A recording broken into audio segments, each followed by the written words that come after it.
Very sad stream introduction. Very sad.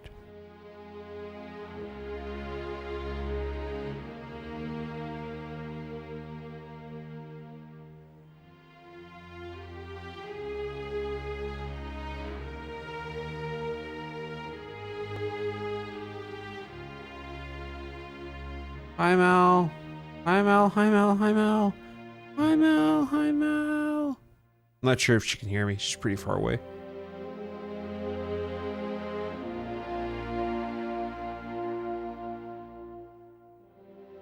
Sorry.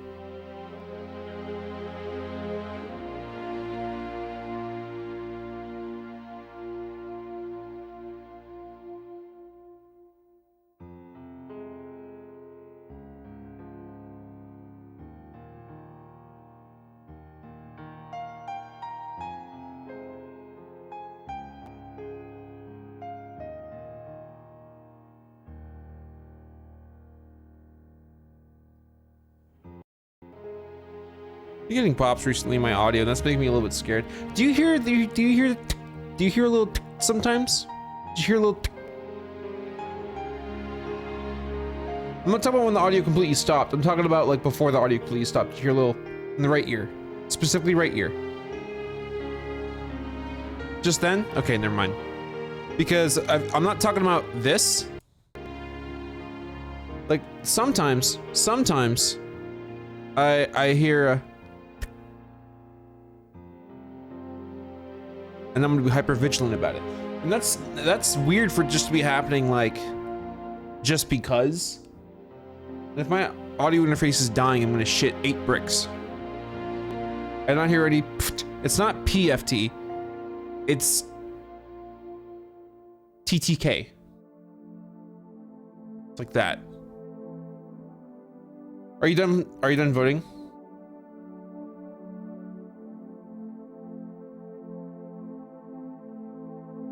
Mal says yes.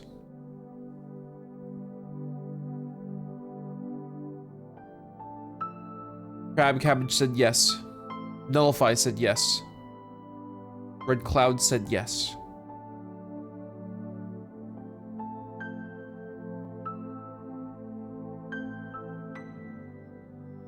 Twitch is still in. I heard it.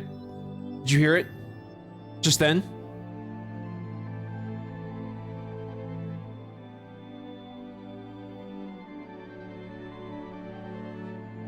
I don't know what the fuck is going on. Here, I'm gonna look this up.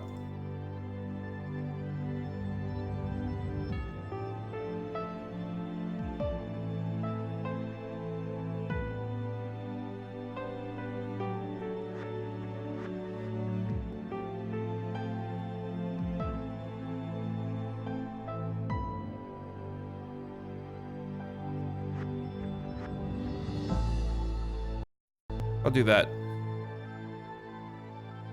I'll do that and see what happens.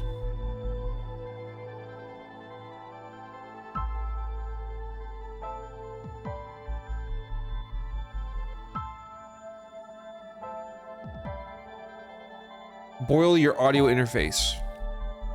No!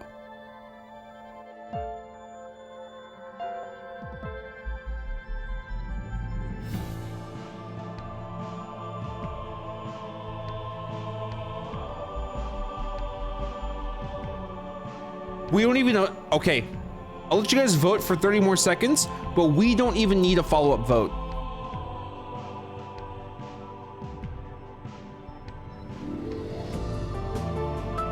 It's that strong.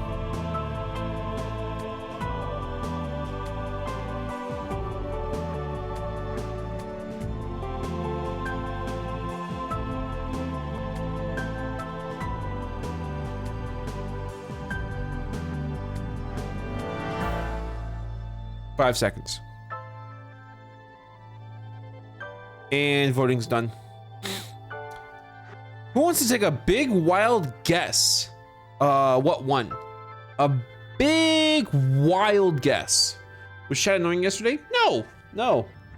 But I did get a lot of comments like You know, people screaming that they wish they could have said something and that they wanted to not pay for life, but they wish they could have just informed me what was the right choice. And then people intelligently replying in the comments, this is why it was on. Anyways, that's the NCR and Enclave. That's right. It's Fallout New Vegas. Fallout New Vegas 1. Hold on.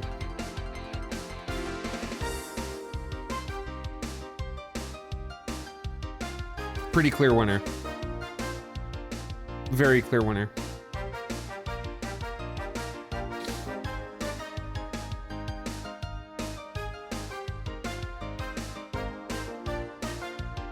Don't even need a follow-up vote. Okay. Turning on punch you in the mouth mode with 2 options. Here we go.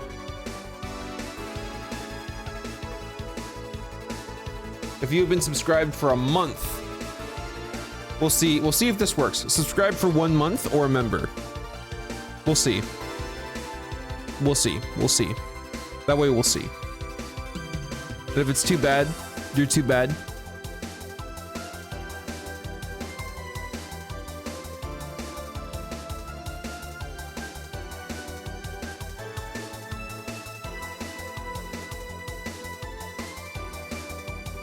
Okay.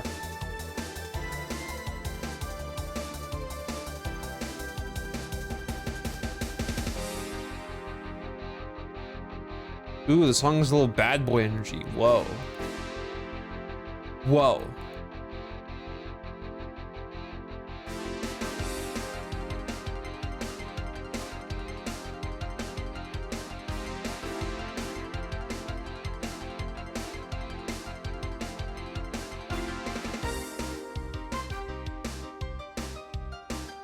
Okay. Now that I'm here though, what do you think of Disco Elysium? I'm afraid of it being fucking long as shit. How far did you get yesterday? 9 p.m. day 1.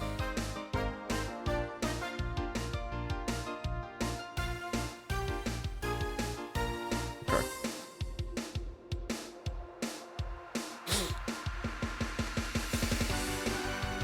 No more! No more! No more!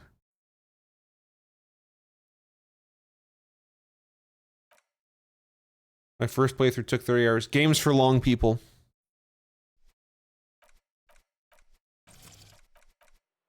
Okay.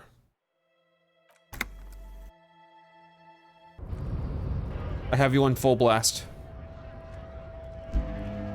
I will not be able to stay in the swim in wherever the fuck it's called. Yeah, okay. I opened the gates, but I didn't go down here. I want to go down. Because if I have an option to go a certain direction, then I'm gonna take it. But if it's blocked off, then yeah, I have to go through the gates. Yeah, I gotta go through the gates. Okay. Alright, bet. He's not clocking in for the day. I'm just gonna keep going. Who cares? Went native on the chief, huh? Those ballerina antics were reckless. Should have just punched him in the throat again. Took care of him, didn't I? Wrong. You did the right thing with Measurehead. The ballerina antics won you the fight. Let's talk about our right to work. What is a strike? When a bunch of ungrateful, lazy cockroaches can't get their act together, decide to block honest work for other people. Beats me. They mumble nonsense about boardrooms and workers' rights, while we have the right to work! How much would someone pay you to reset the entire game from the start?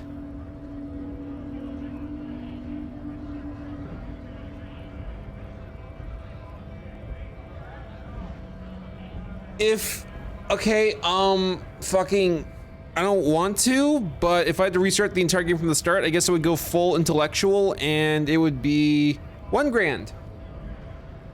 When the man moves around, you perceive some serious abs underneath his tight-fitting shirt. This man is in shape. There's something odd in the way he carries himself. His set of clothing looks vaguely mismatched. The different pieces of the attire seem ill-fitting. Ill-fitting, what does that mean? His shirt is far too small and an unpleasantly tight fit, while the overalls, held up by a belt, seem to fit a man with much more corpulence. You're wearing new clothes? He ignores your question, choosing instead to turn to the emaciated workers, raising both fists in the air. The clothes are obviously not his. You've been talking to him for quite a while now. Something is off with this guy. Ask him where he's from. Where are you from? What's it to you?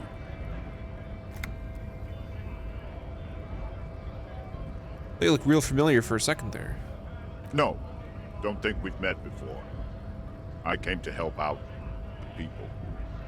Already got that. I'm just interested in your background. We're all workers, right? Workers stick together. Came from the eminent domain, in Jamrock. Backgrounds in odd jobs, heavy lifting, cargo hauling, bouncer work. Wow. I knew you! Thank you, Emperor Melon, for 1 month of melons. Company plant. A monstrous shadow high above the fire traps of the domain. The 881 motorway running over this district of Jamrock. Concrete pillars rise up from the midst of the dilapidated wooden houses. On the horizon, barely visible, the hazy machinery of the harbor. Shudder and breathe on your hands. Life in the domain is even worse off than in Martinez. The cold air is stiff from the fumes of the motor carriages and lorries roaring overhead. Below, broken down, battered people mill on the dusty streets with no purpose. Yet amongst them, there is no sight of this man. Nowhere. Answer where?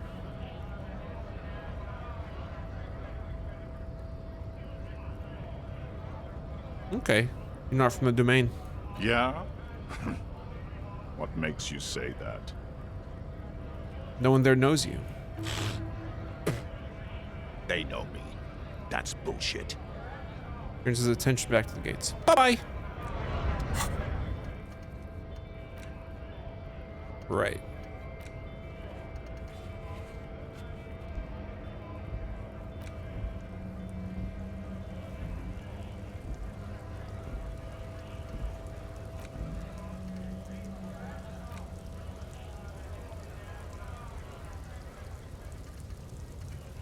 There's a lot of stuff.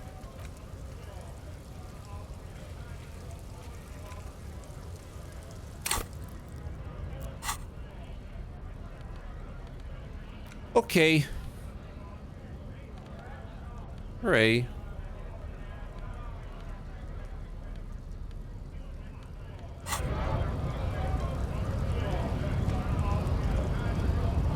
Oh, he's back up again.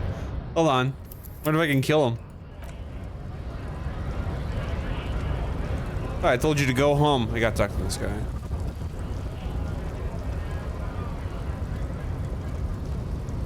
So, how'd you like our harbor? Nice enough. It's but a rest area on the path leading across open plains. He notes solemnly, then turns to you with a wide smile adorning his face. Right. You talk to the boss, eye to eye, like men of the plain. If you have any more questions, I'm set to talk. Any idea who killed the hanged man? The mercenary, eh? Who could have killed him? That's indeed the question. Why even do such a thing? The harbor's a prime area of suspicion. In your opinion, are the dock workers involved in the killing? What a thought. Why would noble workers resort to such a thing? Unless they were... Members only of chat. course. I give a 1 month membership because maybe people can't spend money for a membership, but they've been here long enough to value their time on the channel without being banned. Thumbs up for you. I don't know if you're catching that on camera. I don't know if you can see that.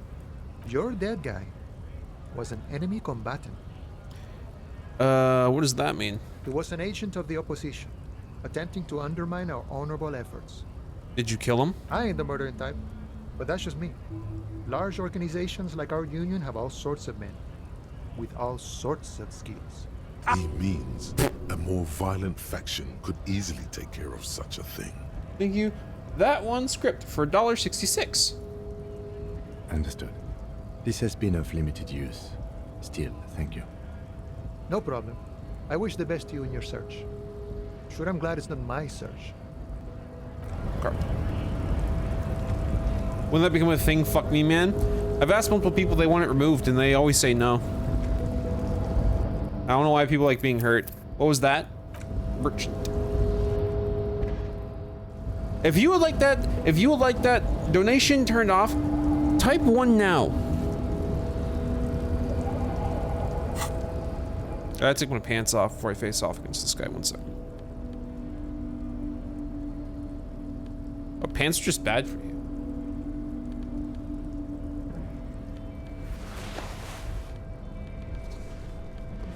Anything else? Interfacing. I don't need to interface with him. Just gotta kill him.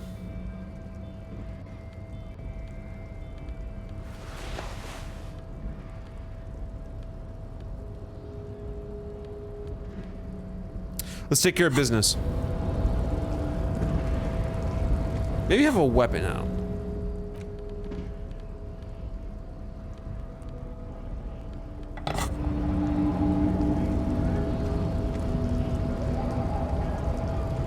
Do not presume this has drastically altered our race dynamic. I knocked you out like the god of martial arts.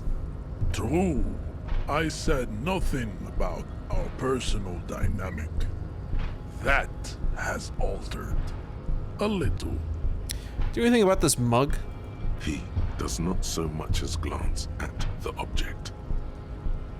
This your kind of thing? Stop showing me your pathetic cup. I have no interest in it. Does he strike you as the kind of man who puts mugs into trash? All right. Well, I can't beat the shit out of him again. All right. Well, whatever. Don't be I'll just do these just so I have these dialogue options. Has got little to The do remaster with this. Ab1 script. The race enigma runs much deeper Okay. than that. Still serve Mr. him. Clare. Yep. Also, to serve is noble. It takes discipline. All right. My gem is a mysterious fourth Yeah. thing. Got it from Think Disco. of shoots. I am not surprised you with Look at all this. Because I did it before, but then I skipped over it. I am a descendant. The narrow streets of no. I'm from You have heard enough about our I think this racist is better than the last. But the next racist. I did all this before, but I had to load a save because I couldn't beat the shit out of him because I already had the card. You can only kick his fucking teeth in if you don't have the card. It was a very sad revelation. That is under These cops are just jealous, Sean. racist. Welcome to Revachol. You hear him yell. Being not Sparky for not one spark. I am True. That is a noble cranium. But You exhibit forward. It is impossible. This leads me to conclude your racial heritage. he's right there. It's almost impossible to get it on unless Can't kick the shit out of him anymore. It's so sad. It's so sad. Violence already happened. You just can't do it again. It's unfortunate. The pants go back on.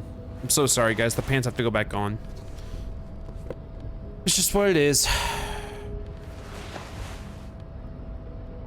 Rhetoric. Yeah. Yeah, I got plenty of that already. Sure. You have jeans now? I don't want that. I like my reaction speed.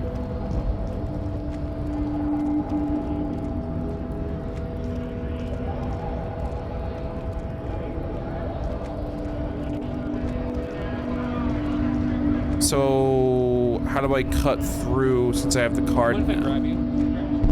Thank you, Hi Yanto, for 20,000 Yantos. Thank you.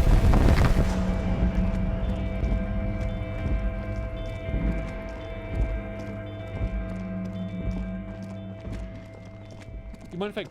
Nope. Let's see if there's anyone here. Hole still pinned? No, it's not. Probably no one's gonna be here for a while. Saw you got aces low yesterday, which was one of the scenes that got me hooked on the game. Yeah, I shot a gun and it worked out, which was nice. Guns are gonna work every time. Yeah, I can't talk to shit. Kuno's still outside. It's 10 p.m. Close to 10. He still is. Fuck does Kuno care? Yeah, I gotta find out if they put the clothes in the trash. Kids often play in this yard. Right, Pig. This is where Kuno plays with his little wooden choo-choo. Fuck do you want with it? The dead man's clothes were in the trash container. How'd they get in there? Yeah, Kuno doesn't know shit about that. That shit is beneath Kuno. Need to know it could be a lead in the investigation. Someone may have tampered with the murder scene. Listen, listen. Kuno doesn't care about this small-time shit. Just listen. Kuno saw what you did there, dumpster diving. Sad shit. Kuno could hook you up with some sweet rags. Shit like Kuno's wearing. Your size, good price. 500 real. You'd have to be blind not to notice the giant white letters F-A-L-N running down his trouser leg.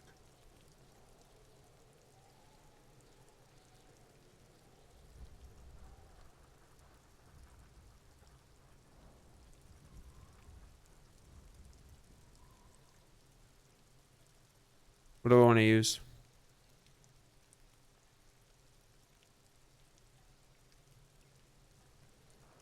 Asked what happened to his clothes. You must have seen them laying around.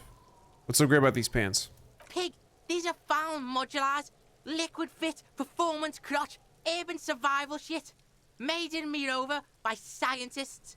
Pants scientists. Believe it, you need this shit. Unzips the jacket to give you a quick peek at the plastic wrap pants. They are graphite black and look brand new. These could drastically improve your chances of survival in the urban wilderness. Coach Physical Instrument endorses these pants. They are tartan ready. I asked you what happened to his clothes. You must have seen them laying around. Look, Kuno ain't seen shit lying around. Except for that you took away. Now you want performance gear or not, Grandpa? The lieutenant remains silent, but his expression couldn't say, "I told you so," any louder. Might be interested in the pants. Let's talk about that later. Alright, Pico. Shit's rolling. Don't do business with the pig, Kuno. He's gonna steal all your money, Kuno. As you can see, Kuno and C don't trust you. Can't do business without trust. There's also a mug in the trash. Oh yeah, this kid is very mean, Robin. #1 mean child. He's about to get a lot more mean. The fuck? A mug in the trash? Is this about the fucking clothes again?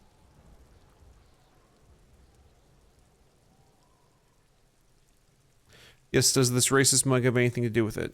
Yeah, Kuno sees where this is going. Kuno's got that fast brain. You saying you pigs are after the mug fucker?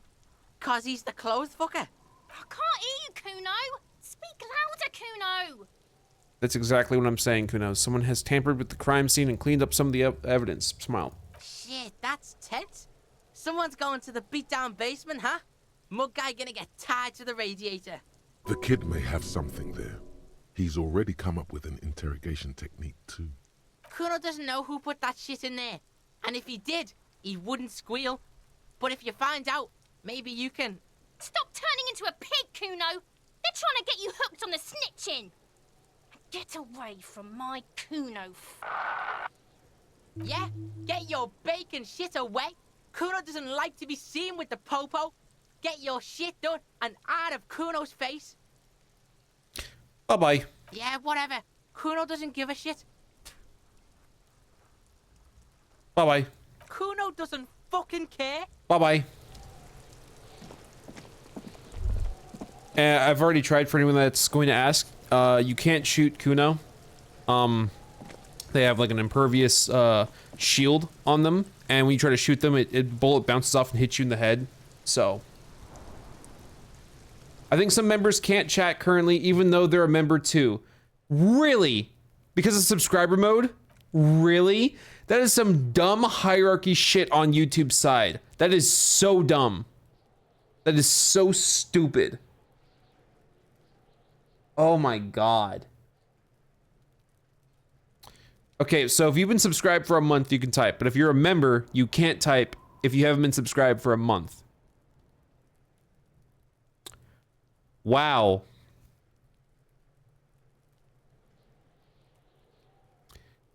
Okay. I'm trying to think of a way around that. But the issue is that we kind of need something in place. How many people spoil? I was just told by mods that they wanted the filter. Thank you, Churro, for $1.66.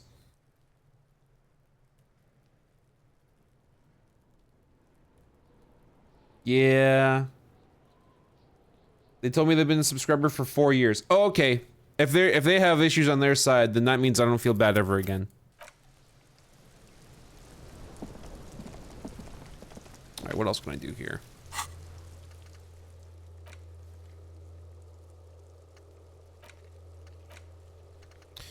Not much. Just try to find out how to get past that big door. I can't kick that guy's teeth in, so it can't be that.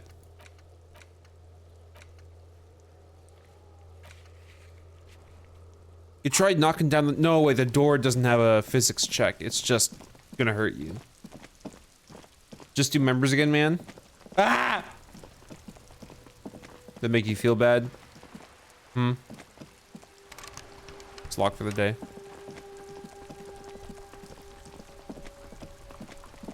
As if he's gonna let me sleep here. He's gonna kick my ass out. What the fuck am I gonna do? There's a great bed in the apartment, so I'm not sure if anyone's using. I can go back there. Hold on. Enjoying the game so far? No! No! Saw Odyssey. It was good. Why is IMAX so fucking loud is my question.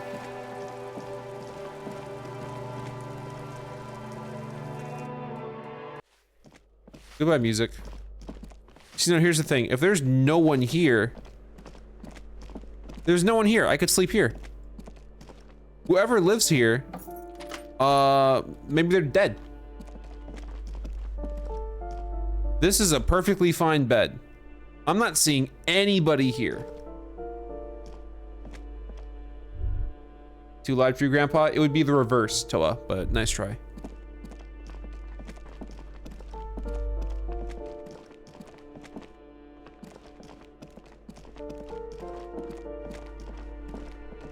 You turn into a communist if you sleep in that bed.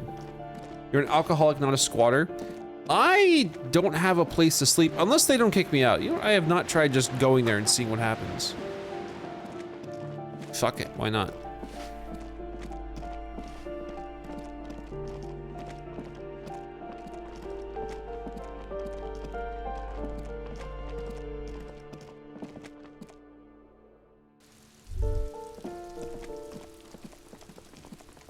How'd you get in here? I use Kim's vocal blast to shout the door down.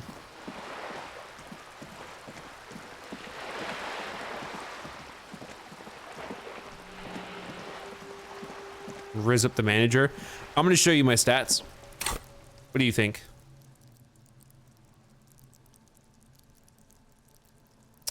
Right. I'm keeping a point free just in case I want to retry a spec for whatever. Just gonna keep it there.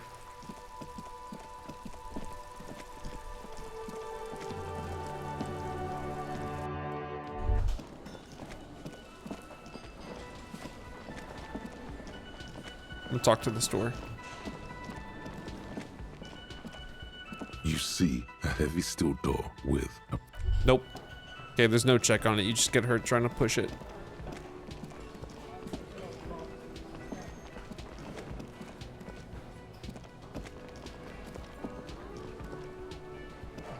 Can I help you? Nope.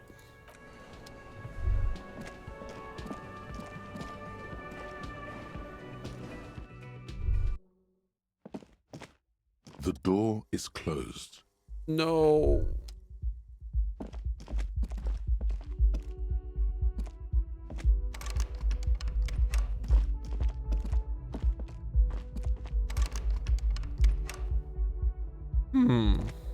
The door is locked.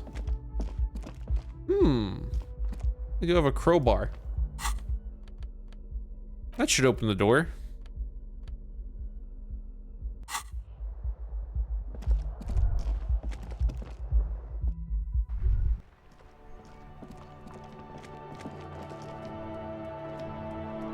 Hooray.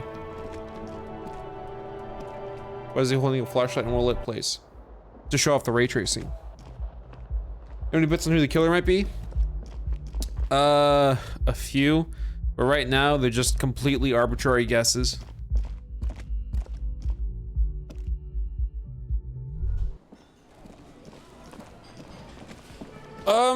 I think the obvious twist would be if it was my next door neighbor having a strong influence on the killing. It being orchestrated by that union man seems like the high chance, but something that they would only throw in to like maybe throw you off that it's the lady at the docks who orchestrated it. As for the killer, greenhouse lady, she did it. And now I don't look at chat for 10 minutes. Yeah, I opened this door. I got it to open. Am I locked out forever? Is this it? Is this all that remains?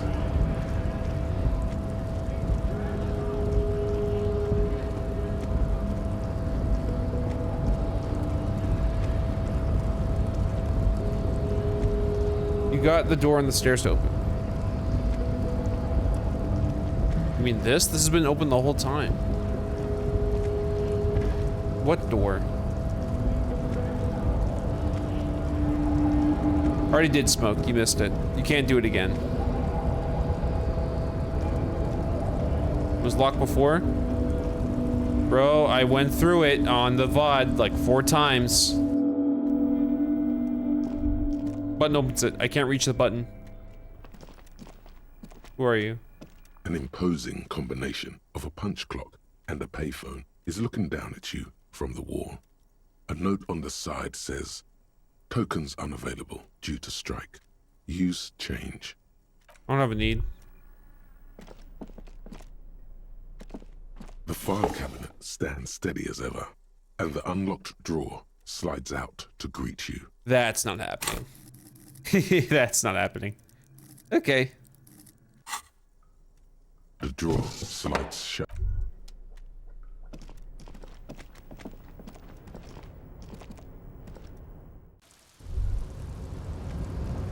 Call the door open. Call mom. Yeah, I don't know.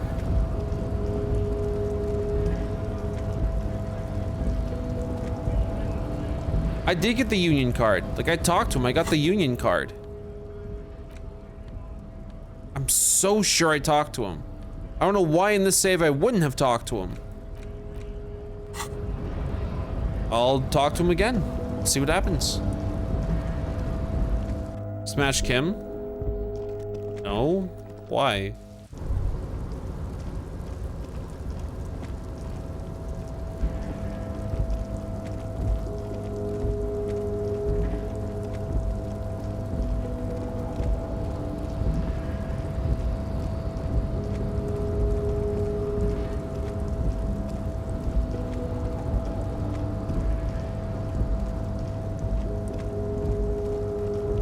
Container's gone.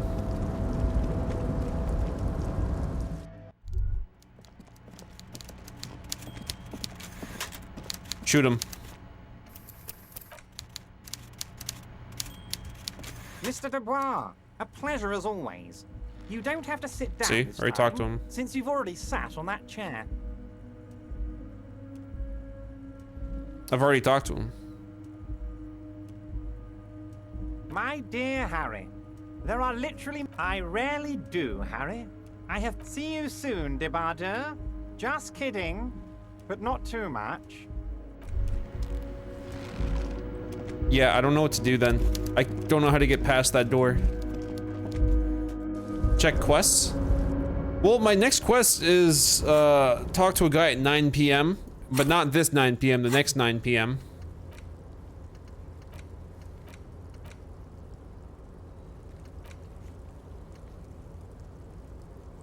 Oh, I can ask him about the pissing match. Why not? Yes? What about me? Oh, I thought I talked to him about this already. What? This? Yeah, I already Where talked is about this, this but going? okay. Interesting. Okay. and something I do not have. Okay, I wanted absolutely nothing. Good. How do I talk about piss with you? Good. Let's change the subject. It's about the case again. No. Guess that's later.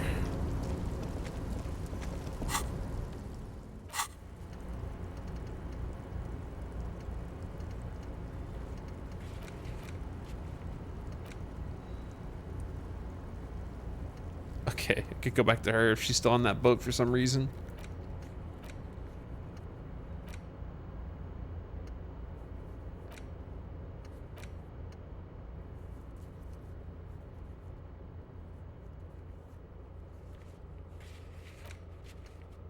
I don't know where my fucking badge is.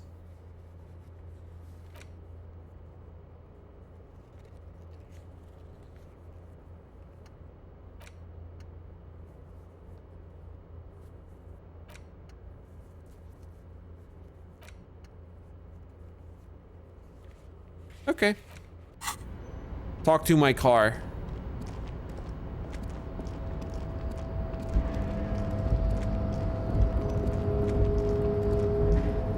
It's not my car. It's the wrong way. That's the container right there. I lied. Down.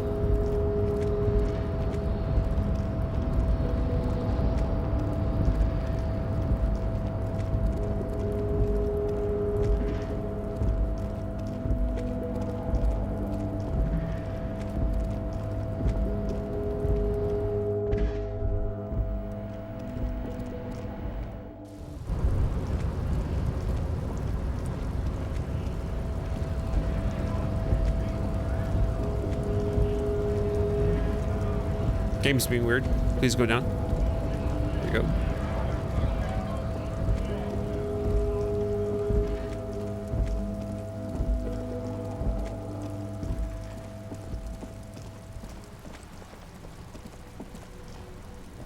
Inside, you see a set of steering levers, a radio microphone, a pull-out toolbox, and the soft Radio. globe. This is Precinct 57. How may I assist you? Walker. Right. 10-4, come in. Fireworker, over. There are personal details I'd like to discuss. I'm dire need of financial assistance. 10-4, I hear you. I don't have the authority to grant your request, but... What does he want now? He's asking for money. Is he fucking kidding? I don't think he is. Don't give that asshole anything. He's just gonna drink it all. Alright, that's a negative on the additional funds, over. It's paramount to the investigation that you grant me more money. He says it's important to the case. He isn't getting a red cent. You can tell him that. Request denied, sir. Over. Nothing is working.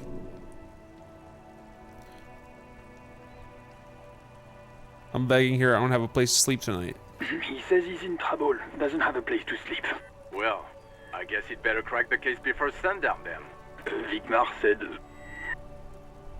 I don't want to be here anymore. I want to go home. Please come and get me. Oh, shit. Anything else, sir? Over. Personal details I'd like to know. Okay, 10-4, sir. I hear you. Relay your question. Over. Wait. Before you say anything stupid, think it through. The information, not fear. Be smart about this. Ask if he's there alone.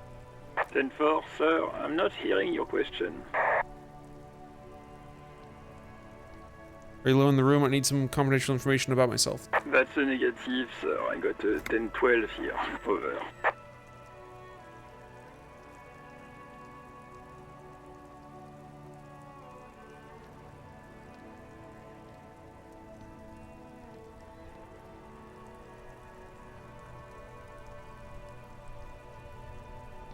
I don't need that information anymore.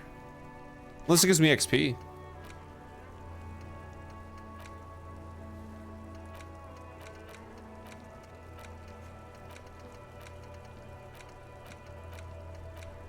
Could ask him about piss, but there's no piss option.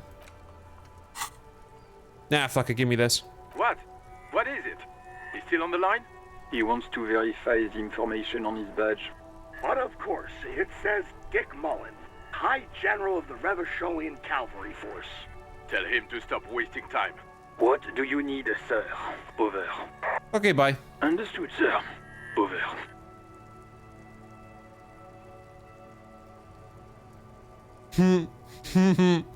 No. Roger that. 10-10, over and out.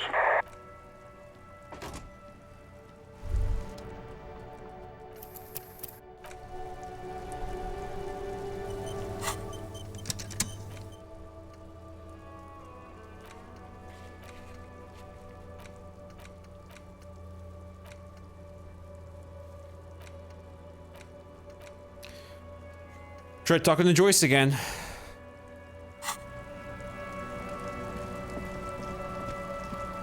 Tree. No.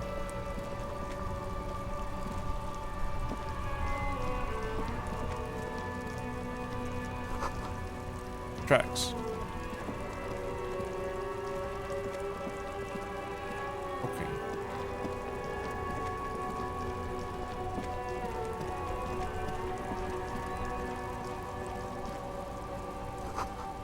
Am I different now? I feel different. Who are you? You see a Samaran street vendor surrounded by a motley assemblage of goods. When he realizes you're looking at him, his face breaks into a wide, welcoming grin. The name Sileng is embroidered over his breast pocket. Happy shopping, officer! Everything's cool here. What's so cool? Everything's cool. The goods are cool, the customers are cool, the place is cool. And one more thing, officer. From out on the bay, a cool wind gathers. It sweeps into the city, tugging at the textiles hanging around the stand. Some distance away, the sound of a tin can clattering across the street can be heard.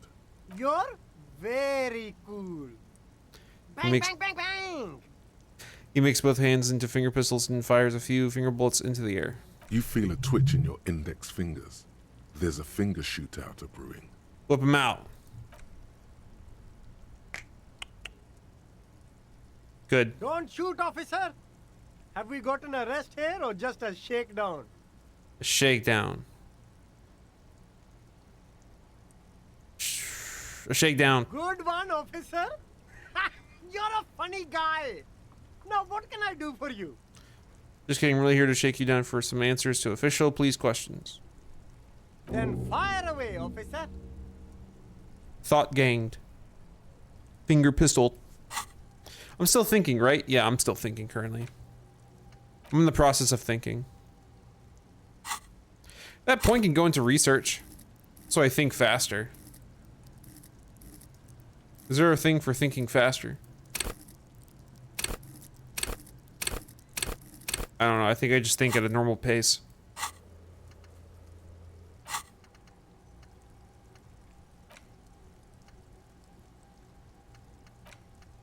Okay. What stuff are you selling here? Jesus Christ. Only the coolest goods in Revachol. I've got sneakers, speakers, extremely comfy pants too. Try them on right here. No shame, only freedom. Where'd you get those comfy pants? I'm an entrepreneur, officer. I've got sources, buyers, suppliers, distributors, manufacturers, wholesalers, all extremely cool and above board. Do you have a permit to sell that? Good joke, officer. Here we don't have permits, just economic freedom. Take a look around. You glance around the decrepit buildings, the miserable weather, the sidewalks strewn with sunflower seeds and a dust-choked air. It's beautiful. Beautiful freedom. Kim, is it true? Doesn't need a permit to sell? It is, yes. Anyone can set up their shop whenever they feel like it. That's right. No permits, no bureaucracy. That's why this city and its law officials are so cool. Okay, no permit then, cool. Hyper cool. He nods solemnly, then breathes out a sigh of pride, surveying the city around him. There a discount for cool officers like me? No need for discounts at ceilings, officer. Everything's already on sale. Anything you want. 50% off. All right, let me ask you something else. Anything for you. The food packages you're selling have humanitarian aid written on them. How come? You mean these delicious pre-packaged shelf-stable meal kits? Really easy to cook, no hassle, really cheap too. Buy some, try them out. I think one said not for resale in the packaging. No problem here, officer. I get all this from one of my suppliers, an extremely reputable guy. Wait. Humanex. Humanitarian aid. Does your supplier drive that Humanox lorry over there? Point the lorry with the big Humanox sign on it. What? The street vendor looks over to his left shoulder and stares at the lorry as though he's never seen a lorry in his entire life. Look, officer. I'm just a retailer. You'd have to talk to my supplier if you got questions about the supply chain. That's how the game works. Oh. Interesting. Oh. Me? Where are you It's from? a boring story, officer.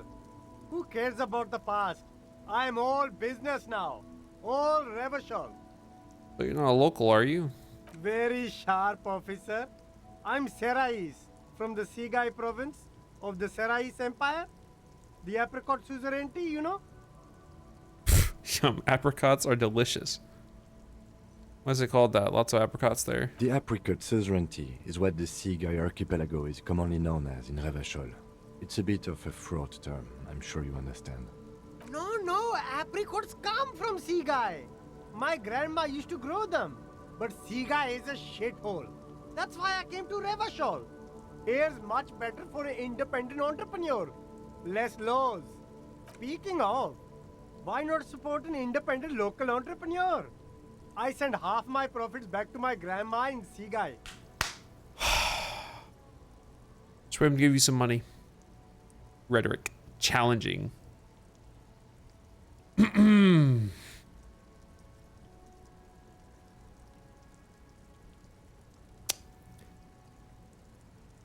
You know, I was wondering. You have any more money to spare me? Ah! Pass this one up. Just tell him what you want. You. I want your money. Now. Oh, okay. But why, officer? I don't know. It's just the only thing I could come up with in my head to ask you. I need to get money somehow. Ah, yes. Money is very important. Are you trying to ask for a bribe? If so, you're not doing a very good job. Sorry, detective. Alright. Look around, thanks.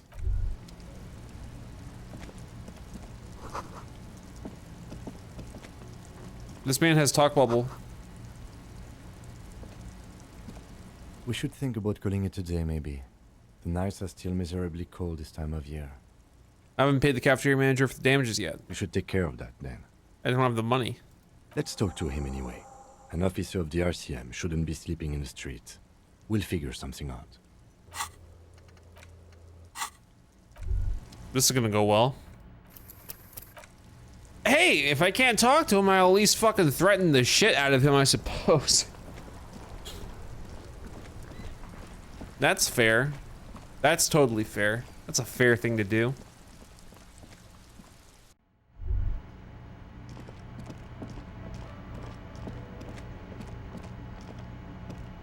Can I help you?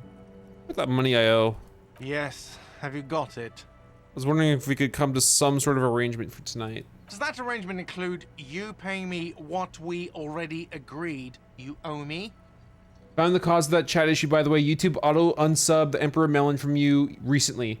As they've known to do so, it is hierarchical from YouTube. So if you're a member, but you have been subscribed for a month, you can't type? Really? That's fucking stupid. If there are, like, I have never, ever, I'm sure it gets a higher chance the more popular you are, but for me, I have never, ever been spoiled by a donation. Ever. Fucking ever. People that want to troll you and shit like that don't want to give you a single fucking cent. So a member not being able to type is dumb as shit.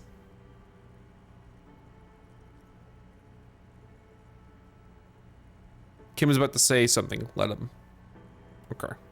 I understand your predicament as the manager. However, I feel I must remind you that we are here to conduct an important investigation that also affects your business. Forgive me for saying this, but your colleague seems more committed to drinking, and I mean no offense. It's really nothing personal. I just have to protect the interests of this establishment. This conversation isn't going anywhere, is it? Well, I still have the key, still have my key, you know. Not until you bring me the money. Okay. I might have something in my motor carriage we can use when you're done here. Oh, Lieutenant, we're done here. Bye-bye.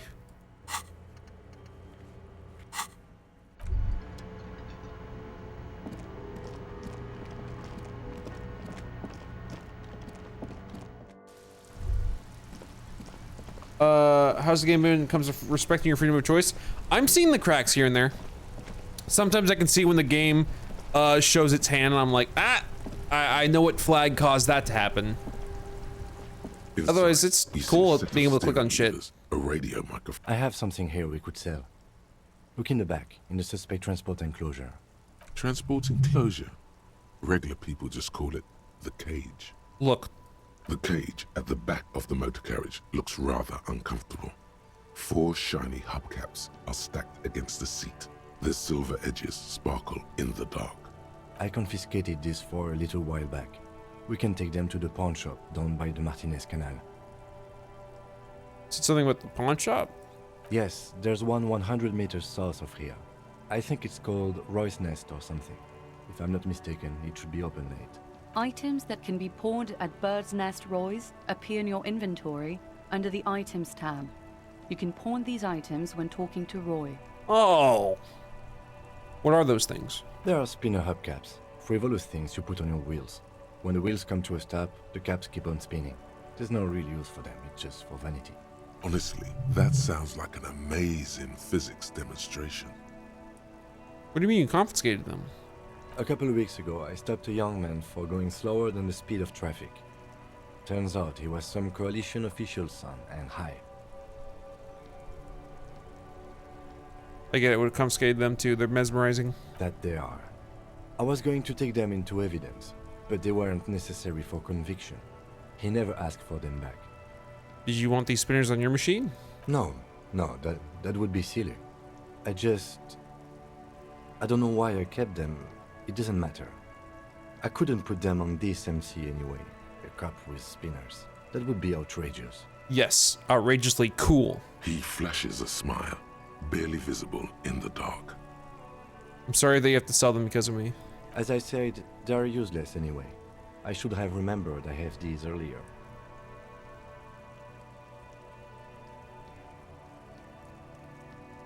They're yours.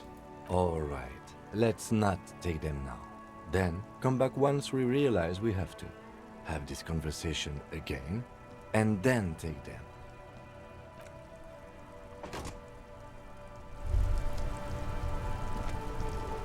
Did not know there's a pawn shop down here though.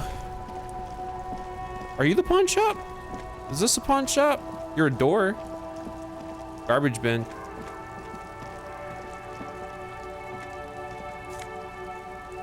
Ah. Nah, okay, I'll keep that in mind.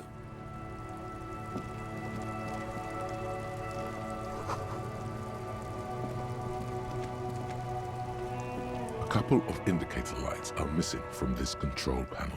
Loose wires dangle from the now vacant holes. In the middle is a lever. Beneath it, a small metal plaque. This panel usually closes the water lock, turning it into a bridge that lets you cross the canal. But there's a crashed salmon and butter sign in the way. Pulling the lever probably won't do anything. Pull the lever all the way up until the metal clicks against the contact pins. You hear a soft clunk. Then, nothing happens. I'm not gonna break it. A spring brings the lever back to its original position. You still need to close the water lock to get across the canal. Some other way. Wasn't there a sign over there saying functionality will be restored on Wednesday morning? No.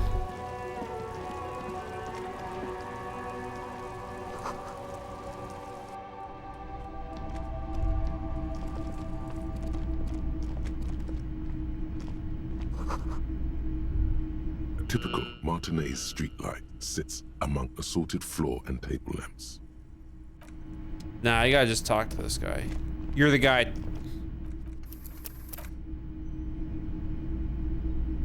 If you don't mind, please put the flashlight away. Some of us have photonic sensitivities. Sorry.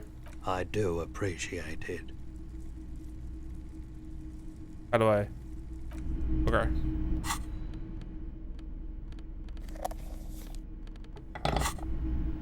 It's not often that I see officers from the RCM in my pawn shop. What can I do for you? I feel like I'm interrupting you. Oh no, not at all. I guess I haven't had many customers lately. RCM or otherwise. Who are your customers usually? All kinds of people come through here. Locals, travelers, people looking for a deal, people looking for a keepsake. People who are terminally bored. As you can see, I have a wide selection of goods for everyone to choose from. Quite the collection indeed.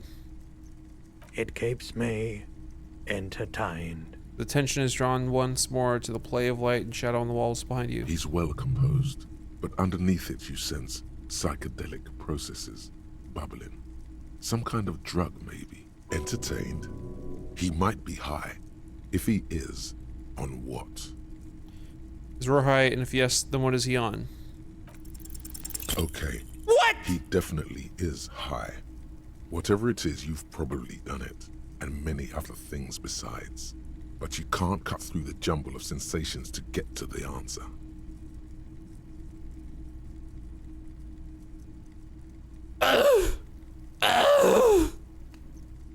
I'm not putting a point on that. I don't care. That seems probably not too important. Hey, so we've been monitoring you internally, and now we know your copo type. There are copo types? Yes. Guess what's yours? I'm sorry you had to monitor me. Okay, just for the length of this short demonstration, please say something that isn't, I'm sorry. Guess. What is it? Sorry, cop? I'm sorry, I'm not sure. Yes, sorry, cop. The cop who's sorriest. Let's make it official then, shall we? Where are the other copo types? Oh, you know. Apocalypse, Superstellar, the advanced interesting cop, Liquid Shadow cop. But you're too sorry to say those things. So, here we go? Wouldn't the other copo types be jealous? What? Jealous of the sorry cop? I think they'll be fine. Don't worry. You know, actually, I'm not sorry. I changed my mind. No, you don't. Come on. You'll be back to saying sorry in 2 minutes. Stop wasting time and begin the repentance. No, I'm really not sorry. Fuck off. Wow. Okay. Fuck off. Maybe we were wrong about you then. Check out the big balls on Fire Cop. Fire Cop! Greetings on this fine night. What brings you here? How come you're still open? It's cool that you're still open. Big city vibes. The pawn shop is always open. I swear to God. Feeling warm and enthralled by the movement of light, while the mind continues to race forward. Lucky bastard. He's probably on Parolidon. It's tough to come by on the street. What is that? A drug developed by the military to treat and prevent radiation sickness. It has psychedelic side effects, and it makes your eyes turn yellow. I mean, it's just really warm here. I try to keep the shop at a comfortable temperature.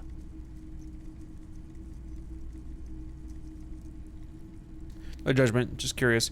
Probably had loads of Elysium before I lost my memory. I've had to take it. You know, since the People's Pile cleanup. I was with the Emergency Relief Brigade. He's taken it for mental and emotional, not physical pain these days. Must have been tough, radioactive cleanup. There's a reason why everyone's tried to forget any of it ever happened, and why no one has tried to repair or replace the pile. So much disappointment and early deaths. Cancer mostly. And we knew all that was coming even as we were cleaning up as best we could. Whose fault was it that the generator failed? No one's. Everyone's. A bunch of poor people built themselves a primitive nuclear reactor, hoping for the best. What do you think is going to happen? How did you end up running a pawn shop?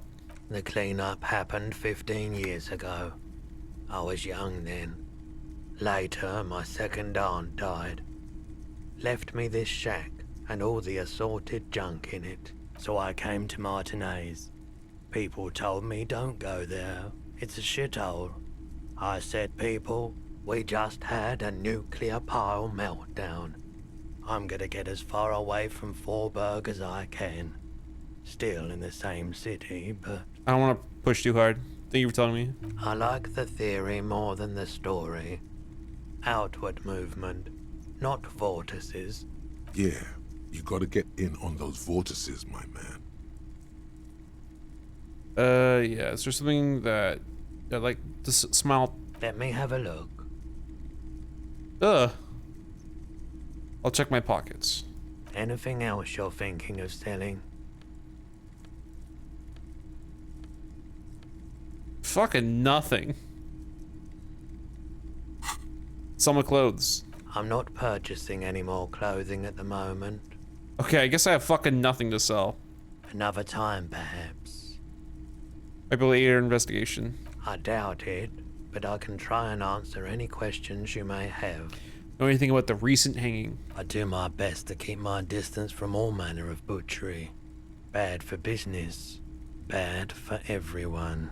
No one likes to see what you have to see every day. Alright, that's all I got. The pawnbroker's gaze is already fixed on the dancing colors. By the way, do you happen to have any guns like the ones carried by the officers of the Citizens Militia? Someone else came here earlier today asking the same question. I promptly sold her the gun you pawned a couple days back. What? Sold? The lieutenant shifts from one foot to another. Alert. Was the buyer a policeman too? She didn't seem like a policeman, although she kept referring to herself as a pig, which was odd. I found her interest in the gun a bit obsessive, but I was just happy to get rid of it, and of her. Truth be told, she was terrifying. Right, so let me get this right. You sold your sidearm, issued by the Citizens Militia, and now a civilian is running around the streets of Martinez with it? She must be one of my Rabbit fans. Maybe she's a vigilante. I don't like it either. What if she intends to commit a crime and blame it on the Citizens Militia? Maybe she's a vigilante. Yeah. I'll go with 3. You're right that she could cast aspersions on the force. We have to find her. Any idea where I can find this buyer? My apologies, officer, but I have no idea where she was coming from or where she went. A needle in a haystack. There is nothing you can do about it right now. You'll just have to hope Everett wasn't lying and the Union can track her down. I have a pretty good idea of who it is. There's like a ghost child in the apartments. I have people from Everett Claire's Union come here to track that gun. Maybe. Shady looking guys came in here yesterday, looking like they'd just taken off their Wild Pines overalls. They asked if I have a police weapon to sell. I told them I already sold it. They went their way. It was a trip, but you know, all sorts of people come here, asking for all sorts of things. Wait, then it might be true. Everett's claims. Maybe Claire really is tracking down your gun. At least now I know how I lost my... Sorry, I'm gonna talk about something else. Of course. Bye-bye. I'm sleeping in that room tonight. I have a perfectly fine room that I'm going to sleep in. What's this? Wow, a very large red t-shirt with an impressive print stands out from the other garb. Oh yeah? Oh yeah, The print depicts a muscled man striding toward you, a giant sword in each hand, encircled by burning embers. Behind him is a cluster of cabins engulfed in flames. Beneath him are the words, Hjelmdal burning. What's the deal with the man on this t-shirt? It's the man from Hjelmdal. Walking away from his burning village. Yes. Guessing I'm supposed to know who this man from Hjelmdal is, but I lost my memory recently and need to help remembering basic facts about reality. Remind me, who is the man from Hjelmdal again? The man from Hjelmdal is the hero of a series of popular books based on a fictional version of Kotla. Mostly what is nowadays Arda NFD. In fact, most people don't think that man from Hjelmdal ever really existed. But they are wrong. Hjelmdal isn't a real place. Neither is the man a real man, of course. But both the man and Hjelmdal are an ontological necessity. But hey, it's not worth getting into an argument about. What do you mean the man from Hjelmdal was real? I mean, even if the man from Hjelmdal didn't exist before the adventure novels, the stories have made it so that he has. It's simple, really. Okay. You sound skeptical. It's not that complicated. All that's required is a more robust understanding of cause and effect. Besides, I've been to Kotla, though not quite as far north as the Hjelmdal, and watched northern lights travel across the sky. Very unique, energetic tides there. Stop talking about this nerd stuff. It will make you weedy.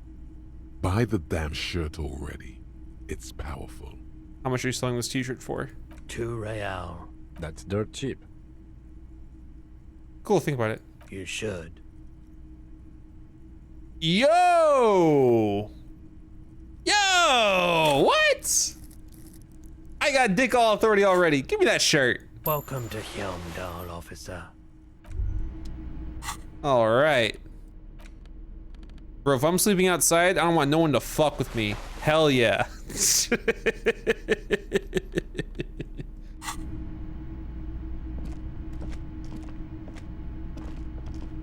A typical Martinez streetlight sits among assorted floor and table lamps. All right.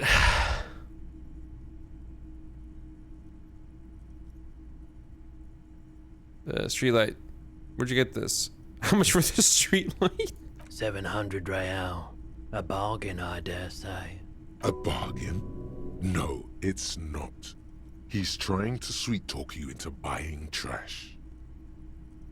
Even taking into account the risk of obtaining the light, that seems a bit steep. There's also the matter of rewiring, but the most important transformation is the light's placement among ordinary, indoor fixtures, which has adjusted its morphological field. The light became suitable for use inside the home just a few days ago. Okay. Guess I'm gonna go shopping around. You see rows of toy soldiers guarding the rest of the trinkets displayed on the table. Some on horseback, others in rags, others yet in bright blue uniforms. All are stern and unyielding in their duty. Dig up a truly cool figurine in the box under the table. Everything you pick out seems faded, chipped, and sad somehow. Most of them are just broken toys. Okay, inspect the knights on the horseback. Big men on big horses, clad in lamella armor and carrying flintlocks, the kind that would mow down a line of enemy soldiers in the blink of an eye. Where are they? Franco-Nigerian knights. I used to be very serious about these guys. Inspect blue uniforms. They're not all blue. These figurines also wear gold coats and caps, complemented by orange trousers. They are variously posed, wielding swords and rifles with bayonets. Wait, this looks like Rene, the old guy who was playing Hinterquit. This is what the loyalists looked like, yes, at first. Then they wised up and got camouflage. These royalist soldiers. Which ones? Ah, those. Yes, they are. I find the paint job a bit gaudy, but children like the bright colours indiscriminately. Like the figurines in rags. This set of soldiers isn't meant to look impressive. A few have rifles, but most of them carry pistols. Some even shovels and tall sticks. Are these even soldiers? You're probably talking about the revolutionaries, yes? Yes, they are soldiers, revolutionary soldiers. I think their poverty has been exaggerated for effect.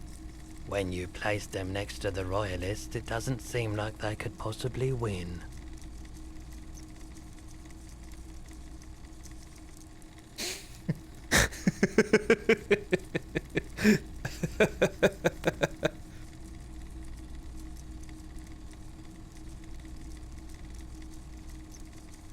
It's meant to give people hope, even if we can do it. Maybe. I was really hoping that'd give me a point. Fuck you. The boomboxes on the shelf look well-loved and well-traveled. Chipped, dented, they stare at you with the unblinking eyes of their tape reels. Stay on the tip of your toes, let's see more. One especially catches your eye. Deep gold and amber plastic with a big old handle on top. A classic boombox that says, Stereo 8 approved. Just make sure it works before you buy it.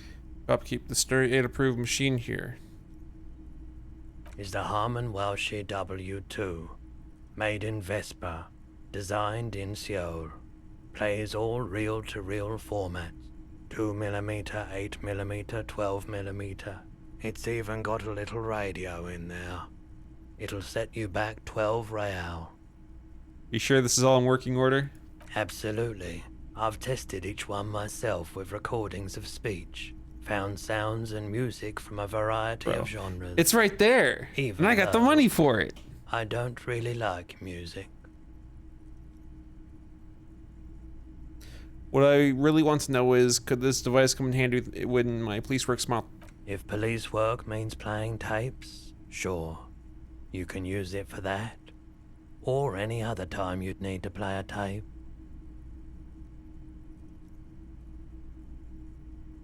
I think I gotta click for oops. And here you are. Quality sound reproduction on the go. It'll play anything, wherever. Turn any tape into a conversation of sounds and shapes.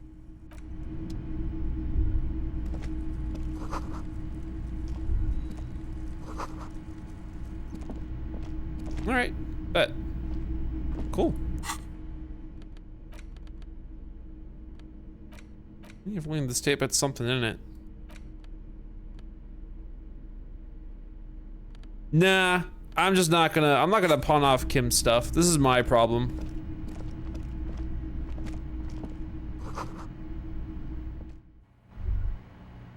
I have a perfectly fine place that I'm gonna sleep in.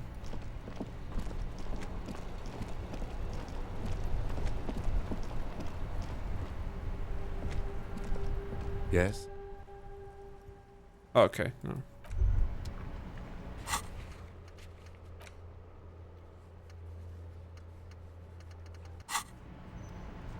Equip the boombox.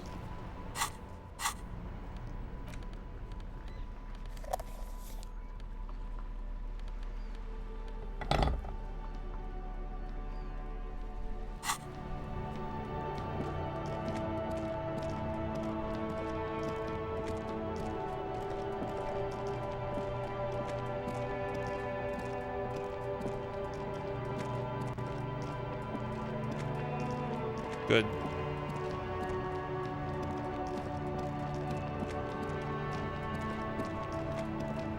Yeah. Turn it on. I don't have a tape. I'm pretty sure it doesn't have a tape in it. Yeah. There's no tape in it.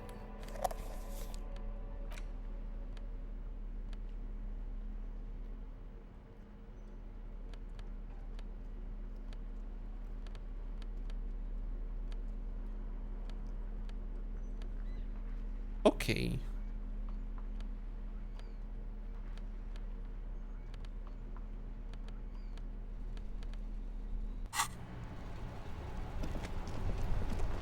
Stolen from the bookshop? No, and it's closed.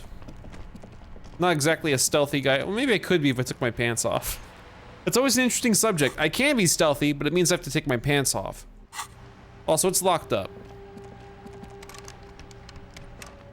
Yeah. It is what it is. I have a perfectly fine place I'm gonna crash in right now. I really do. I do. That place in the apartments, no one's there.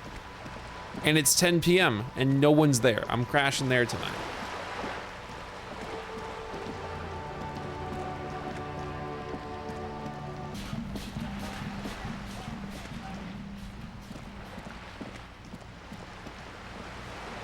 Fuck was that?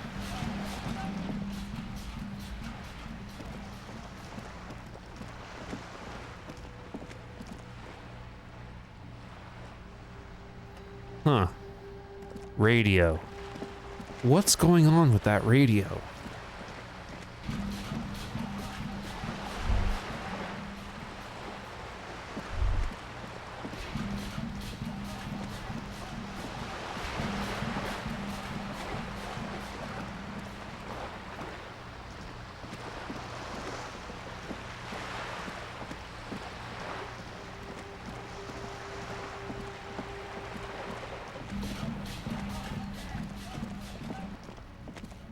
He wants you to sell those hubcaps. They're his.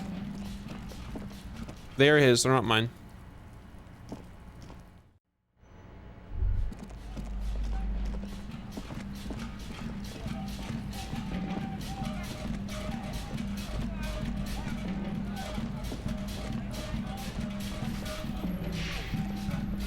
Give me a moment.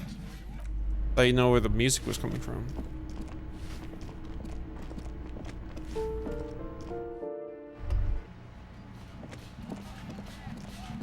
Got my gun.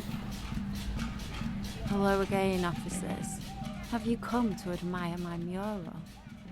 Is that bed in the core room yours? Ooh.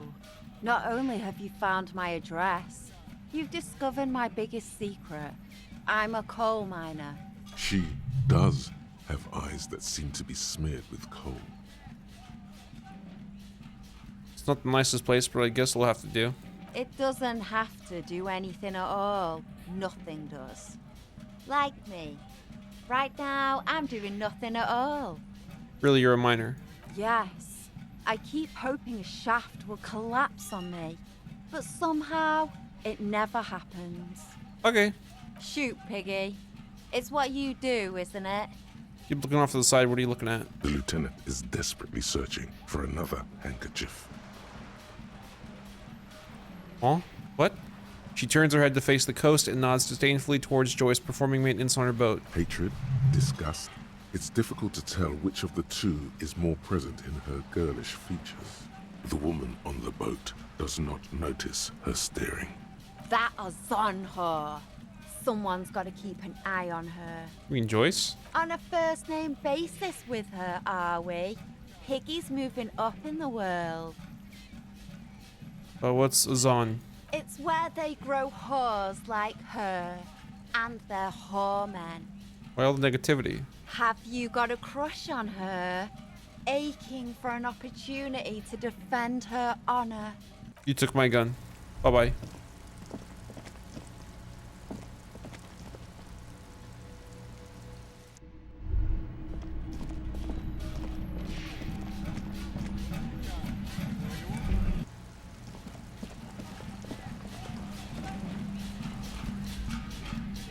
I have no idea where that music is coming from.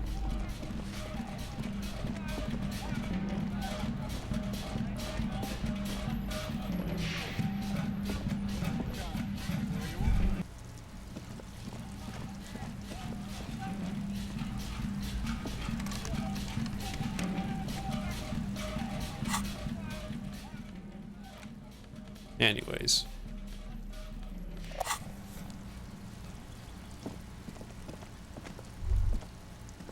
Up. This door is made of metal. No. Alright. Yep. I don't know how to tell Kim that it's just, it is what it is. But it is what it is. Goodbye, smoke.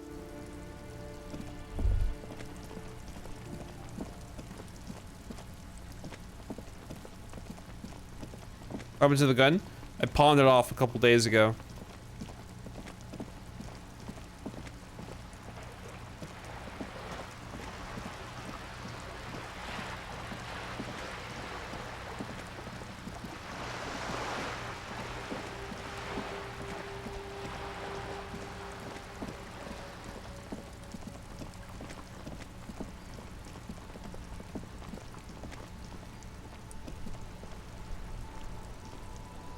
Yes?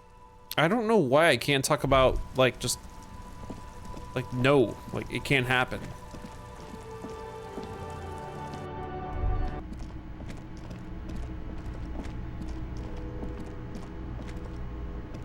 Can I help you? Yes. Have you got it? Does that arrangement include you paying me what we already agreed you owe me? Come on, man, after everything we've been through. It's cold out. I'll freeze to death because I'm losing the stupid money game. Kim's about to say something. I feel I must remind. Glad I can let me for repeat saying this shit. but I can just mean run no through different offense. options. It's Stomach key, really you good know? luck trying to use it. He taps his foot against a metal box installed in the back of the counter. Draconian measures. All the locks have an electronic component. They have to be unlocked down here with a master key before your guest key will open the lock. Find a way in, I'll break the door down. I ain't pulling that. I ain't pulling that. Not until you bring... Okay. I might have some... Oh, Lieutenant. We're...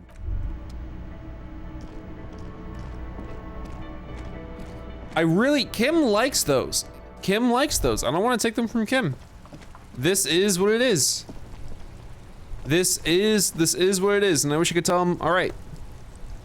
But I can't engage in that kind of conversation. The game won't let me. Inside, you see a set of steering levers, a radio microphone. I have something here we could sell. Transport enclosure. Regular people just call it the cage. The cage. I confiscated this for a little while back. We can take them to the pawn shop down by the Martinez Canal.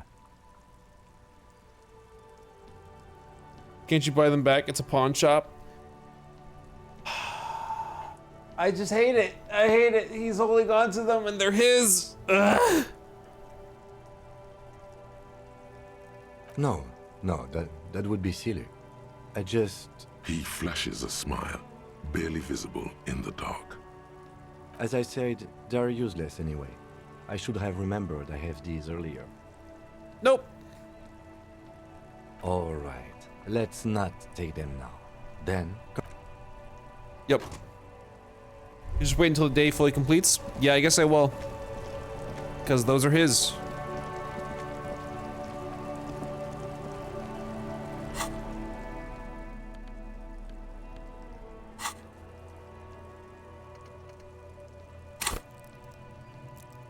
Okay. Guess I'll read in the meantime. Give my character ideas and such. An intricate web of blue. It still kind of looks like... Already looked at that. I need to look at this book. The front of this quarterly journal. Because... I looked at this book before, so I'm just gonna comb through it dialogue-wise. To your disappointment, no advert. After Rife, the magazine is divided, comrade. But, like perhaps, so please. If you value our radical, you flip back to the front of the magazine. The table. This section, you also... Whoa. Bear wrestling. It seems to be, according to this extremely based on the... It's quite, according to the SRV's ministry, precisely. For too long. The Samaran People's Republic? No, I should expect. They're quite on account of... You flip back to the front of the... It takes them as you leave. The main feature, though. This so-called... The actual article is surprising. You think, instead, where to even start. For one, they're undercapitalized. Thus, the so-called and that precise. At the end of the day, it's the sure, this flimsy magazine, that's because you haven't been reading critically. But don't worry. Ah, come on. Can this article read your mind? Well, if I had... You flip back to the front. Unsurprised, you skim the... Finally, there's a brief article by the writer... There we go. G. Martin, accusing the owner of the Cape Side Apartments of illegally attempt... According to these... You flip back to the front. All right. Still day one. Ask Joyce again. Shit, I forgot about Joyce.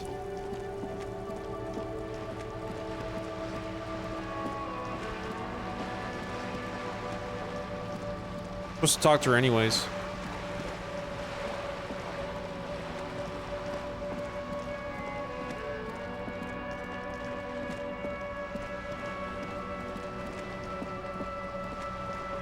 Oh, sorry, that confused me. That was there. I didn't notice that before. You're back. Good. What can I help you with at this late hour? It's night. Don't you ever sleep? Matter of fact, I don't. Why is that? I have a medical condition of my own. Nothing unusual, though. I'm old, you see. No, you're not. You look young. Smile. Thank you. I do what I can to remain presentable. Now, ask me some questions. It'll help us pass the night. Great. Thank you, Epsilon, for the $20.01. I completely changed where that donation used to be because it got really annoying. Nope. No. Thank you, but no. Yeah, it got really annoying. It got overplayed, so I moved that shit up to $200.01. Yeah, I hated it. But it just got so overplayed that I begun to hate it. Alright, you seem smart. I need someone to give me a lowdown on this reality we're in. This reality? Pulls the hood. She pulls her hood closer around her neck.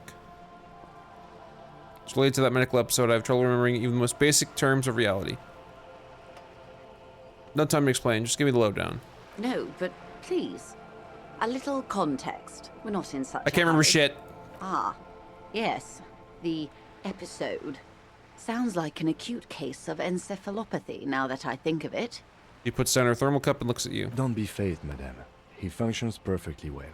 He only needs a lowdown on all of reality. We may be here a while then. Ask away, officer. I'll help however I can. Jesus Christ. Oh, fuck. Where are we? We're in Martinez, baby.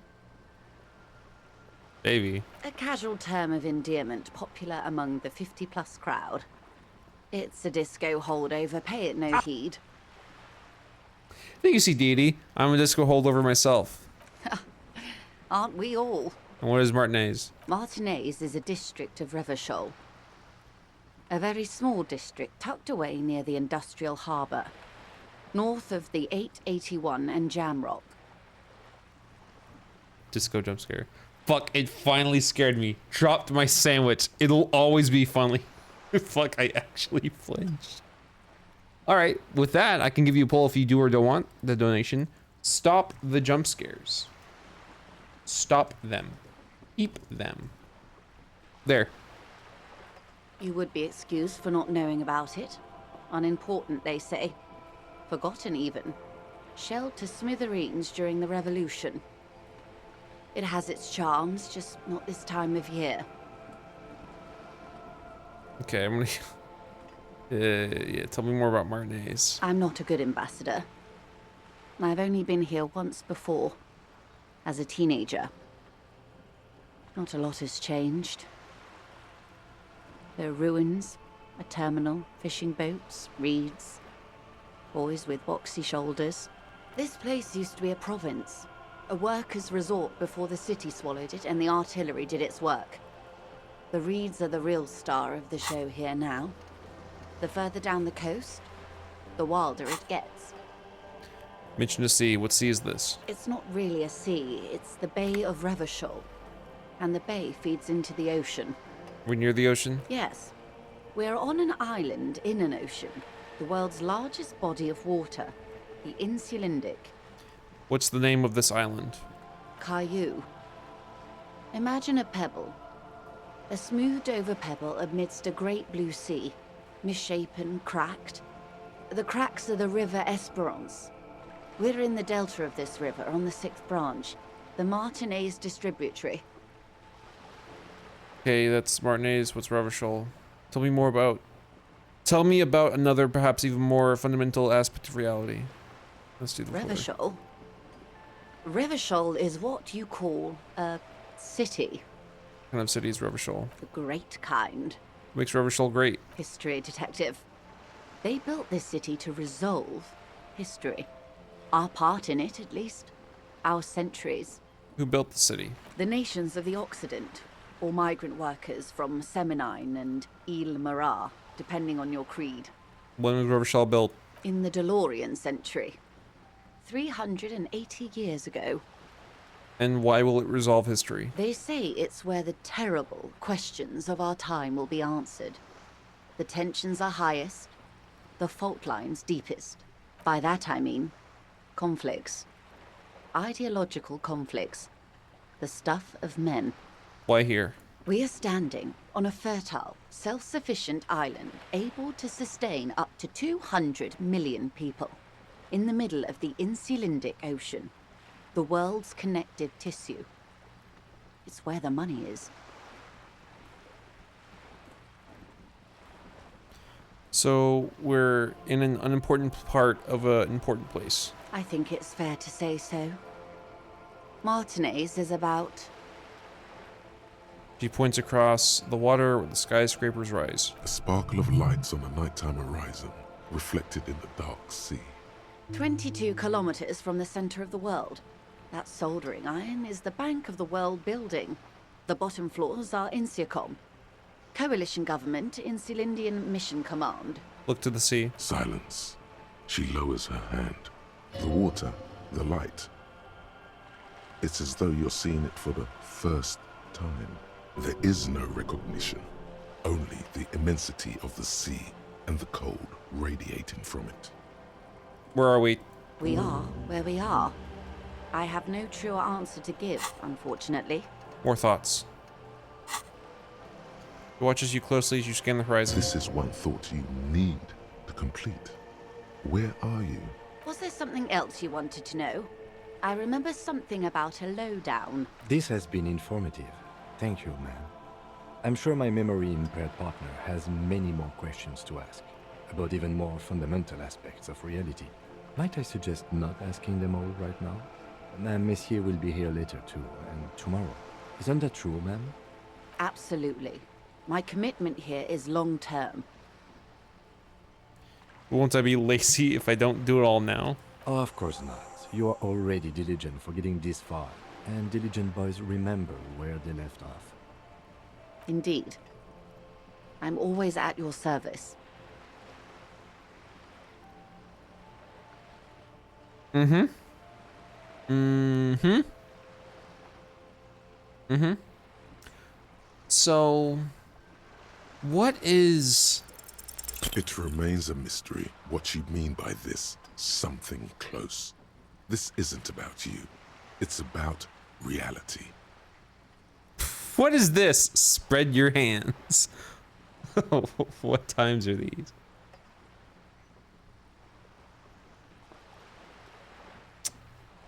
What is... A strange coldness comes over you as you look at the world. The waves sway the sloop slowly. That's all. It's on the tip of your tongue. A doubt of sorts already in your head.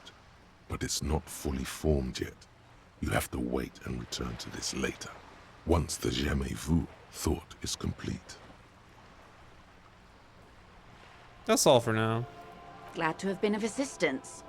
The little that I know. Anything else? Bye-bye.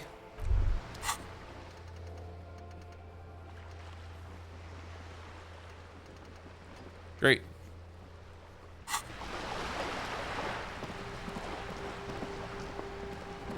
I want Kim to go home, and then I want to sleep in this apartment that no one's in right now. This is what I don't get. Yeah, like, I can't go back to that hotel room or whatever, but no one is here. It's midnight. No one is here.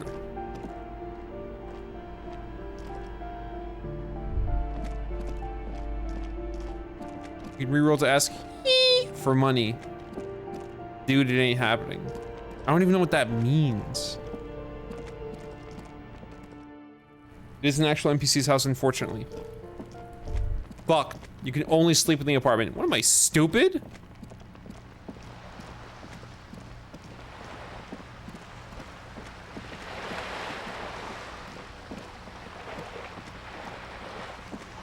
I wish I could have a more involved conversation with Kim about the rims. I wish I could talk more about it. I feel like the game's just gonna hardwall me unless I sleep tonight. Or keep reading books. Just keep reading books.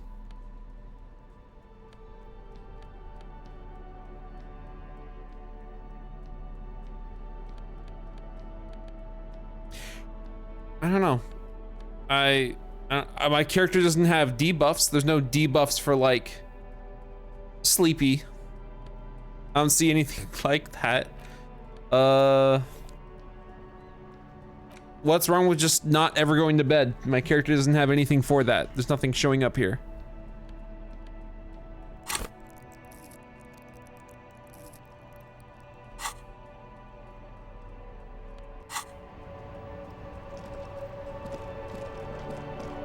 Okay, fuck it. Fuck it. I'm testing the game now. Whatever. I'm not selling those, I'm not selling the rims. I'm not doing that. Oh, hey, they're gone. Can I go in here now? Nope.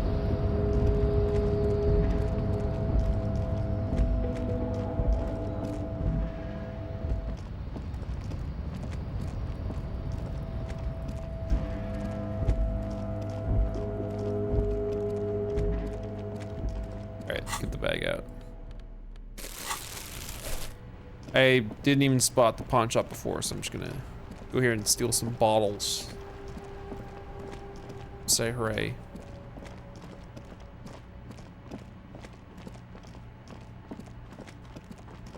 No, not you. No, not you. God damn. I swear to fuck.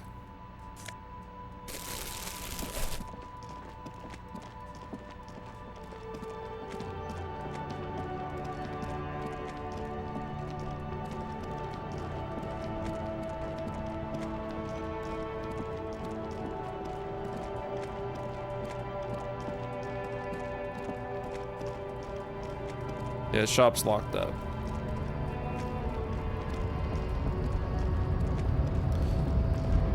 Okay, bro, I don't know what the fuck.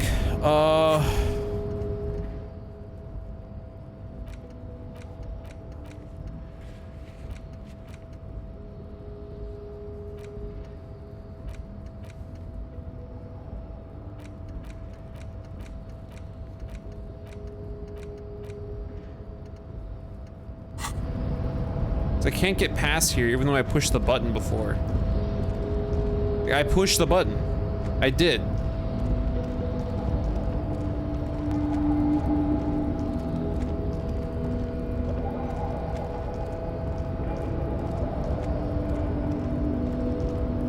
Am I soft locked? I have pushed the button. Bones for the office door. I'm telling you, I got in that office door without even jumping for the coat. Like, I just walked up and went in. I'm telling you. I just walked up and went in. I promise you. I promise you. Like, whenever the fuck it was, if I have a save there.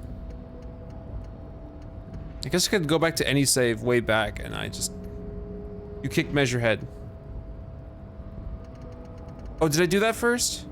You know what? That must have been it. In that case, I have no idea what I'm doing. Yeah, that must have been it. Okay. Go down. I gotta wait until Wednesday to go down south. Everyone's asleep right now. I guess it's time for books and shit.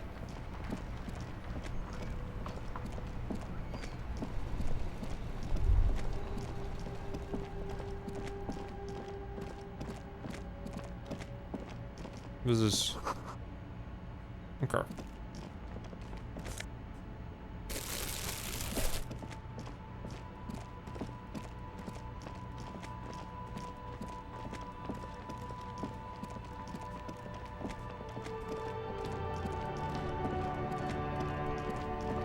Good detectives get 8 hours of sleep every night.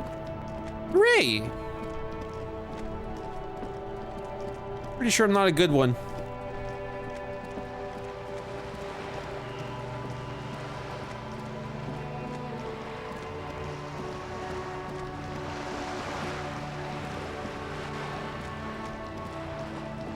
Bench? Bench. Skill point to volition, the money from Joyce. As if. As, it's already there. It's already there. There's nothing else to be done there.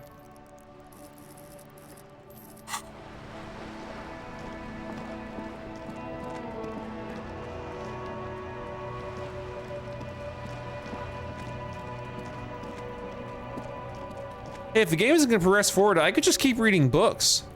If it's not gonna stop me, I'll just keep reading books. Fuck it. All right. I'll be so real though, I really don't care what's in these, like, articles. I really don't. In your hands, you hold 16 Days of Coldest April by Yekaterina Dar. The cover image shows a row of concrete apartments above which span a black and white rainbow. Feels heavy. Indeed, the book is unusually heavy in your hands, as though the cover were lined with lead. How long is this book anyway? You flip through the book. The pages are thinner than you realized, and the type quite small and tightly set. It's nearly 600 pages long. Look at the back cover. The back cover is dominated by a black and white photograph of the author. What does she look like? She can't be much older than her mid-30s in this photograph. And yet, from this cover, the eyes of a sad old woman stare back at you. Okay, start reading. In cold, detached prose, the author describes a scene from one of the Yugograd riots in the 20s. Youths overturned motor carriages and set trash cans ablaze, while heavily armored guardsmen dash in and disperse them in a flurry of baton blows. As ethnic tensions run wild, a pair of young lovers meet each other on the street.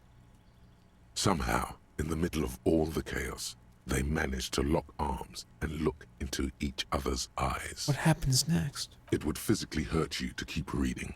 Are you sure? Yeah. Fuck it. Do it. It can't be worse than what you've already felt. Let's do it. They go through a somewhat awkward love affair. And in the end, they betray each other and succumb to the absurdity of Gradian life. The man becomes a lens grinder, completely abandoning his former existence. He toils through the daily drudgery at the Lenka polyfabricate. Happiness and fulfillment have eluded him his whole life. And in the end, he has nothing to do but dedicate himself to the craft. And the woman?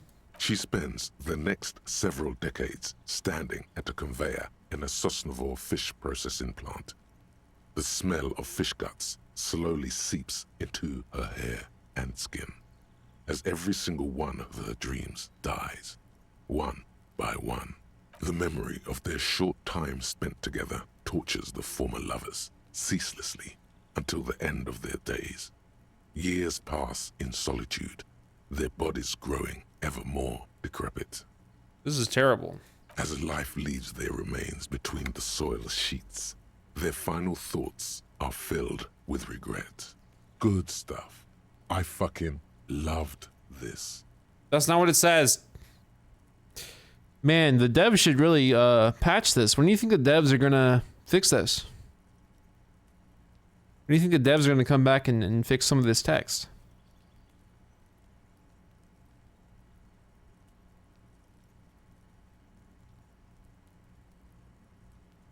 Put the book away.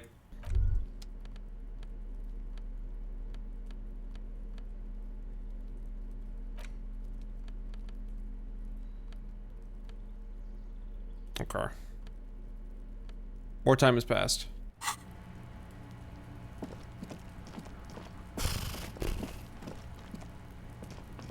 Another book? More ledger reading? Maybe. Yeah, fuck it. Just kinda wish this gave me XP. Maybe it will.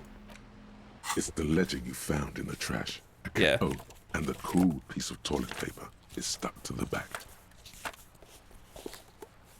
Right. Inspect the toilet paper. It's just toilet paper sticking to the back of the plastic clipboard. You can take it off if you want. Take it off. Still wet, the toilet paper peels off the plastic easily. All you have to do is shake it off with your finger and voila! The ledger now looks marginally better. Inspect the clip. An aluminium block runs the width of the board, biting down on the paperwork. Its crocodile teeth are the only thing keeping the papers together. A regular pencil, the tip worn down to nothing, has been attached to the clip. Run your finger across aluminum. The surface is interrupted by a silvery sticker. It's rectangular, sparkling with iridescence. You don't know how you didn't notice it before. Looks like an official mark, made to be low visibility outside the right circumstances. Hey, Lieutenant, what is this? What? That thing. It's a halogen watermark. We use it for adding information to RCM property. What kind of information? It depends. Aside from an anti-counterfeiting stamp, mine has my station number and address. The information varies by date of issue.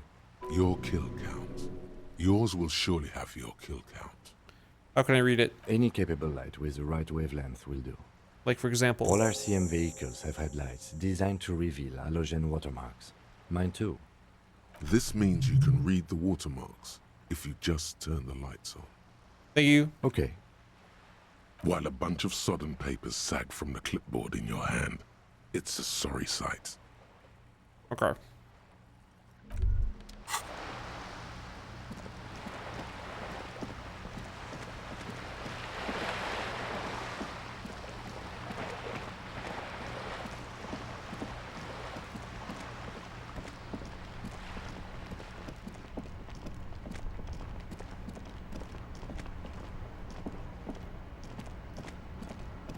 Inside, you see a set of steering levers, a radio. I have something here we could sell. Transport enclosure. Regular people just... headlights. All right. Ready? I turn, you press start. It's next to the preheater.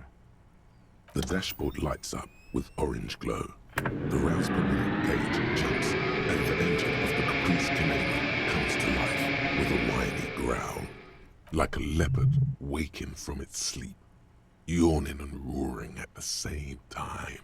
That sound, you feel the wind in your hair as if you're already driving. But where? Yes, where? Down a narrow street, lined with shabby wooden houses, the 881 motor tract, coiling like a serpent high above. Children play under the viaduct, eyes turn to watch you as you pass. What's ahead? The Valley of Dogs, and before it, a familiar dome, like a ladybug without the colors.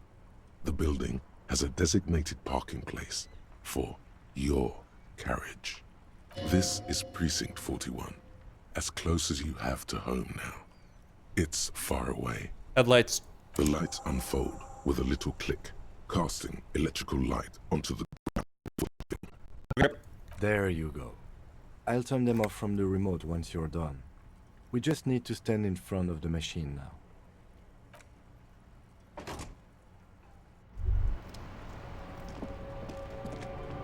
As you hold your ledger's clip under the headlamp, an iridescent hologram appears.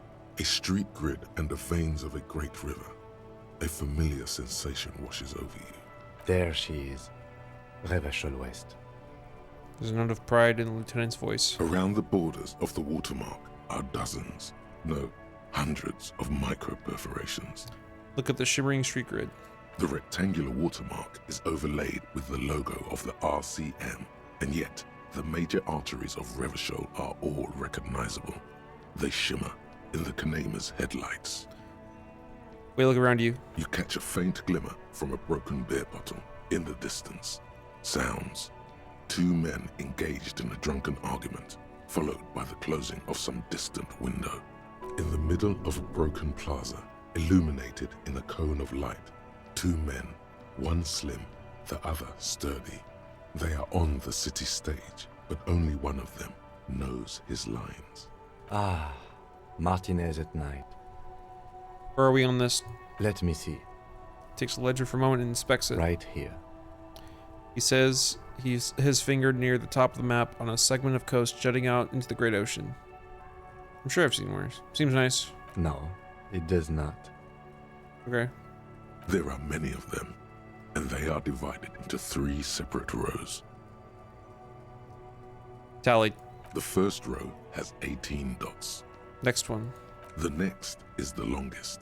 It runs all the way around the border, and then some. Count them. There are so many, it's hard to count. More than 150, at least. Maybe even 200. But the last row. The last row has 3 perforations. 3, that's it? That's it. Kim, what do all these holes mean? Those are perforations. They represent your record as an officer of the RCM. They are your statistics, as it were. I should have guessed you'd keep a record. Officers often do. Let's take a look. Son, here is where we score your life performance. You better hope it's good. The first row represents your years of service. 18 years. Okay, not bad at all. What did you do before you volunteered?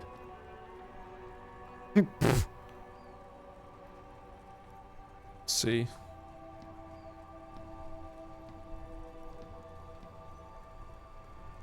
Probably some boring office job, same as everyone else. No shame in working a regular job, detective. Sometimes after a long day of doing this, I even envy it. Let's move on, shall we?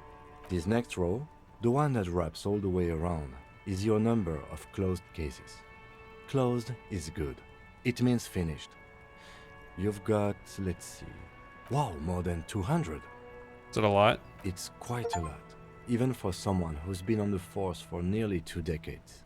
Usually, clearing more than 10 cases a year puts you in the 90th percentile of all RCM officers.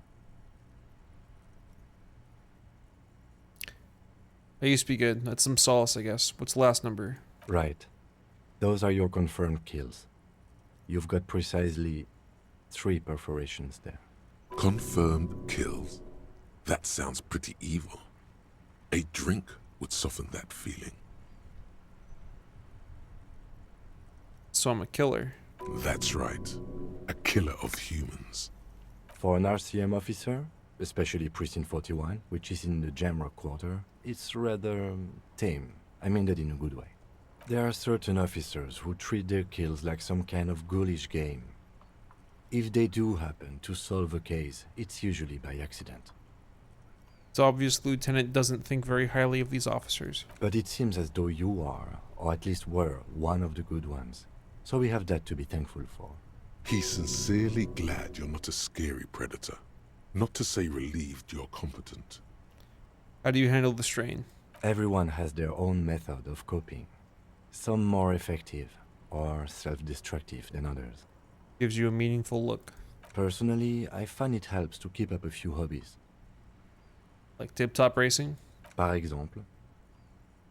Maybe I should find a hobby. Why not gardening? You've already got the gloves. I'm not gonna ask him that. Thanks for this. The lieutenant nods. Okay, let's go. Right. I'll go turn off the lights.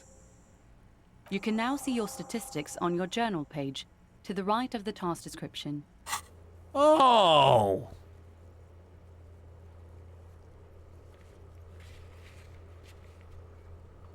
That's a lot of numbers.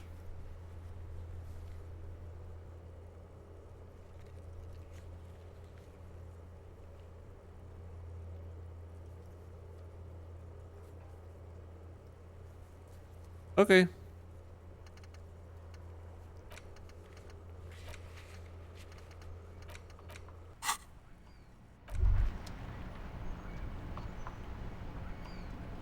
I don't want to sell the rims. I don't want to do it. Ah! I guess we're going to find out what happens. Ah! Read more shit.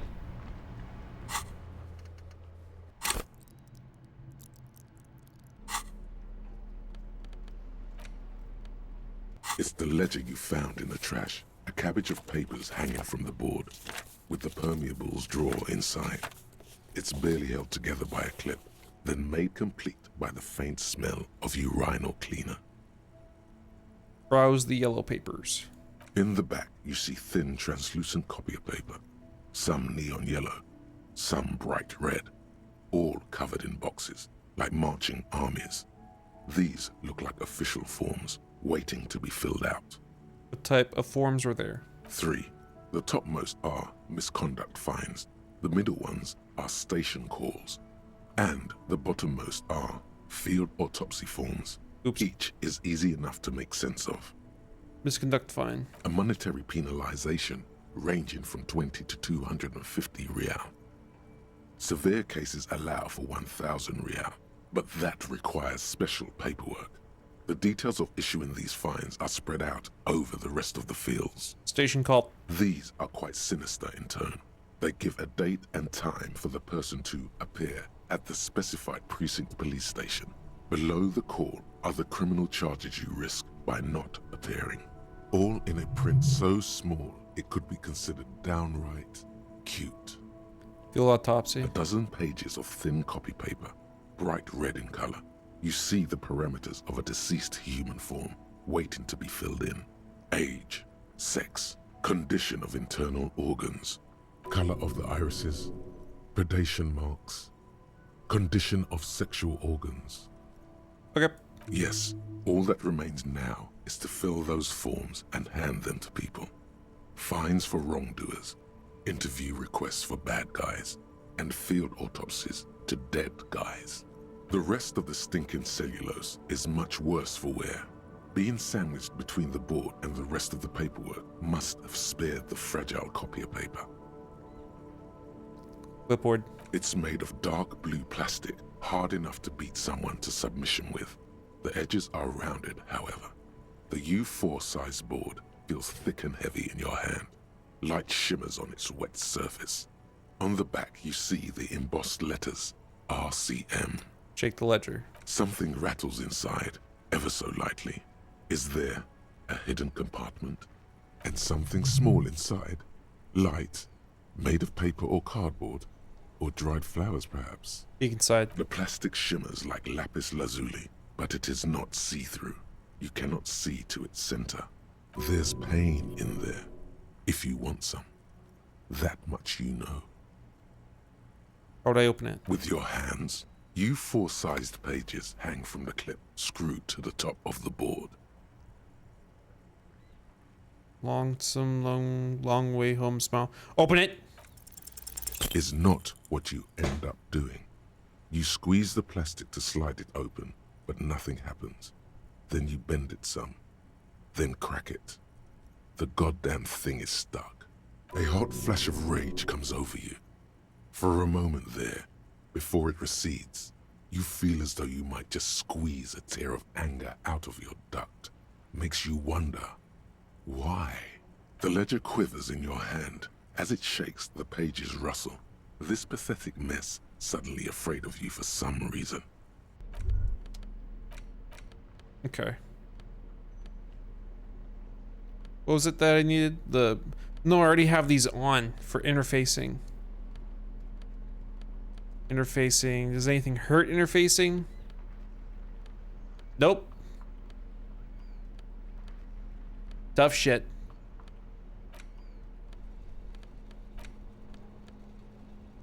It's the ledger you found in the trash. A cabbage of papers hanging from the board. With the permeables drawn arson, petty theft, spousal abuse, handwritten logs on dozens. Okay. You don't exactly read. It takes about half an hour to piece one together, using the system you've devised. Which one do you want? The unsolvable case. AKA Leslie and Burke. AKA the public indecency drunk and the property damage drunk is a cursed case. It has been passed from unsuspecting officer to unsuspecting officer for 10 years.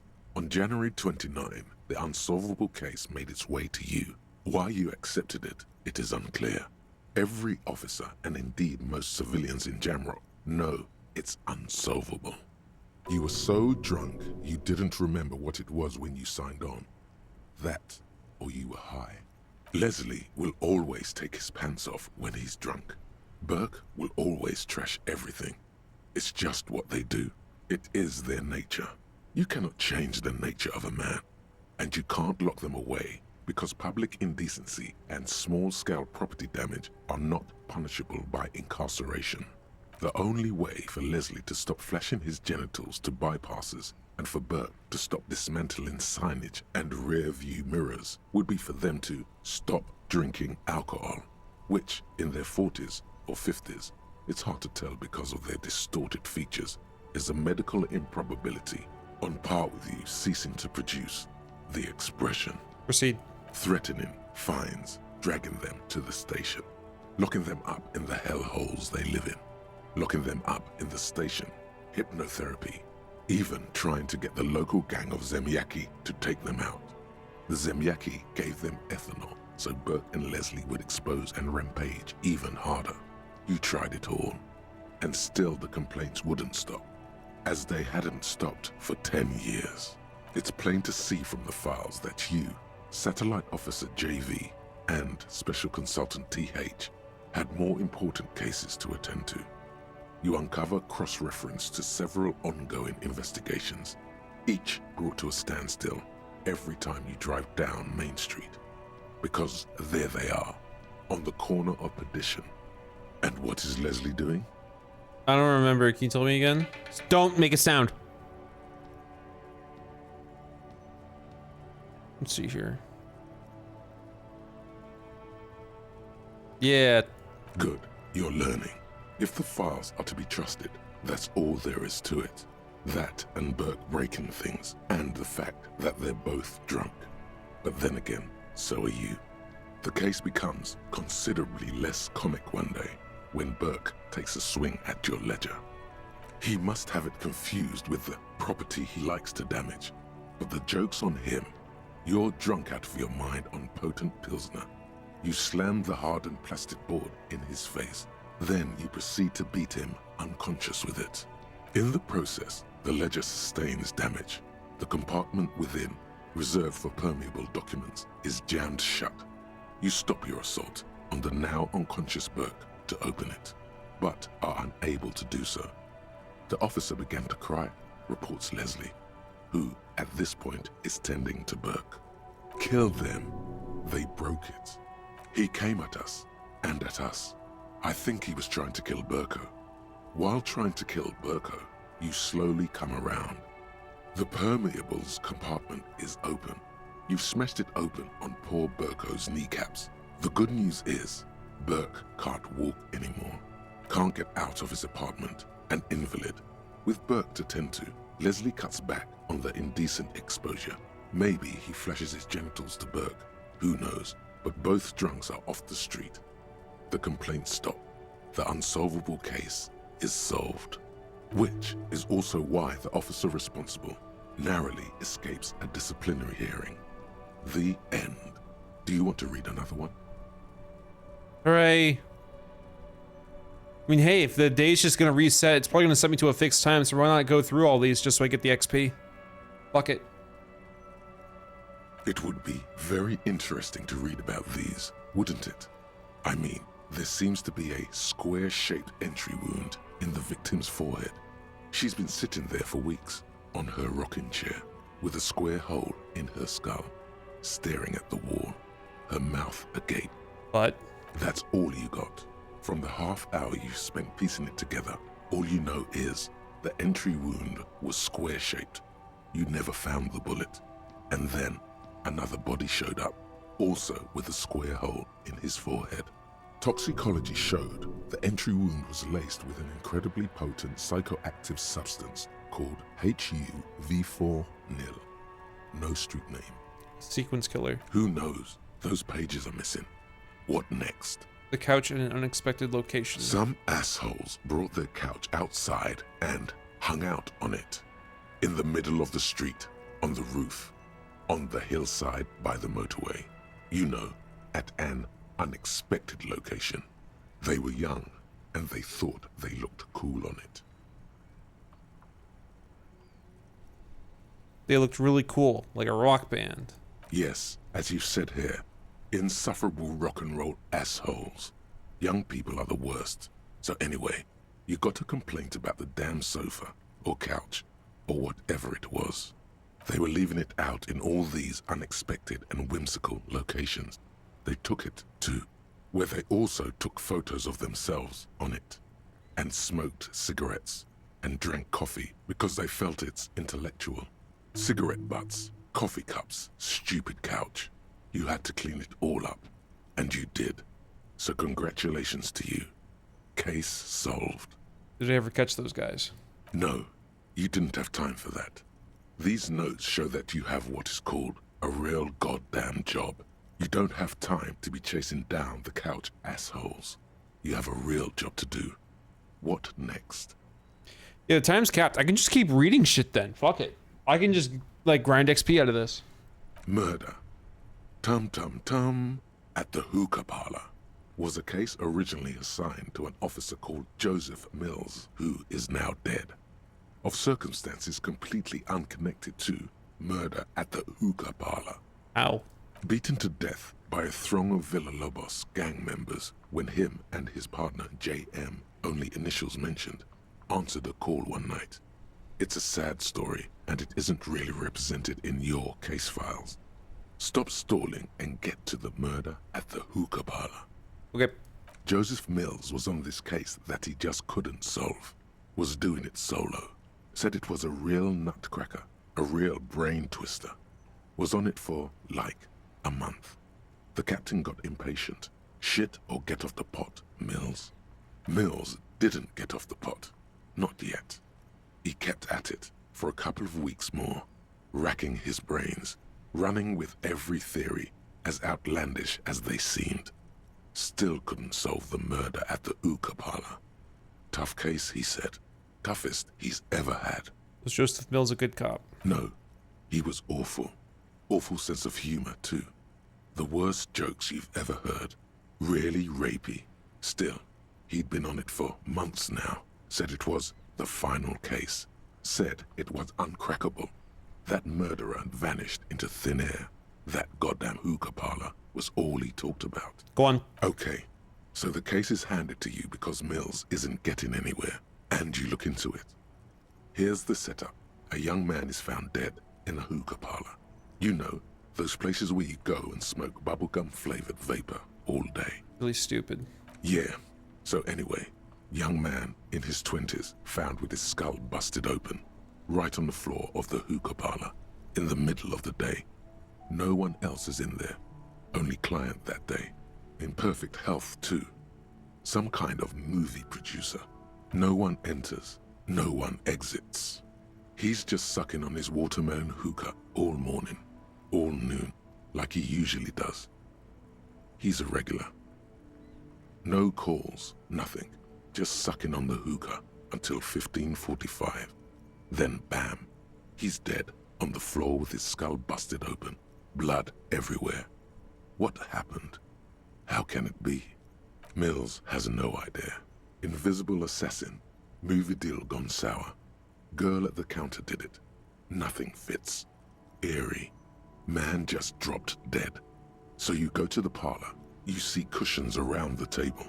Tables low, heavy, really sharp edge.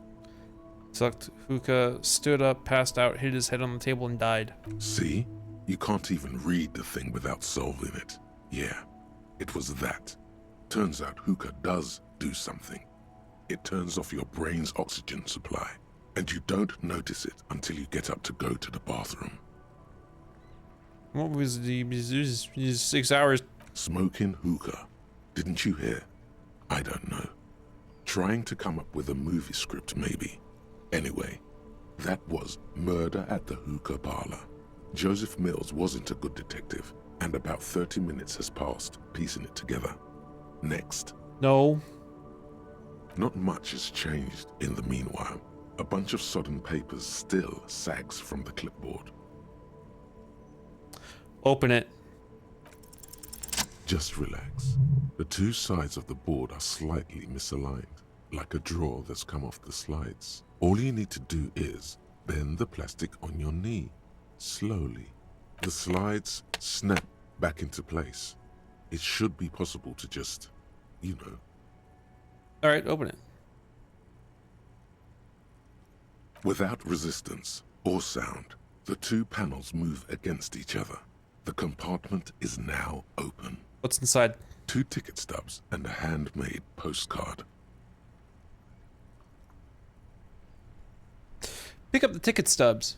2 octopuses are smiling, reaching their tentacles toward each other in the colored pencil drawings. The tickets permit access to the zoo in Revachol East. The aquarium costs extra. These let you go there, too. What's her name talked about octopuses, but that could be coincidence.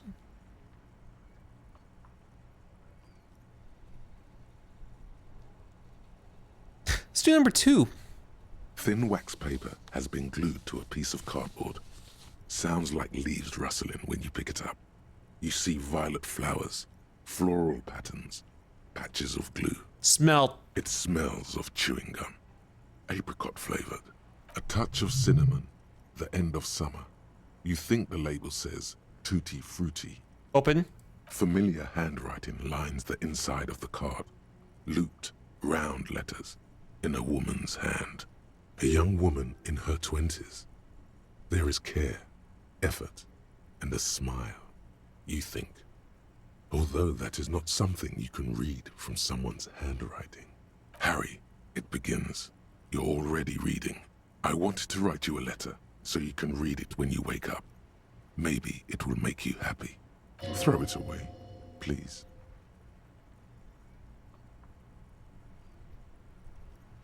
It'll make me happy.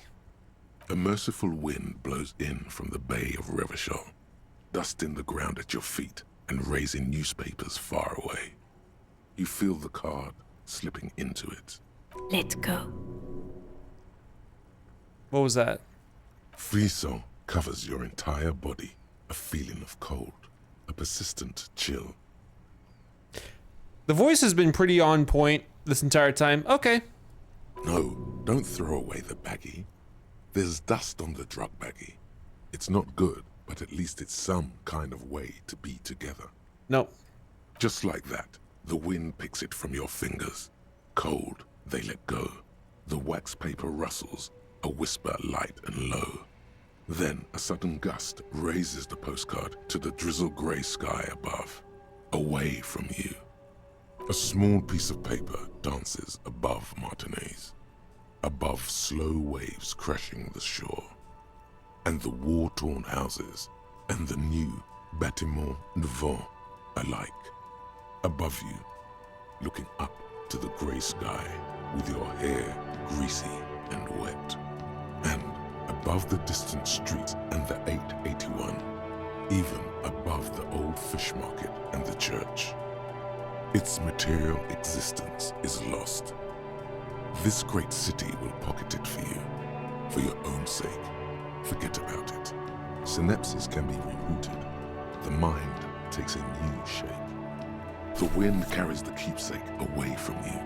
To the southwest, the pale violet dot disappears.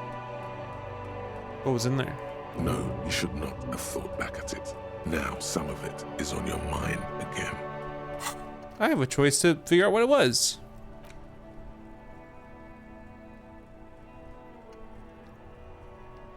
Okay, well, I'm not gonna, so, yep. Look at Ledger. The ledger of oblivion-induced mental health is just as shabby as the damaged ledger was. A bunch of sodden papers sags from the clipboard in your hand. The Ledger of Oblivion is a special item that can be used both as an interactable and a tool equipped in your hand for skill bonuses. Find it under the Tools tab in your inventory. Smell. The acidic stench of rotting food is rubbed off on the cellulose. It now forms the base of the experience. This base surrounded by a faint air of spoiled meat, the stuff of death itself, and then sprinkled liberally with the citrus zest of toilet cleaner. You know, like the bits they put into public piss bowls, probably called Fermi Discrete, or Axel, or something. At some point in its journey, the ledger has seen the inside of a public toilet. Which toilet would that be? Remember when I said the smell of the upstairs bathroom was so rank they should have sent a poet to describe it? Yes. Why, yes it is. Among many other things. This cleaning tablet is used by the whirling in rags. Perhaps that's where the ledger was dropped in the toilet. By you. Put it away.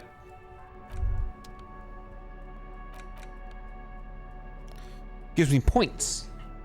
This gives me points. Active points. I'm so smart when I hold this.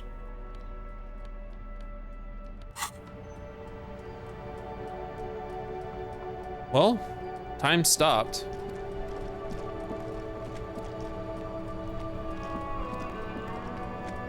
The game's not stopping me, so fuck it. But was that a volition check? All right, we'll check this out, okay? We're gonna get the money. Nope, that wasn't volition. That wasn't volition.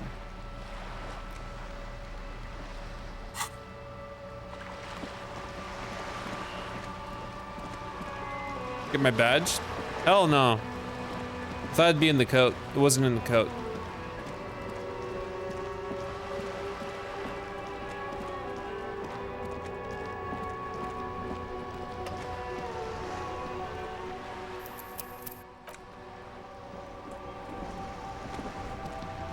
Yes? Surprised he doesn't just go home.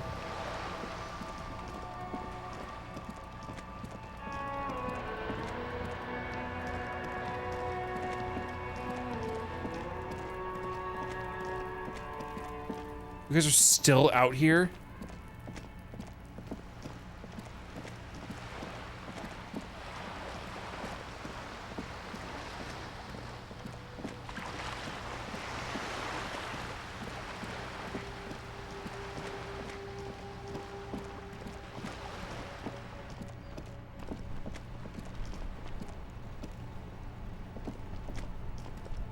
The worn and beaten wooden planks of the bench do not look overly comforting. We can sit on benches after we've solved the murder. Let's go. You can revisit the bench.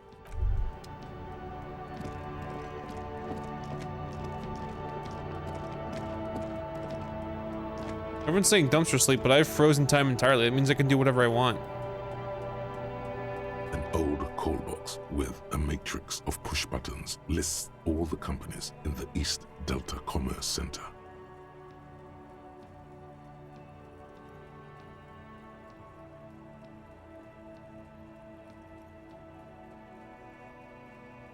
There's a lot of words.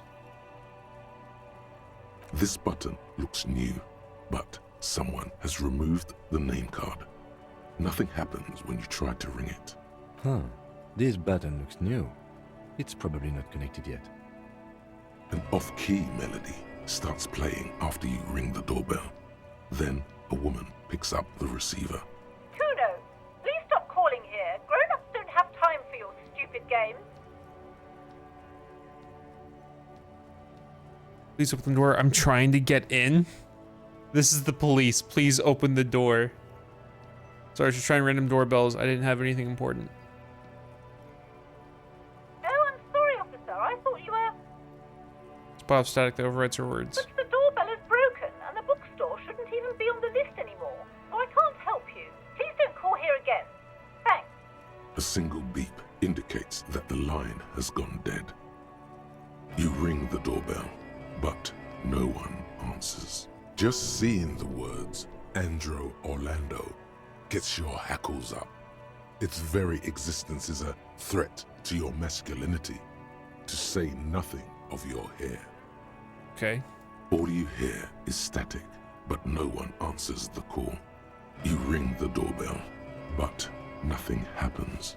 You wait for a minute or two, but all you get from the call box is silence.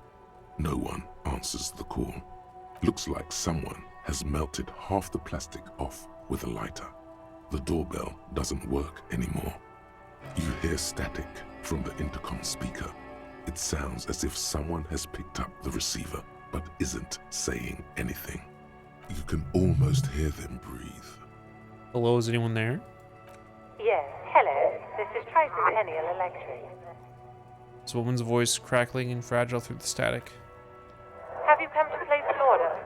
Wait, but what happened to Slipstream SCA? There's no Tricentennial Electrics on the list.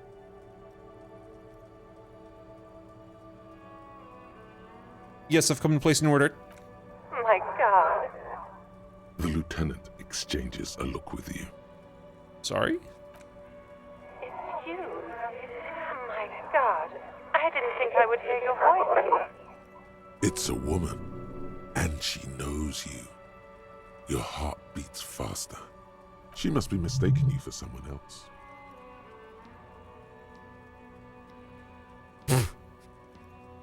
Yeah, it's me. Here I am again, crawling back into your life.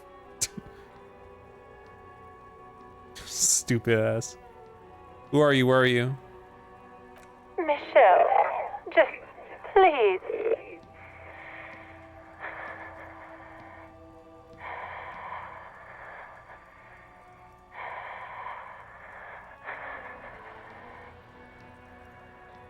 Sounds like a ghost. Wind blows through your clothes and you feel detached from your surroundings. Inside the building, a cold memory hangs. Why did you even call? I don't understand. You've been gone for months. I thought you didn't care. I'm Harry. Ever since I came to work here, it's been different. As if my mind's been wiped clean. A spot of static overrides her words. When she speaks again, it sounds like she's submerged. It's so nice. It's so nice to be able to finally forget. No. She sounds like she's about to cry. The cold is deep under your skin, as if you were talking to someone who's 100 years away. Somewhere inside the building, water is flooding the cellar floor.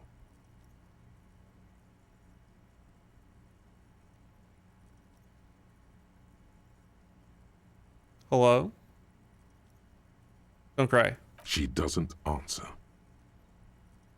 You're still there. Silence. The only thing you can hear now is static and waves washing ashore on the bay. Bye-bye. You press the number sign on the keypad that terminates the call. 12 name cards on the call box read. Okay. Silence. No one's home at Fortress Accident. Silence. No one answers the doorbell. Nothing happens after you ring the doorbell. They don't want to talk to you. You're going to just stand there and take it from a doorbell? What? No, I'll show you how a gentleman treats a doorbell. Kiss the doorbell. I'll just leave it alone. The doorbell agrees. The entire call box looks relieved. Silence. No one on. Okay.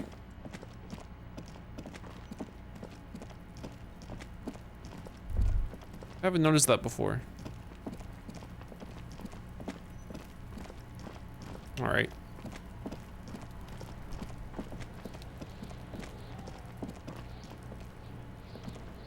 The trash container stands in the spring snow. That's interesting.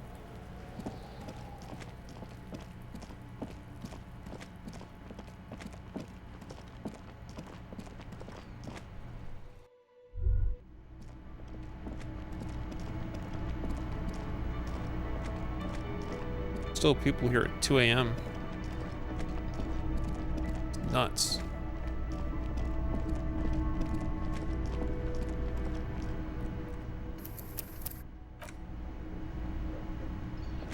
Can I help you? Found the victim's clothes in the trash container out back. I've already done all these. Another thing. Great.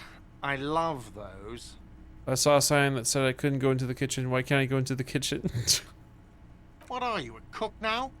That's none of your business. There may be something pertinent to the investigation in the kitchen. He wasn't pan-fried. He was lynched. What could the kitchen possibly have to do with... Fine, okay. The kitchen is closed until 1 p.m. because the cook is working. You can snoop around after that. If you... Yes? Great.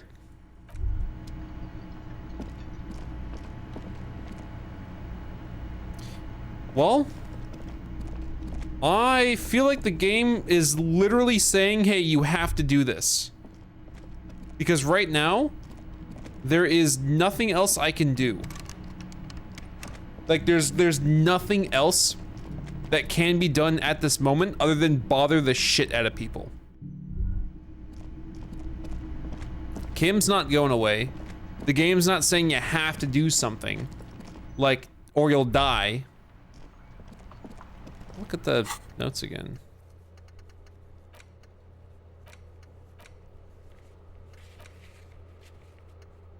They keep getting a reality lowdown.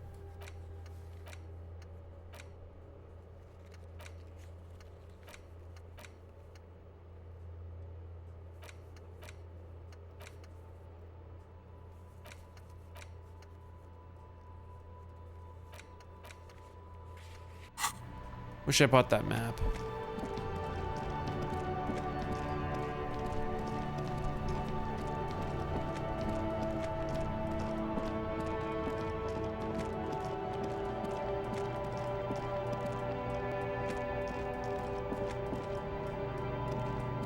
Hold on.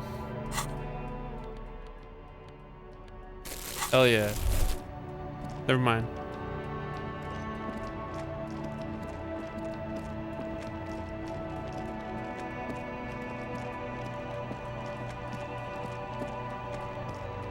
You ever just like say stuff, like just like your active observations, and then you read like 2 things and you start to see entirely how the game is gonna work because someone in chat types it?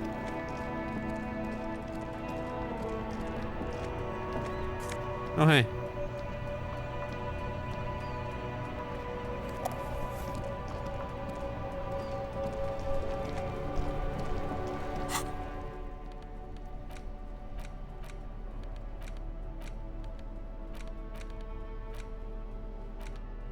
Fantastic.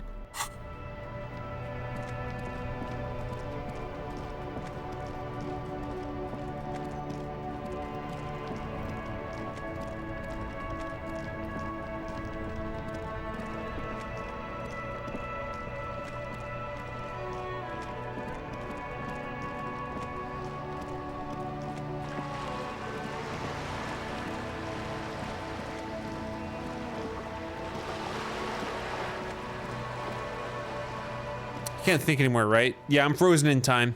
My brain's frozen in time. There's a way to get the joy skill check again, though. I can't put a point into volition. I'm pretty sure that was a volition check, but I'll see. I don't think it's spoilers because this is how I'm interpreting this first day. It's what somebody typed.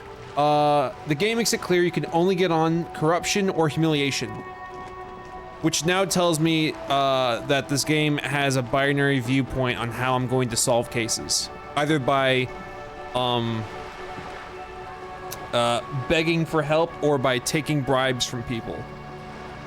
And if that's how the game plays out, then you've just told me how the game is going to go, and I have a fair idea of how the plot's going to be. That's just their own interpretation? Oh, okay. All right. Because sometimes I'm afraid that a chat message will just state exactly what the game is and it means to help me, but then if that's what the game is, then I have nothing left to learn on my own. Just a matter of utilizing pre-existing knowledge. You're back. Good. What can I help you with? That's a volition check. I'm never getting that volition check. I can equip that item. Now I'm so smart. I'm such a smart guy currently.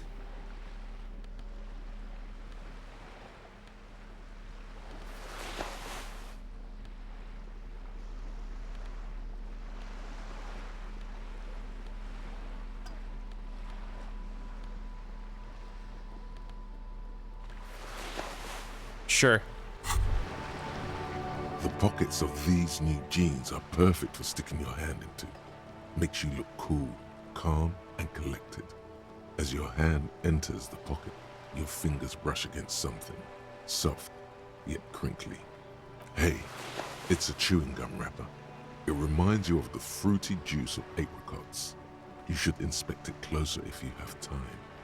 Something about the wrapper's texture is familiar. Not familiar in a good way. I'll just toss this too. Apparently I fucking hate gum. In there somewhere. I hate gum. In a big way.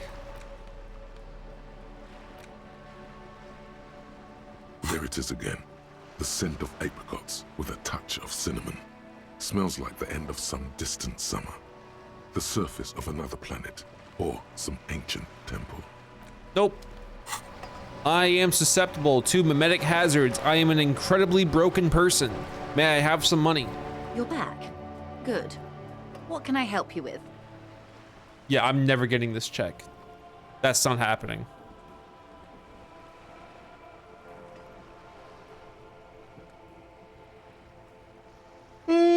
Well, the game's not letting me choose otherwise, so fuck it. I guess I'm taking the rims. Put my good shit back on. Put my real shit back on. Interfacing. Yep. My shirt says hell yeah. Keep that on.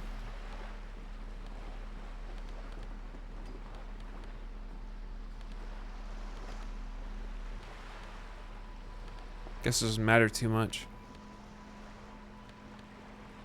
Authority's already in the dump. I could just do that.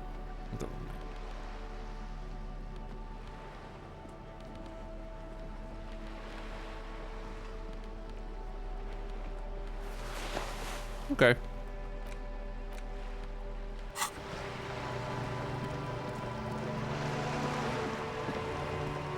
It's a gift from Kim. And I wish she'd said, I want to have a further discussion about the rims. It sounds like they're really important to him, and I would like to discuss it more.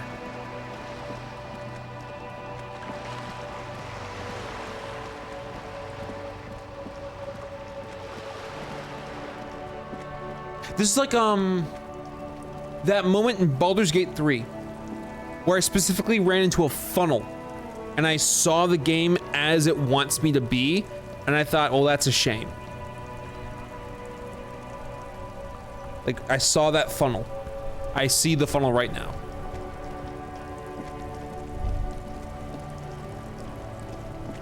That didn't stop me from thinking that Baldur's Gate 3 is the best game, like, of this... maybe not the best game, but like top 10. Like, top 10.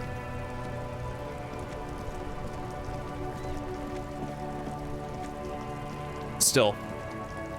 Yeah, I'm not seeing any other prompts. Kim's not saying I'm gonna go home. There's no fail state. It's just, hey, do this now. And I've clicked on this bench a few times. Those that have typed like, hey, you can sleep on the bench.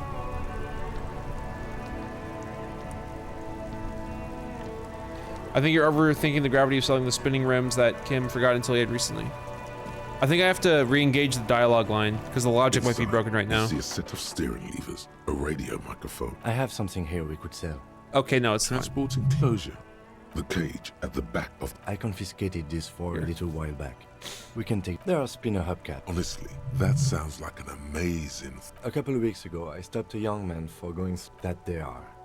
I was going to take them into evidence. No, that... He flashes a smile. As I said, they're used... The lieutenant nods as you take the spinners.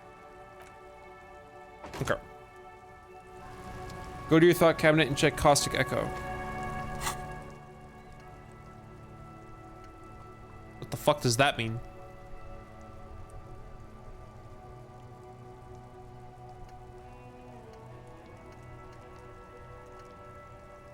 What the fuck does that mean?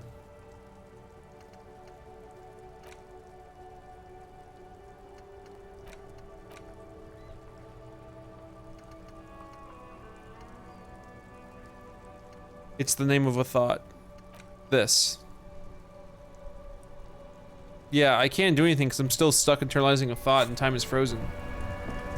Click stop on the current one. No, I think I'm just gonna do this instead.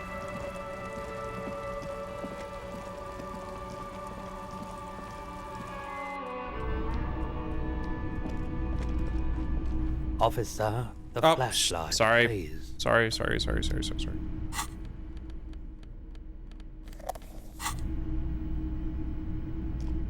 Hello. Let me know if I can help you with anything. Spoonbox I bought. You played this tape, right? Of course. It's in working order still, isn't it? Just pick your tape and set it spinning. Something like to sell. We'd like to sell these hubcaps. Roy takes the hubcaps from the lieutenant and inspects them. The spinners appear iridescent in the dancing light of his pawn shop. Yes, these are very, very good. Damn. Did you defraud some foreign prince for them? Jump a misc banger? No matter. I'll give you 200 real. No one was defrauded or jumped. I assure you. Lieutenant explains as the pawnbroker opens the register and counts the cash. Of course. I meant no offense. 200 real for you, officer. Delightful doing business with you. Do come again. Thank you. It's the cash, then turns to you. Here's the 130 real you need for your bill. Do not waste it. Anything else you're thinking of selling? Nope. Another time, perhaps. Bye-bye. Can I thank him, or is it just a flat static whatever? Yes. Nope. Okay.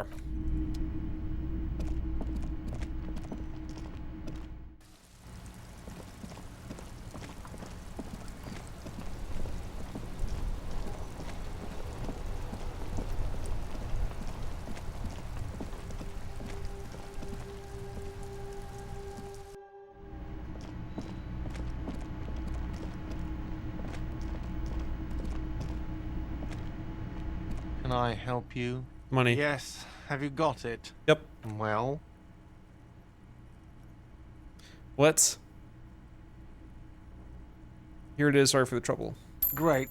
Thank you, officer. That's all I wanted. Payment for services rendered. If you continue to stay here, I just ask that you please pay your nightly bill in advance starting tomorrow. The electronic lock to your room has been disabled till 9 p.m. tomorrow.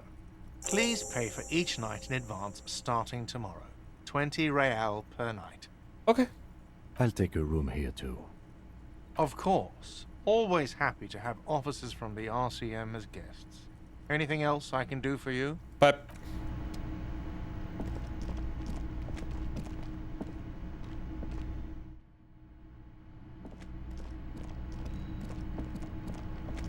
bye, bestie. This is the door to the room you redecorated.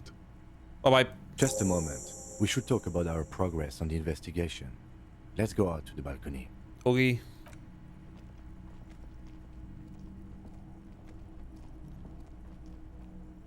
The air outside is brisk. The lieutenant is silent for a moment. He listens to the traffic hum. Then... Red dirt cake? Yep. Now then, we should talk about the investigation. But I also feel you're a bit hazy on the RCM.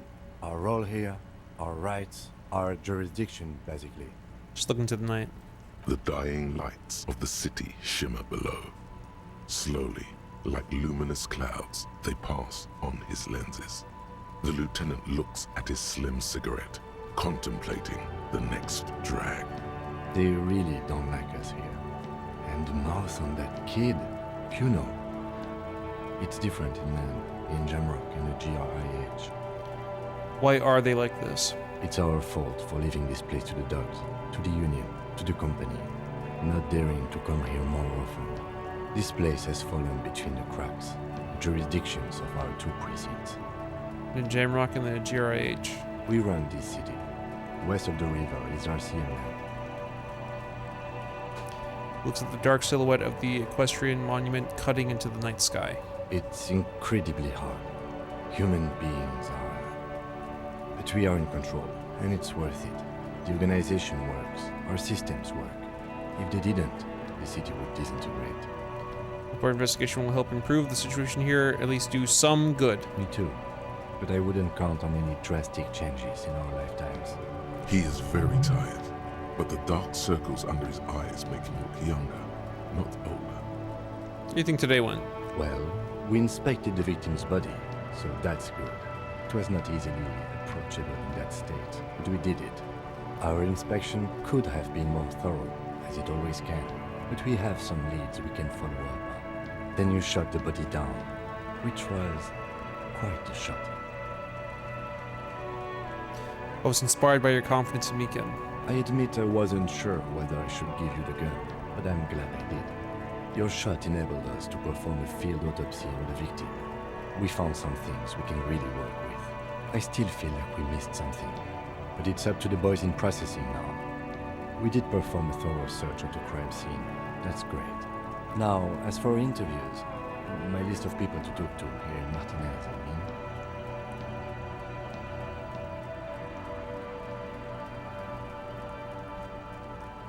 Initial interviews, yes, but we talked to some people, it's my forte, and like most cops, I understand how important communication is. It too. Including Everard Clare, a daunting adversary, if there ever was one. He wasn't particularly forthcoming with useful information, however. I'm sure I can get him to tell us more. He's a tough cookie, that one. Claire also helped you, how should I say, remember your name? That's a relief. Big relief. It's a very serviceable name, too. Moving on. We talked to Joyce Messier, but didn't get any information from her. I have a feeling Joyce knows how dangerous the situation really is. We have to get her to talk to us. Above all, though, today was exhausting. What's with all the running? You run a lot. Is that a standard Precinct 41 practice? I have a really good theory about why you're running so fast, son. Just you wait until we get up tomorrow.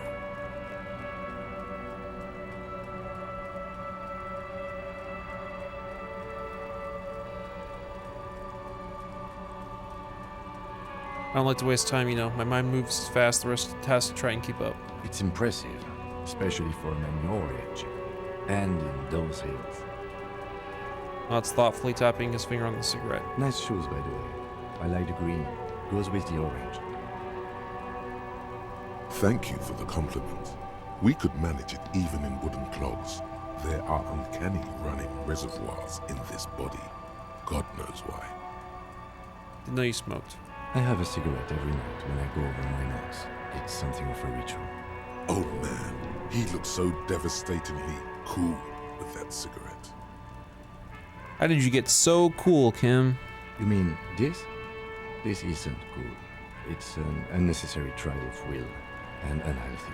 Keeping the habit within the parameters he's given himself takes a lot of focus. It would be easier to simply quit. Yet, were he to quit, he would lose the cool factor. This man relishes his cool quite a bit below it all. Debrief. Yes. It's been a long and eventful day. What are our powers exactly, the RCM? They're quite limited, actually. The power officers of the Revachol Citizens Militia exercise most frequently is imposing fines of up to 1,000 real for offenses, in accordance with an interdepartmental schedule. Wouldn't that be an easy power to abuse? Yes, although indirectly, as citizens can always request records from their local station. Officers of the RCM have been known to take bribes of less than the prescribed fine amount. It undermines trust in the RCM. Okay, what else? We can arrest people, of course, but rather than bringing someone in directly, it's preferable to serve a station call slip. It prevents confusion and overcrowding. If someone resists? As you may have gathered from the fact that we are expected to carry a record of our kills, like the one in your watermarks, we are permitted to use whatever force is necessary, and strongly admonished not to abuse that power. Have you ever killed anyone? Yes. The last time was 4 years ago. He has internalized it well. It's just that. A fact. A self-contained past event. There is a slight physical revulsion in him while saying that. But he's worked through it in the intervening years. That was the people we convict. We don't convict. We arrest and send them to coalition government courts in Couron and La Delta. The prosecution works off our testimonies and records, which is why it's paramount to keep them. Great. Who makes all these rules? The coalition government? Yes, the international community's mission in Revachol, and the moral intern more broadly. The RCM was formed by the coalition government to restore order in the international zone after the revolution. So we did. Now we attempt to maintain that order. No more, no less. Gaze is absently fixed on a window below that just went dark. Or perhaps it is better to say we were allowed to form. It's a point of contention whether the citizens of Revachol or the coalition government founded the RCM.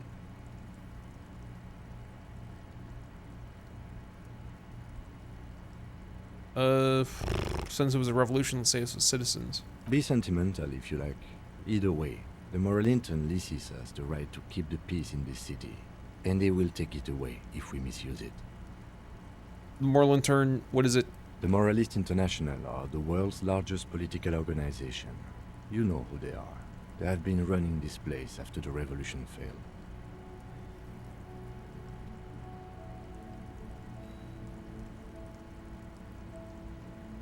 If I did know, how would you describe them? They're a union of center-left and center-right parties across the Real Belt. Our coalition government is just one of its many projects. They also run the ICP, EPIS, most intergovernmental organizations in the world. What do they believe in? What do they believe in? They are Dolorians. They believe they continue the humanist project set forth by Her Innocence Dolores Day 4 centuries ago. Others say they are just technocrats. What is their symbol? Interesting question. It's a blue forget-me-not. Their motto is love, compassion, self-discipline. I think you can gauge what they want you to think of them from that. Something even a little feminine, but in a strict manner. Something like the dark blue, serious color of the early night sky above. Who was Dolores Day? A historic figure? The author of the modern age? You will have to look elsewhere for opinions. The subject of humanism is too abstract for me. For you, she is something painful, though it's hard to say why. What do you think of them? The moral intern are a fact. I try not to have opinions on facts until they change. And it doesn't look like that's about to happen. I have an opinion on the moral intern. Do you? Lieutenant arches his brow, then pulls on his cigarette. It's a slim, white thing in his fingers.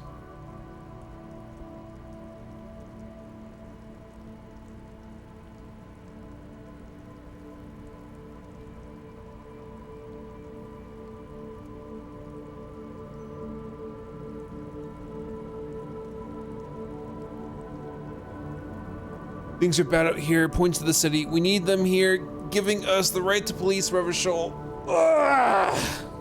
They've done an awful job here. Have you seen the place? This isn't humanism. We are the stooges of the world's biggest bourgeois organization, protecting the bourgeois rights.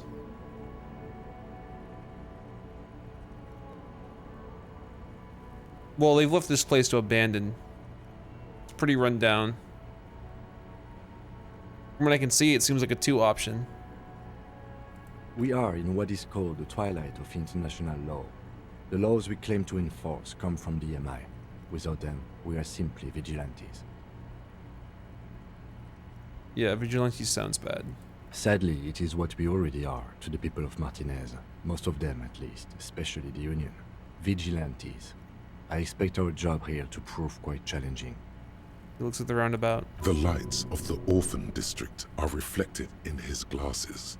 The red and golden orbs of the motorway sliding like pearls on a string from east to west as Revachol commutes back to the suburbs. Tomorrow is Tuesday. Monday is over. Oh no! Thank you for this. Yeah, it's getting very cold now. Let's go. He puts out the stub of his cigarette and looks to the door. Okay.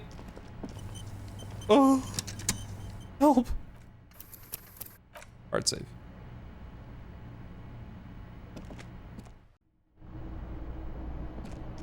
They go to bed now? Bye.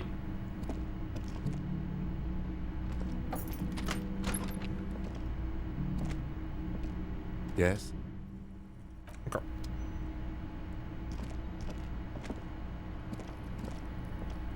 He went to his room like a fucking sim.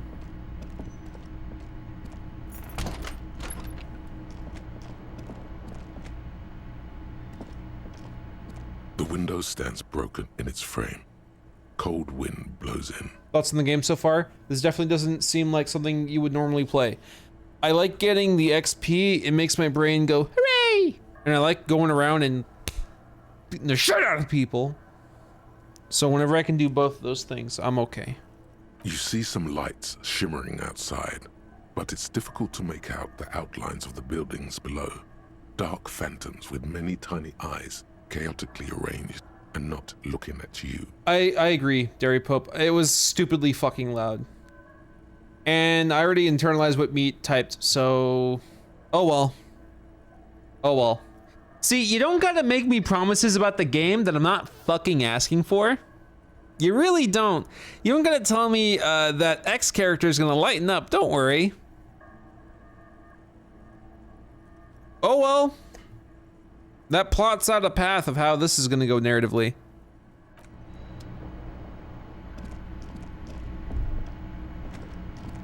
Look at the face. A mirror hangs on the bathroom wall. In it, your face, adorned with the expression. Electrochemistry. Put skill points into electrochemistry to open this white check. I feel like I could do that. I got points in that. Hold on. Hold on. We could bump this shit. We could bump this shit hard. 1 second.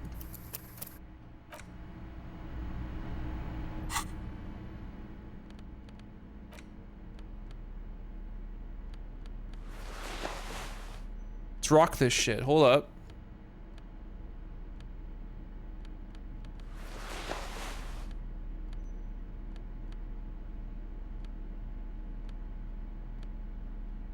Yeah. All right. A mirror hangs on the bathroom wall. In it, your... In it.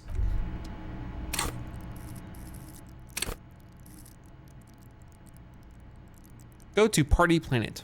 Love and be loved by drugs.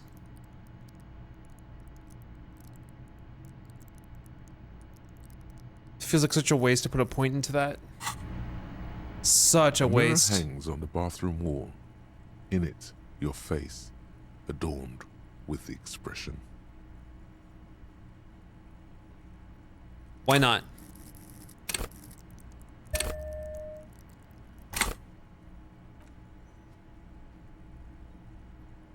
Oh. A mirror hangs on the bathroom wall. Oh, there we go. In it. Oh my fucking god. Oh shit. Oh shit. Oh shit. All right, attempt to stop the expression from happening.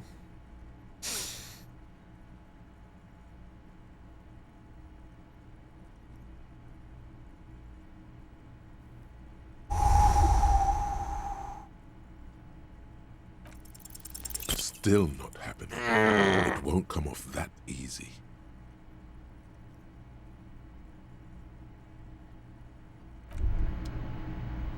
Let's try again.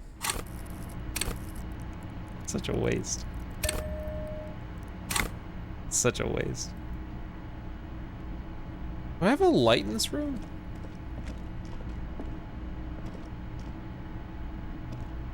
A mirror hangs on the bathroom wall. In it, your face, adorned with the expression.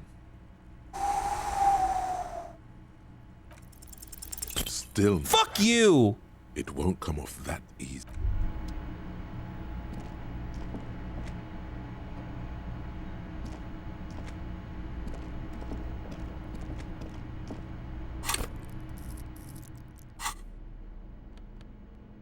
This is why I fucking hate XCOM. Also, is there anything to this perk besides just wanting drugs? Is there, what is the point of this drug other than wild wasteland shit?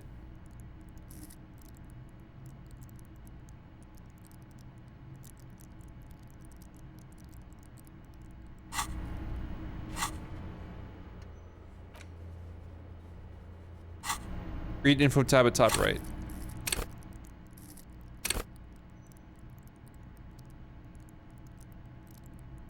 And within you be longing to indulge. Yeah, I'll just read the bottom part. Oh no, this here. Take drugs with fewer negative side effects. Also enables you to better investigate lurid matters. If you need to understand a chemical breakdown or talk to someone blast out of their mind, or understand sexual dynamics, electrochemistry is there to guide you. At high levels, electrochemistry makes you a man of unrestrained pleasure, unrepentant Lothario who leers at people with a bottle of speed and a plastic bendy straw in either hand. But with low electrochemistry, you'll be too innocent to be effective. Without a working knowledge of drugs and sex, the city will be difficult to understand. Frown. So can I take crack? Picked up some crack today. That looks the fucking same as before. Bullshit.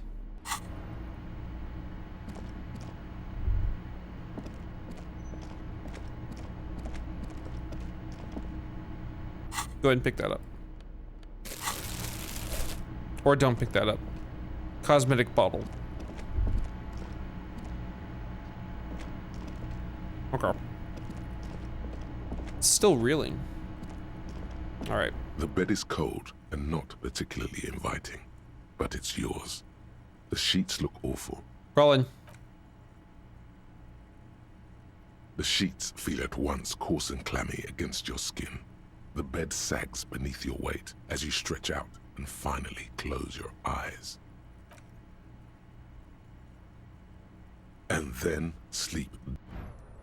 And then sleep doesn't come. Why? Maybe it's the bed's fault. Check the pillow. Its synthetic filling has separated into hard lumps. The pillowcase smells oddly. Smells of alcohol and sweat. And grease. Check the blanket. It barely covers your toes, stretching over your soft belly. This is your body here. Intimate and warm. Breathing. A bit tense in the muscles. Relax. Roll over to the other side. It's a little better. Colors, scenes, and half-formed phrases still litter your mind. Part of you is still trying to solve the case, isn't it? Who killed him? Who? Something to do with... What was it that the lieutenant said? Union? And it's gone again. Your thoughts lost between the slowing brain waves. Bye-bye. Your breathing steadies. A great silence washes over you until your eyelids twitch in your sleep and images start forming.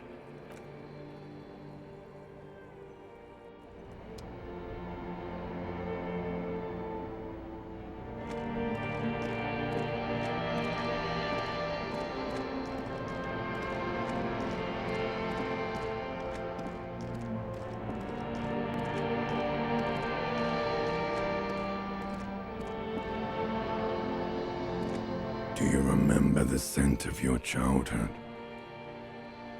I was born in a hospital where people usually go to die. I remember nothing.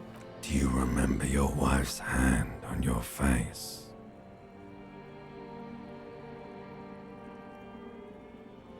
I left. Oh no, Funky baby, you stayed. It was the rest of it that left. Or you just stood there, with one hand on the bottle and the other on your dick, watching it go. Tell me, where are your friends? Human beings have friends, Harry boy. Where the hell are yours?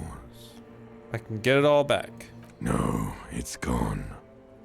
3 times gone and never coming back. You failed. You failed me. You failed Elysium. I've talked to you before. No, Harry. You were just talking to yourself. That's all you ever do. Even in your dreams. And the actor's wearing thin. The spots of the disco ball fade around you. You'll be back in those cold snakeskins in no time. Sweating up the bed. Stinky boy. No! No! No! What is Elysium? Everything. The pale and the useless. On the surface. The outer magnetosphere. Burning, furious truth. 8,000 years of written history. You really dropped the ball, Harry. 4.6 billion people. And you failed every single one of them. You really fucked up. Huh? You're not coming back from shit, thrashing around in that high conductivity state of yours, bumping into things and acting like a clown. Who are you kidding? Fuck off? Trying to solve this case. You're trying to what? I can't hear you. This is just a word dream now. Jumbled up garbage. The pictures are gone. The bed rises to meet you. A thin, sleep-like state. More glass than velvet, grinding in your head. So something is wrong. Sleep shouldn't be this bad, this dry, this unnourishing? There's something wrong with your thoughts. Some kind of new type of hangover. What? No. Oh yes, party boy, and it's worse than the one before. Just think of the shit you saw. Here it comes too. So soon already. A silent alarm goes off in your head like clockwork. Barely let you sleep at all. Time to get those clothes on, Harry. Time to go to work in the shit factory. Okay.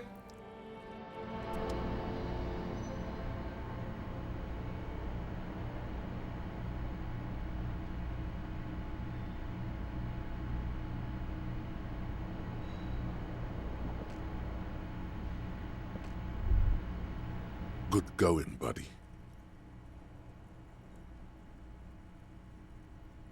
The guy, what the hell was that? Just had the most beautiful dream, uplifting, rejuvenating. Really? Because you feel even worse this morning than you did last night. What the hell's going on with me? You mean, why are you so tired? Too tired and down to even think? It is worrying, isn't it? You can't be a detective like this. Detectives need to be able to think. No, that's not it. Really, I feel super good. That's not really true. Your heart has finally pumped all the speed out of your system, Buster. Time to get some more. You're too weak to say no now. Waking up is the worst part. Maybe somewhere down the line you could decline.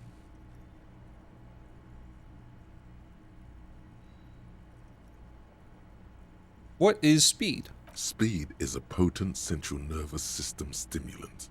It kept you propped up all day yesterday, despite your debilitating hangover.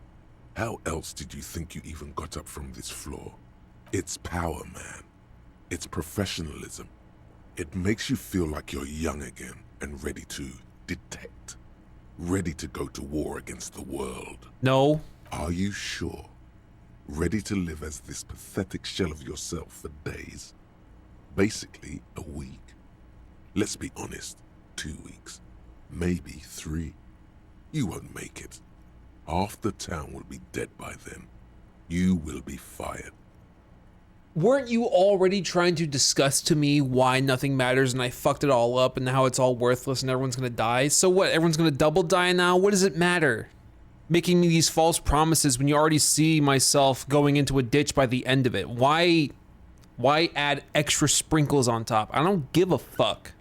Suit yourself, slow, sad shell man. See how you do without your spark. It does not matter unless you take away my shift button. I don't give a fuck.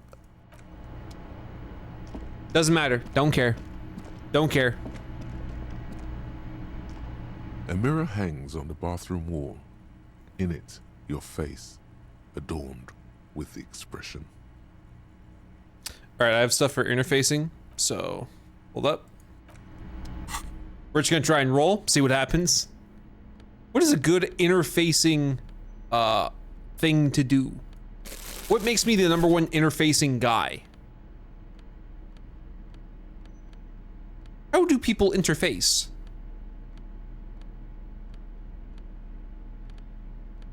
All right, none of these are for interfacing. Do any of these take away from interfacing? No, not really. A mirror hangs on the bathroom wall. Tool not in hand. All right, so I need a thing. I'm the #1 worker. A mirror hangs on the bathroom wall. In it, your face. Oh, chain cutters. I did not read. I was just looking at tool. I'm sorry. I'm sorry. A mirror hangs on the bathroom wall. In it, your face, adorned with the expression. I could have used my points on I want to roll back. I want to save scum so bad. I didn't think. Oh, I want to save scum. I want to save scum. Oh, fuck. I want to do it. Ooh, wee. I want to save scum. Ooh, wee. Fuck.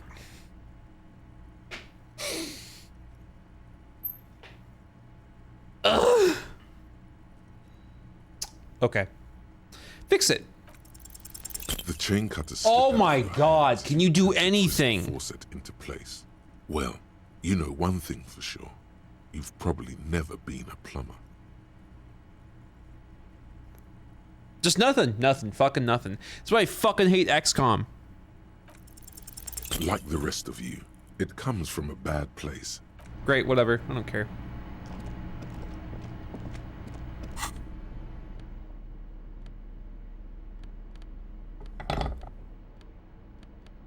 Sure.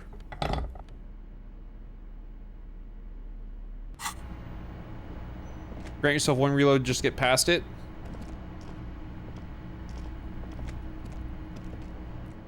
I fucking really want to. I didn't notice the tool thing. I thought like it was just a really high pass and I didn't register. Oh hey, yeah, you can just put points in there. And I would have put points in there. I so would have. I so fucking would have. Oh my god. Fuck. Ugh.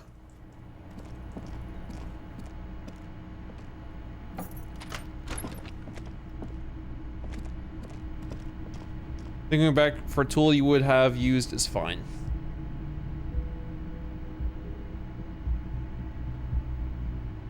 I want to be such a massive hypocrite and save scum right now because I didn't fucking think that the skill point could go in there. I didn't think it could do that. I don't know why I didn't look at that. Oh my god.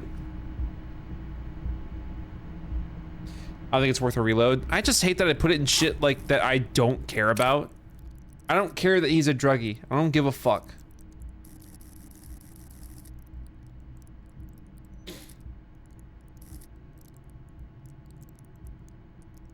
Which I can come back to it. Yeah, but I can't get those points back, can I? I put those points in there just because I thought that was my best chance? No. This was apparently my best chance. Where is it? Interfacing. That was my best chance. And interfacing is way more important than wanting drugs. Fuck. One save scum a stream sounds fine. Why save scum? Just continue the game. Do that. Just continue the game. Just wait a level up. Because I don't fucking care about. It's like I put points in shit that just doesn't fucking matter. This is worthless.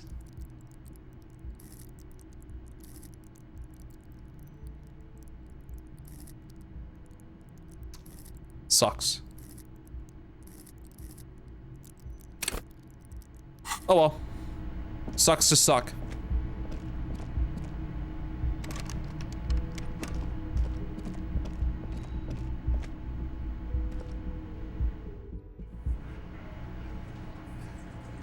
Hello.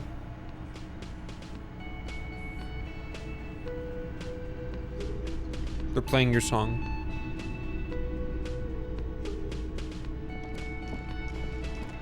Good morning. Morning. I've got some good news. I took care of the body. The thought of him decomposing in my MC wouldn't let me sleep. Good, thanks. I'm just glad he's gone. We have other matters to attend to. Oh, hey. Oh well, we'll get the armored boots in another lifetime. The Union muscle finally turned up, and they look rowdy. We need to talk to them. What do you mean rowdy? I mean ungovernable. Martinez isn't exactly enthusiastic about the RCM being here. They prefer to be policed by the Union. These men here, men who drink beer for breakfast, there's talk of an armed wing of the Union called the Hardy Boys, who are responsible for state policing. I think it's them. Why do we need to talk to them? Everything points to the Dock Workers Union. The belt used for hanging him, tracks in the mud, the circumstances in Martinez, my preliminary information, which may, of course, all be wrong. But we still need to talk to them, and it won't be easy. Are these the men Gardy told us about yesterday? I completely forgot. Sorry, I had a rough night's sleep. It's them by the looks of it. Loud and nasty, just like the manager said. One loose thread less to worry about, and one big problem to replace it. Alright. There's so many of them, maybe we should call in reinforcements. That would just escalate tensions. No captain would sign off on it. Solving one murder isn't worth a conflict between the RCM and the Debarders Union. In fact, even the death of 2 detectives might not warrant an all-out war. So let's keep a cool head, okay? He's not exaggerating about that mortal danger, just calmly factoring it in. Your fists clench and your pulse rises uncomfortably. Let's roll. One more thing before we do. We don't have to talk to them immediately. We can walk right past them, continue with our business. Yeah, streetwise. Zoom right past. Do it on your own terms. They're in no hurry to leave. They think they own the place. Anyway, I leave that choice to you. Whatever you decide is fine by me.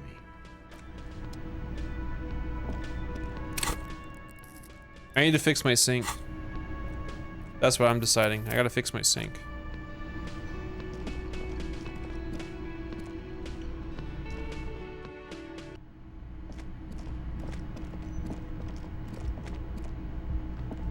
How are you today? Fine. Alright, so points wise. A mirror hangs on the bathroom wall. In it, your face, adorned. Oh, it won't tell me anymore. Expression. Okay, well, I'm pretty sure this was the lowest one. Pretty sure this was the lowest one. So yeah, chain cutters, put a point in that. Hooray.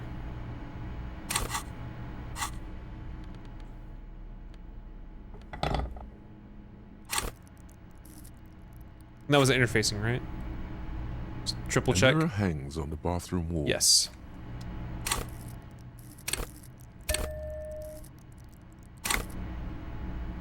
All right.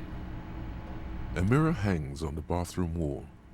In it, your face. The faucet is quite terribly mangled, but you just might be able to twist its parts into place. You handle the chain cutters deftly, applying just enough pressure. The faucet regains a recognizable shape. The steam stops. Told you that you needed those chain cutters. Everything is connected. Everything has a purpose. The mirror begins to clear slowly without you having to wipe it. Hold up. Hold up. Hold up.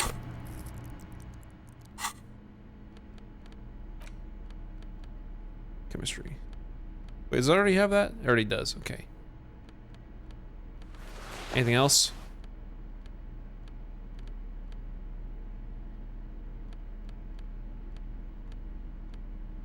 Think we're all good?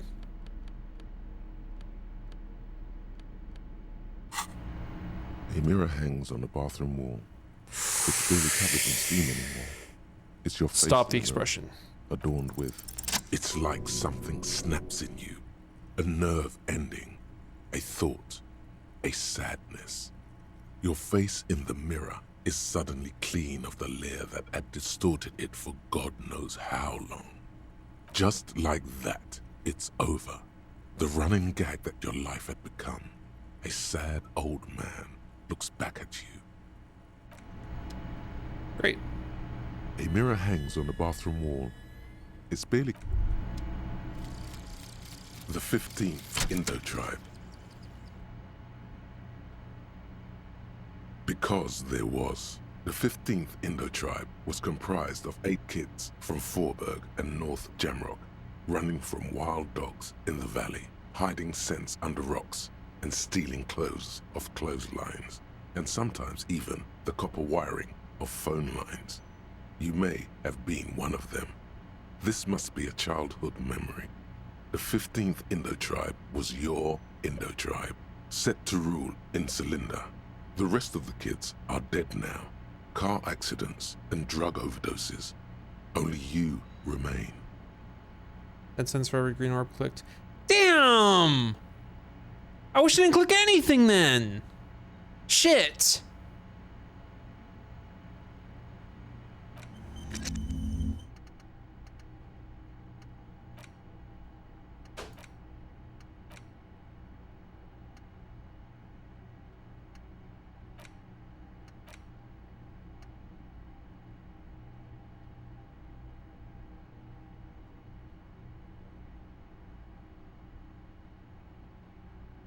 Okay.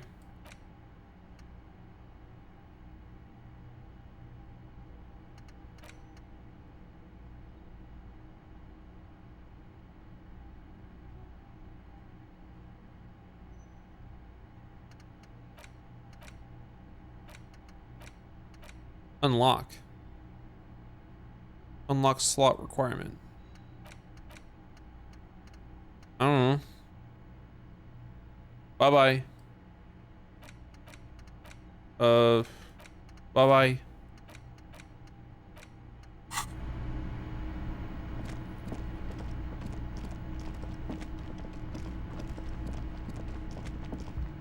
Cost a skill point. Ow. Is she still here? She was smoking in the morning when I came out. There's nothing there. The door is closed. Okay.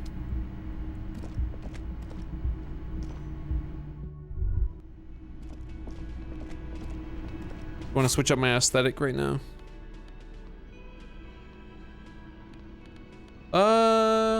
Yeah. Yeah, I do. Interfacing is going to be important. I don't have as many points in that.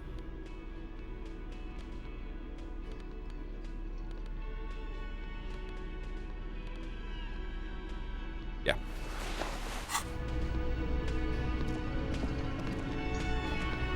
Just a moment. The old woman turns back to the cafeteria manager. She's agitated, judging from the way she keeps pulling at the frayed edge of her blanket. And there's no public phones nearby? The closest phone booth is down the coast. Sorry for the inconvenience, ma'am. It's fine, I understand. Thank you anyway. Hey, ma'am, glad everything to see all you right? again, dear. Please don't trouble yourself about me, sweetie. I was just hoping to make a call, but the Whirling's phone line isn't working. The union office probably has a phone, but I can't really get there. Or to the phone booth down the coast. And Gary's phone is dead too. What's wrong with the phone line? The manager was vague about it. Why would he be vague about phone problems? This is something to look into later. I need the Ask phone God, anyway. Maybe. Yeah. To let the young woman who's house sitting for us know that we may be delayed. Morel, my husband, and our friend Gary were supposed to get back by Monday night, but they're still missing and I haven't heard from them. I was also hoping she'd heard from Morel. Has your husband gone missing before? That's just it. This isn't like him at all. He always plans his expeditions so carefully. A cold breeze hisses through dense thickets of reeds. Something sweet in it, somnolent. A damp chill goes down your spine. When you look around, you're still in the whirling in rags. You ever like read or hear something or like witness someone speak and you know that they're like 2 pay grades above you intellectually and you're just trying to like look at keywords to think if you got something? That's Shivers. That's Shivers for me. Every time that I hear from Shivers, I'm like, okay, let's just see what the prompt does. Let's see what hitting 2 or 3 does. You have more important things to worry about.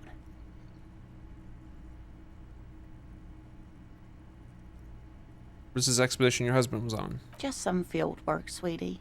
Morel is a highly trained scientist. He and his assistant Gary are studying an extremely rare species of insect. But they should have returned by now. They were just going down the coast across the water lock to set a few traps. He said they'd be back on Monday. What could be keeping them? There's a bridge that's out. The waterlock. That was broken. Could this be it? Waterlock to the other side of the coast is broken. They're probably just stuck over there. Yeah, until Wednesday. Oh my. What happened to the water lock? I really don't know. Well, whatever the cause, I'm thankful. To both of you. You've spared me another sleepless night. You're welcome, ma'am. I hate to ask, but if your investigation takes you to the other side of the coast, please do keep an eye out for my husband. And if you see him, let him know Lena is waiting for him here at the Whirling. He gets so tangled up in his work that he may not know the water lock's been repaired. And it's cold out there. Yep. Oh, you're such a dear. Thank you, sweetie. Tell me more about this rare insect your husband's looking for, Smile. Oh, sweetie, it's fascinating. But I shouldn't bore you with entomological minutiae. The lieutenant gives you a sideways glance. What does that mean? I want to hear about the insect. I'm assuming you don't want to hear about it. Of course, dear. Okay, bye-bye. Hey, why aren't your phones working? Can I help you? Saw a thing. Another thing. Great. I love those. So the phone line is dead? Yes, and the phone company is taking its sweet time sending someone to fix it. Losers. Is it true that there was foul play? Who told you that? It doesn't matter. I just want to know who you suspect. Fine, yeah. It looked like someone had messed with the wiring. It was shortly after the hanging, but I don't know if it's at all related. Plenty of arseholes around here who aren't murderers. If you do find out who cut the line, though, let me know so I can forward them the repair bill. Okay. Yes? Bye-bye.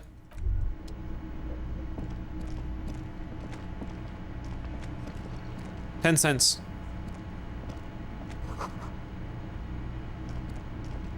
Shouldn't have given me 10 cents. I'll give me $1. I keep saving as if I'm gonna load it save back. No one cares. The man ponders his cooking utensils and gives you a little nod. Goes behind that door? Acknowledging your presence. The door? He looks up at you, then looks away quickly, shrugging and muttering something to himself. Shrugging is an international sign for, no, I don't know what's behind that door. Stay masculine.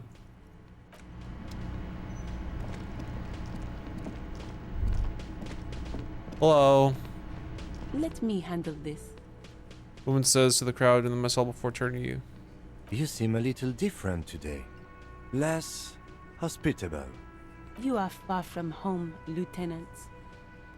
This isn't a district known for its love of self-proclaimed militiamen. You're not a gardener. That's right. I'm not a gardener. I'm a legal counselor for the Dock Workers Union.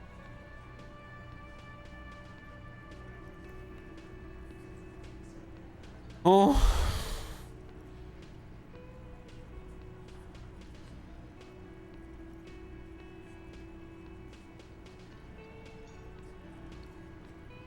Enough, let's talk seriously. Not a muscle moves in her face, but her eyes trace yours, stern and perceptive. You are looking for Titus Hardy, who you think has information on a murder the RCM is investigating. You want to interview him. Points to the man standing in the middle of the room. That's Titus. Talk to him, but know this. I'll be keeping an eye on you. No strong arming, nothing official. The District of Martinez does not recognize your authority to make arrests. It doesn't matter if you recognize our authority. We will make an arrest if we have to. She says nothing. Her glare speaks for her. You're sure Elio mentioned something about a lawyer, Elizabeth someone, but you're too dumb to remember what it was.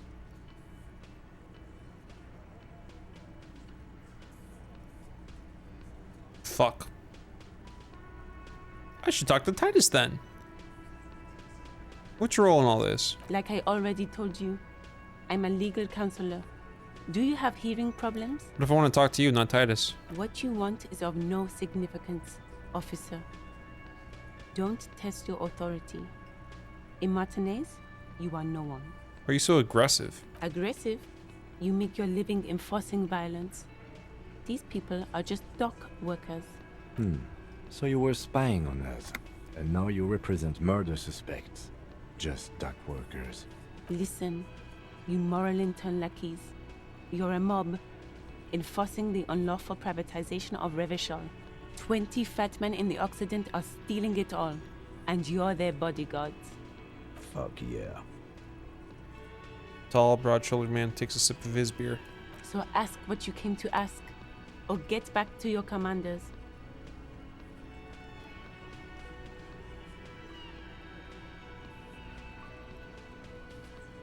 There's a lot of big opinions. I don't know where you heard that, but it's wrong. The RCM is principled and strong, unlike you socialists.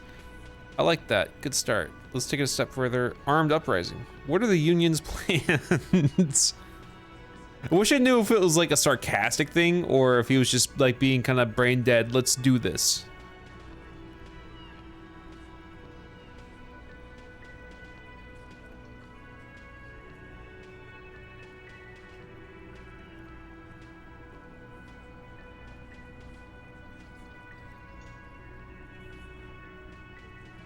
Okay, yeah, I want to ask my questions. Let's.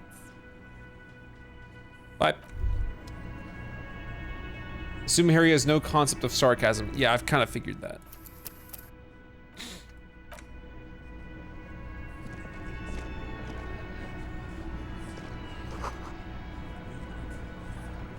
Oh, take that.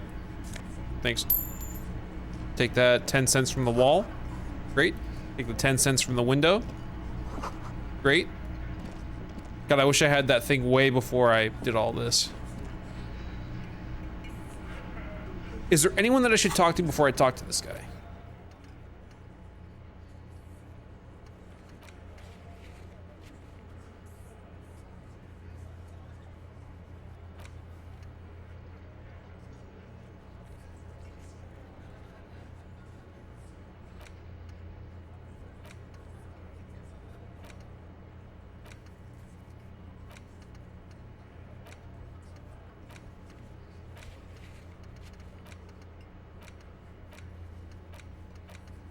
No.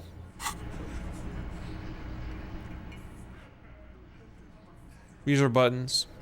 Bucket. This is where you say your bed. Yeah. Broad-shouldered man points at you with a beer can. Detective. Lieutenant acknowledges you with a sharp note. He's leaving it to you. We did talk about the man hanged out back. Oh, this is about him. A real looker, that one. You sure took your time, huh? Waited for him to get real ripe and pretty for you. Oh, he was a real pretty boy. Hanging up there, letting out that pretty boy smell. I can't for the life of me understand why you did it. I mean, I would have just left him up there. You must really like cleaning up other people's shit. You might want to start asking your questions now. It's not going to get better than this. Do a head count first. Connect these men to the tracks you saw in the yard. Scan Chances the are room. they're going to match. Scan the room. Starting from the right. Boot size 44. Blonde man. In his 30s. Overbearingly masculine. Sitting on his right. Standard working boots. Size 45 or 46. Eldest in the room. Probably mid-50s. Smoker. Quiet. Coughs a lot. Across at the other table. Hobnailed working boots. Size 43. Gang tattoos. Mesk or Sarah Mauritian. In his late 30s, early 40s. A symmetric burn on his neck, resembling the letters Loss Loss. Has he tried to burn it off? Leave that life behind? And then, standard working boot. Steel reinforced toes. Size 46. The big dick. Wide at the shoulders and lean at the hips. Rugby cap. Fingerless gloves. And numerous scars. A little under 40. Wish I had my notes on me. Do I have my notes on me? Because I'm not sure if this game is going to dictate that I need myself to keep notes on cases. Because the body and the grounds around it had everything there for me to know who's who right now. The emblem on his vest says Rowing Club. A little patch below it reads T. Hardy, Captain. In the far corner, standard working boot. Steel reinforced toes. Size 44. 40-something. Non-alcoholic beverage in hand. You squint. Is that a plectrum? Where? On his neck. Forget it. It's not important. And the little guy? Size 41. With the light step. Not a child, after all. An older man with a rat face. Mean, watery eyes, and 2 front teeth missing. In the middle, heaving and wheezing. Big guy, boot size. Okay, the game's gonna tell me. All right. Marks probably carried the victim over. He alone is 130 kilos. Add the man in armor, and you could easily exceed 220. In conclusion, these 7 are the actors on the crime scene. The footprints were theirs, but there's a discrepancy. One of them is missing. The odd soul. Exactly. You've stood there for about 4 seconds, not saying anything. Hit them with questions. Where's the 8th Hardy? The fuck is with you, fella? Found 8 sets of footprints, but there's only 7 of you. Where's the 8th Hardy boy? What are you talking about, madman? There's no 8th Hardy boy. There's 7 of us and we're all here.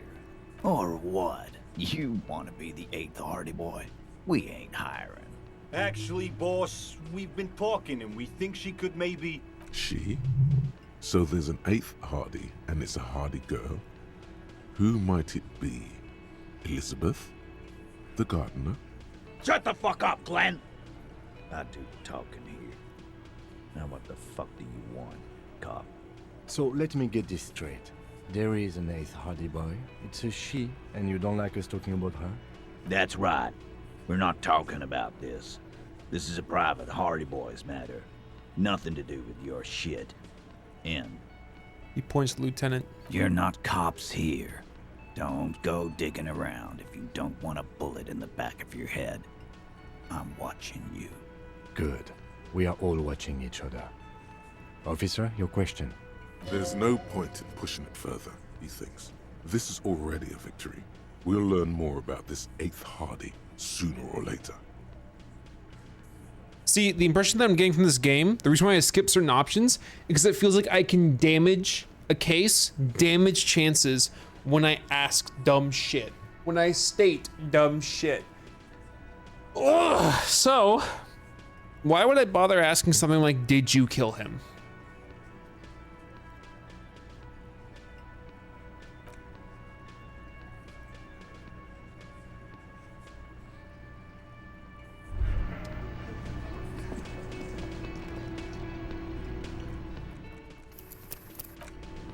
Nah, there's no point talking to her either. I'll talk to her, why not? I've got nothing to say to you. You're the Hardy girl? Why are you wasting your time? I am not. You could be, Liz. You could be anything. You could even be a model. Even a mod? Glenn, I went to law school. I am an attorney. He's right. With a face like that, she could be on the cover of Le Debutante International.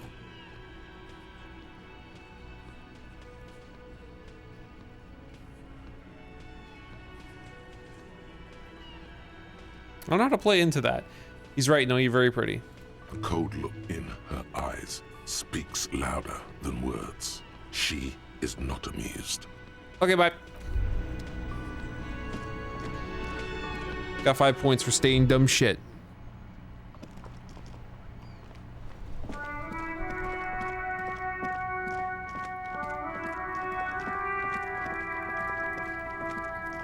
There she is. How do I get to the roof? I have so many things to ask Kuno.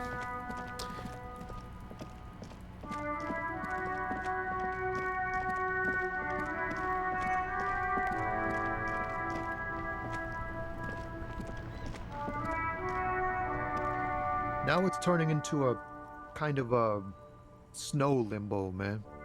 What's on your mind? What do I see in your eyes? I'm an empath. Wait, what was that? Ease into it. Don't go too far. This seems like a personal matter.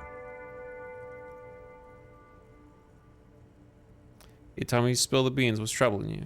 Man, nothing's troubling me. Just the usual Lorman tropes and hopes. The road and the rhymes. This jam ain't helping either. That all the beans you got, Tommy? Damn, it really is hard to talk, man to man. But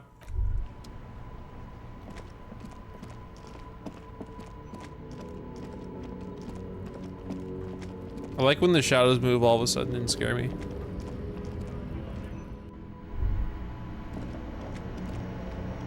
The tear machine stands. Your bottles clunk into the machine. Hell yeah.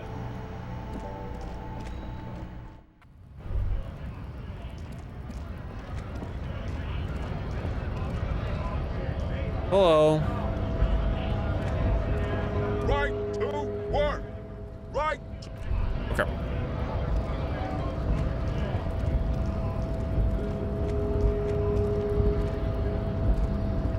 Hola, Wandering Man. How can I help you? I want to ask about the 8th Hardy. 8th Hardy.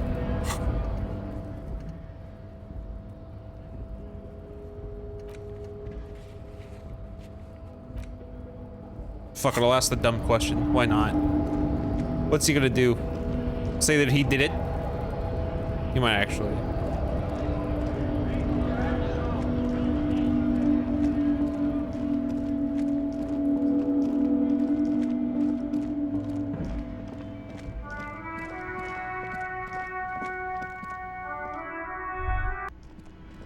All right. Looks like the circus left town, but the clowns are still here. The pretty boy. You guys really love talking about that pretty boy. Funny. But my partner and I have a serious matter to discuss with you. Why are your boot prints all over the scene? You mean these boots? He raises his worker boots, size 46, steel reinforced toe. Yes. We all got a pair. We wore them the night we took the pretty boy out back and hung him by the neck. As he speaks, his fists contract, going through the pulling motion again, savoring it. Yeah, we did this. Together. All of us. Until he was dead.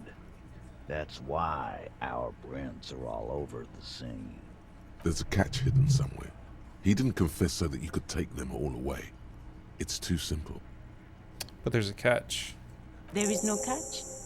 These 7 honest men have all equally come forth to tell you what happened, so that you don't waste any more of your time.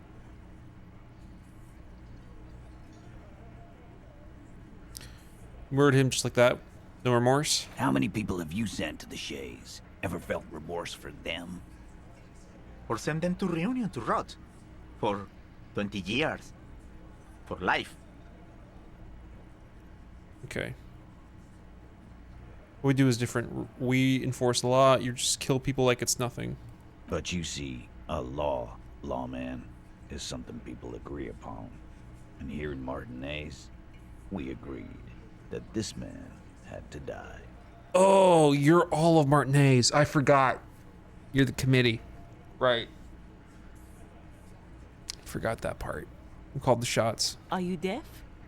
There will be no singling anyone out. You can't arrest a Hardy boy without arresting all Hardy boys. Do you think you could do that? Do you think you could arrest them all?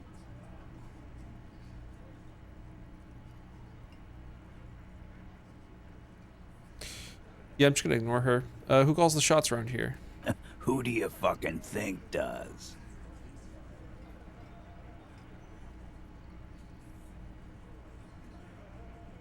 It's 8th Hardy boy, the one who's missing the big dick. Titus, no one was thinking. No. Fuck no! The big dick is right here, asshole. You're looking at it. Right. Fucking here. Disregard the outburst, officer. None of the boys have any comments on their power relations. That night, they acted as one. That's all. When did this hanging incident occur? You don't have to keep answering his questions. I know, Lizzie. Relax. We killed him last Sunday night. Seemed like a good way to end the week. How long had you known the victim? Known him?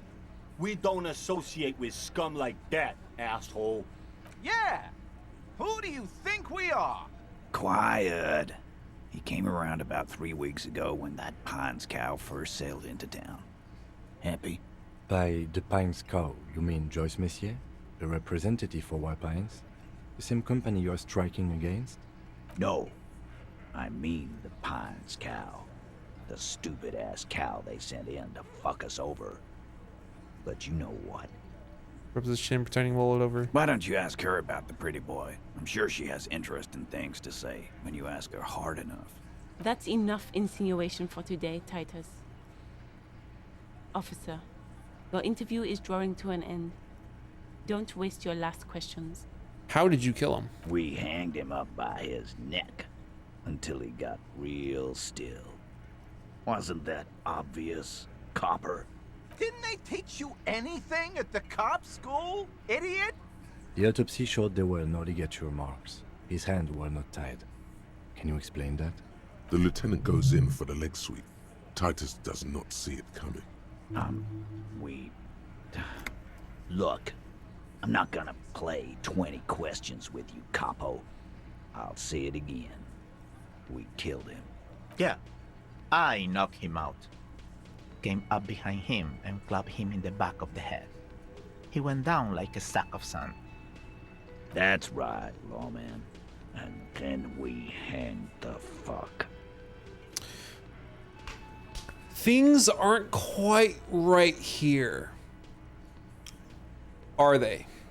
I'm gonna make the game. I'm gonna challenge the game and go at the game and go. Actually, they're admirably, surprisingly composed. The entire room. Given how many questions you've lobbed their way. Bruh. Come the fuck on. Although maybe one of them is fidgeting, cracking under pressure. Well, this one. But he's always fidgeting, so don't get your hopes up. What did you use to knock the victim out? My fucking elbow, Copper. Samaran boxing style. Where'd it take place? Right fucking here. The fucker started coming to our bar, asking for it. Great, cool. Those points are basically for nothing. Like what, Copper? Why did you kill him? Why? 'Cause he was worthless mercenary scum. And he stepped out alive in my town. He was a mercenary, that's it? And he stepped out alive. Your Pete's jaw clamped shut like a vice. What kind of mercenary? The kind that shows up when you start a strike. The experienced kind, too.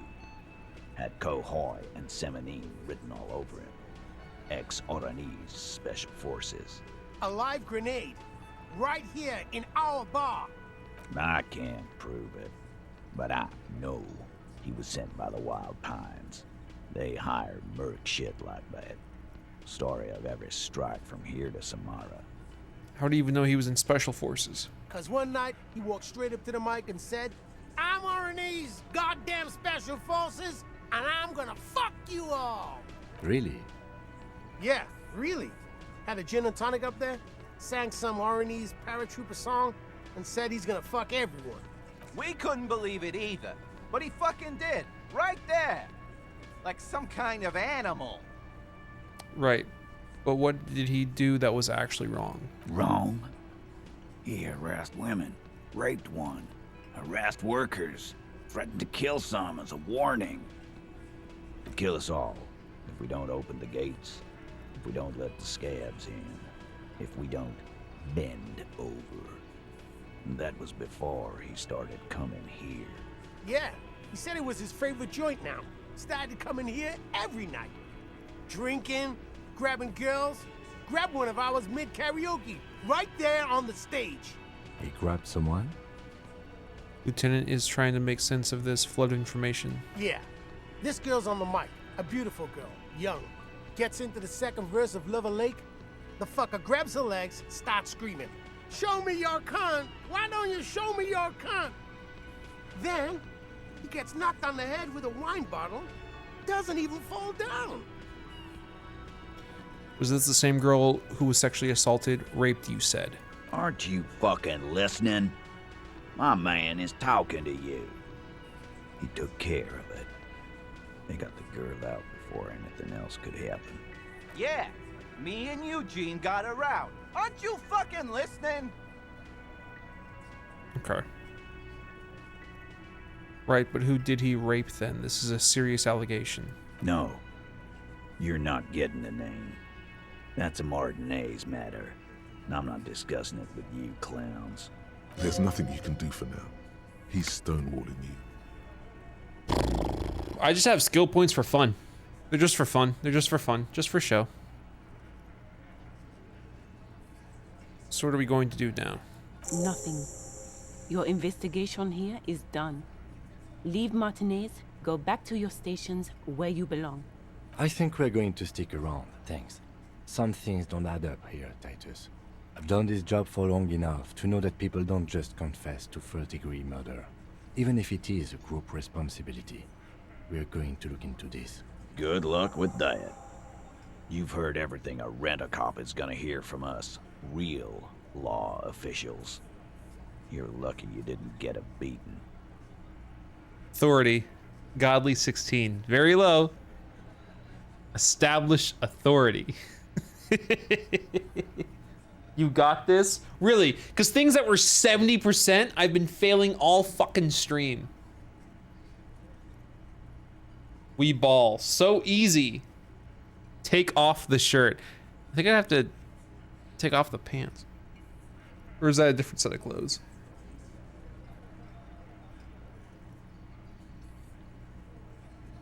Yeah. No. Okay, bye-bye.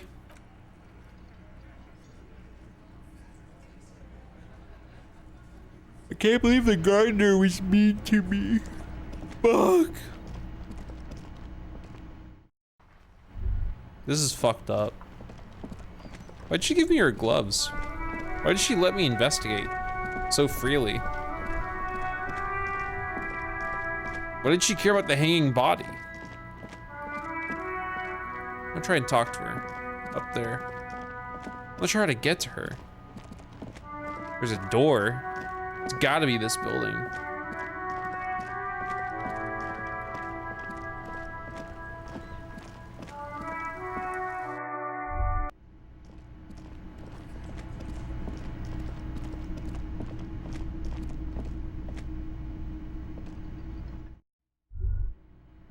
Maybe it's the blue door and she has a key.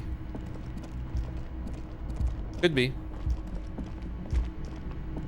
Might be. Okay. Is the story that interesting you're playing it again? It got voted on, mass majority. It beat Chronicles of Riddick and it beat Fatal Frame by mass majority. Didn't even need a follow-up vote.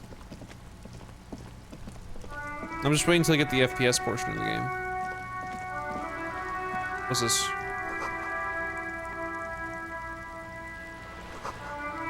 Great.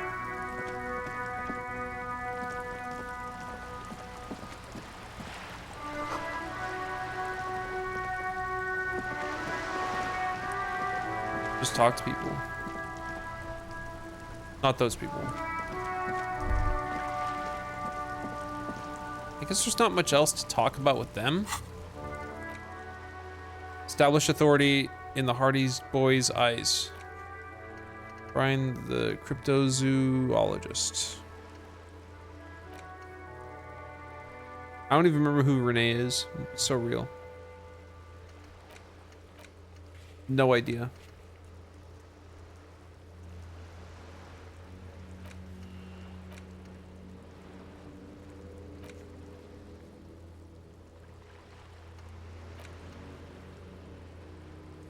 Talk to Joyce, I suppose. Know she is and know where she is.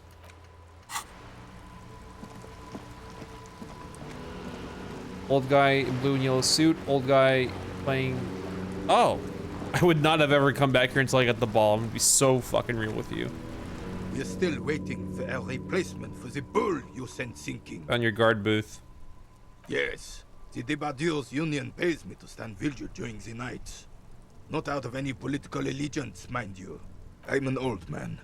Don't sleep more than a few hours every night anyway, and money is tight.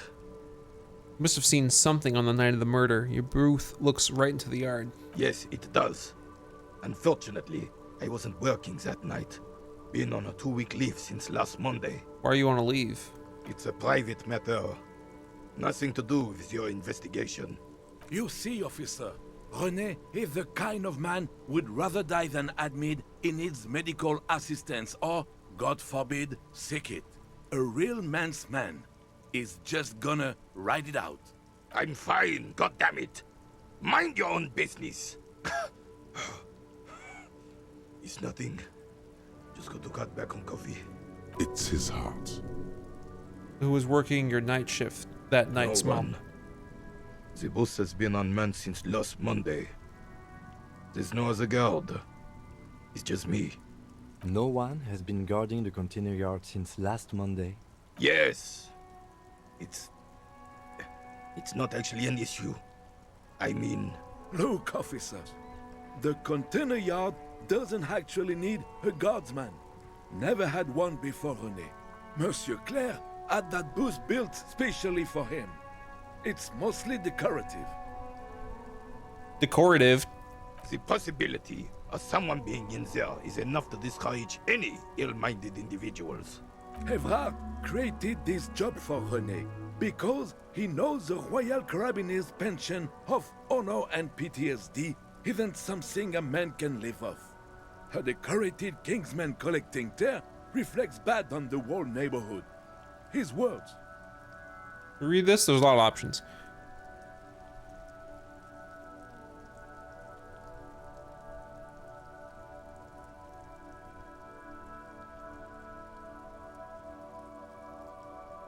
I love it. Oof.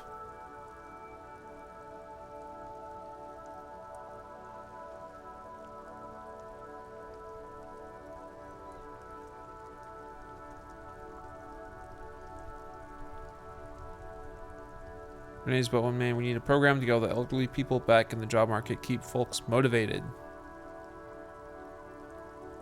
Support system. I guess I'm gonna go with 3.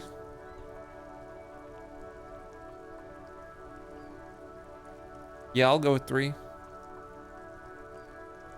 Sure. Look, officer, can we conclude the topic of my guard booth now? Saw a picture in there, you were in it. Who's the girl? She is nobody. This is none of your concern, and I refuse to discuss my private affairs with the RCM. The lady is Jeanne-Marie Beaulieu, and she sure as hell wasn't a nobody.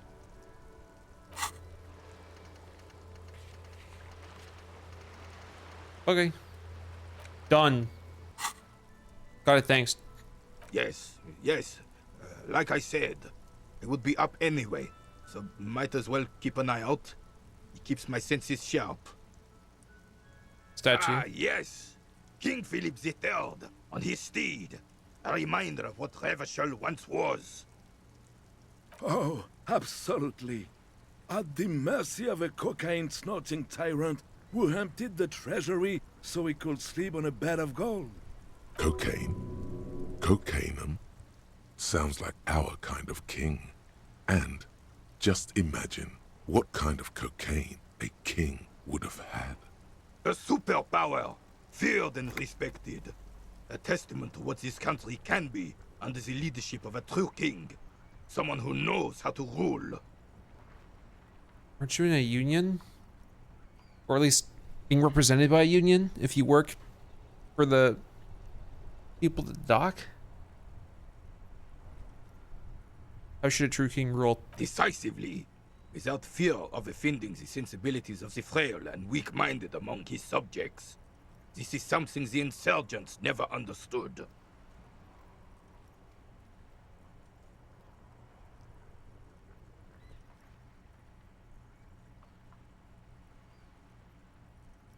Seems to be a leader should take care of his people before himself. A nation is only as strong as its leader.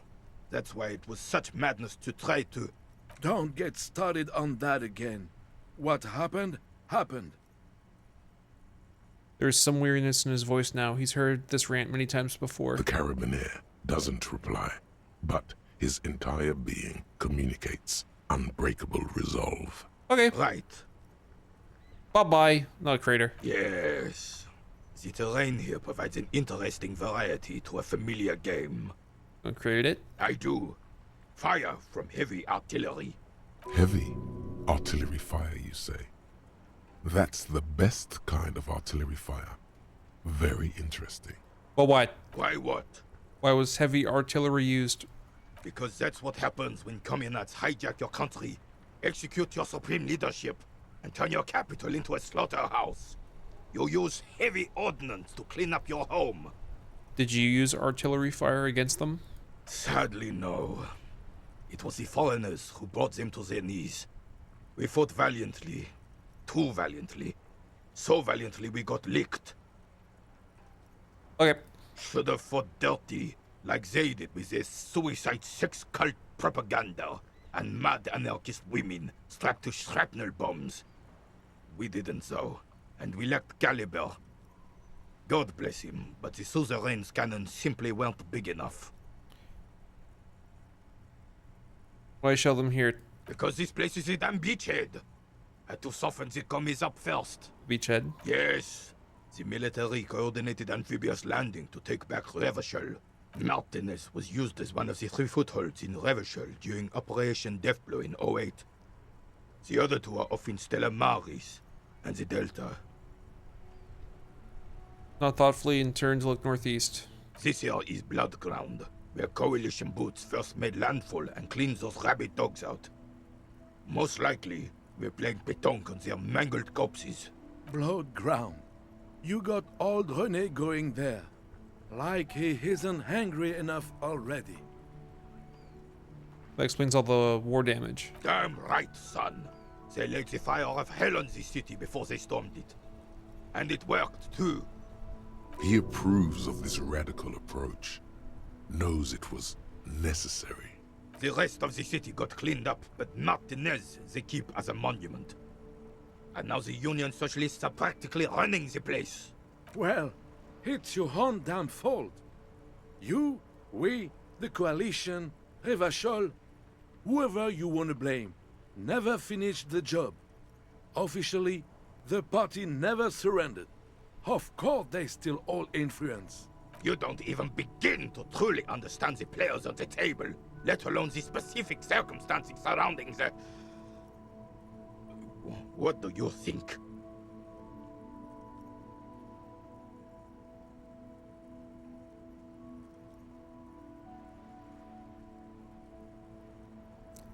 That's how it should be. Soft socialists paving the way for the hard working class to take over.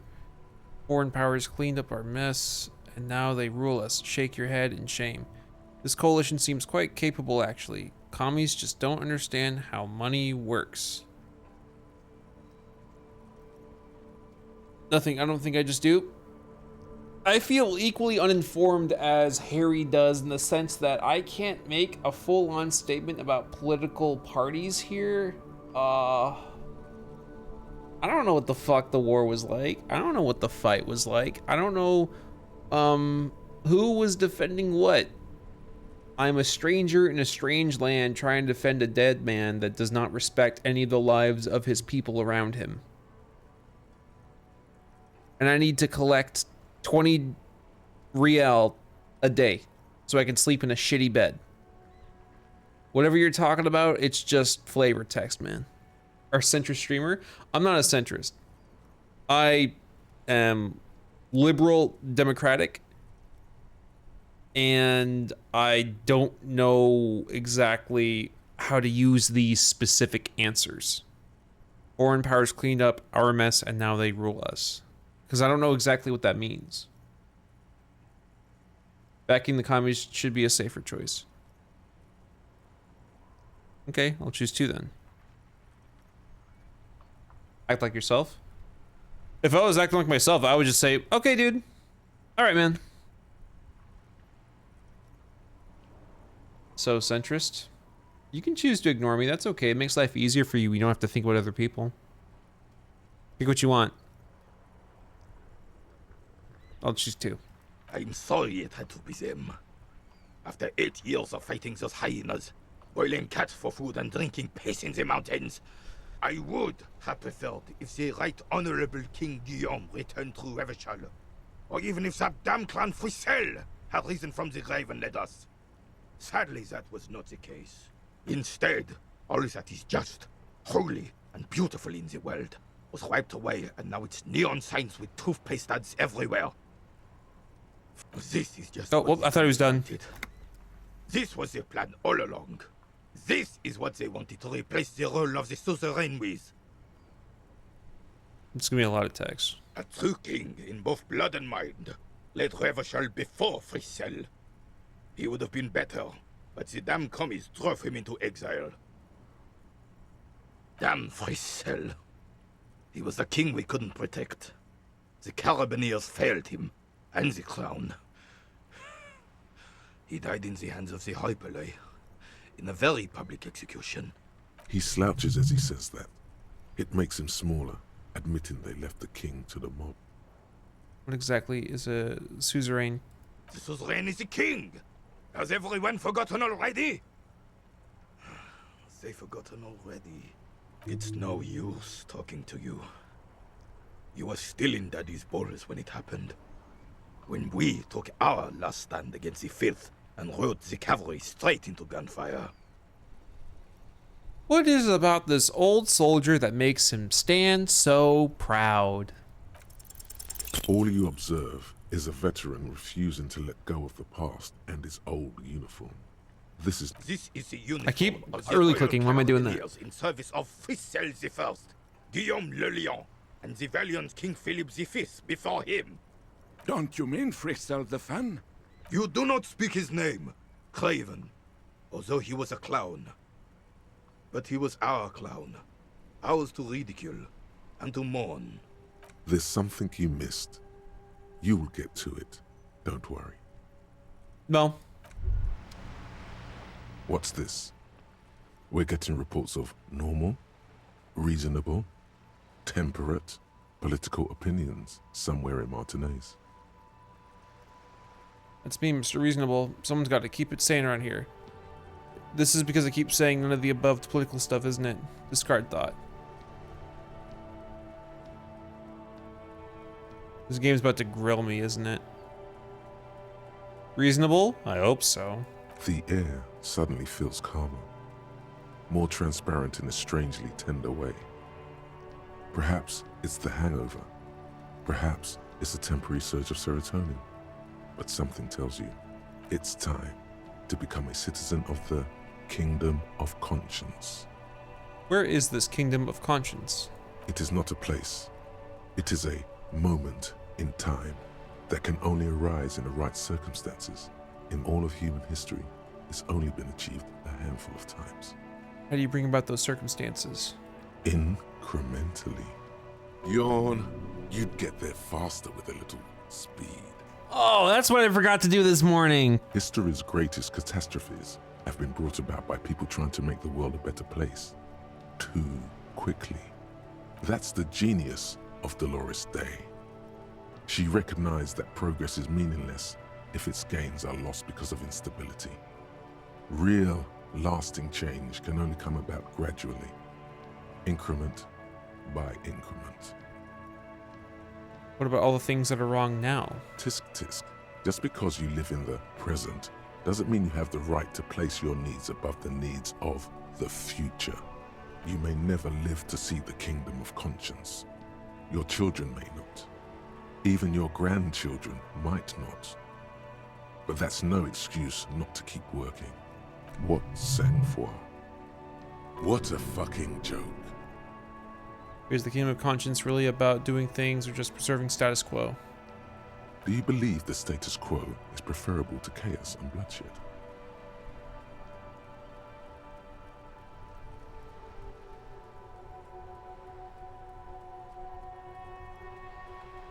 Depends on what's the other side of it.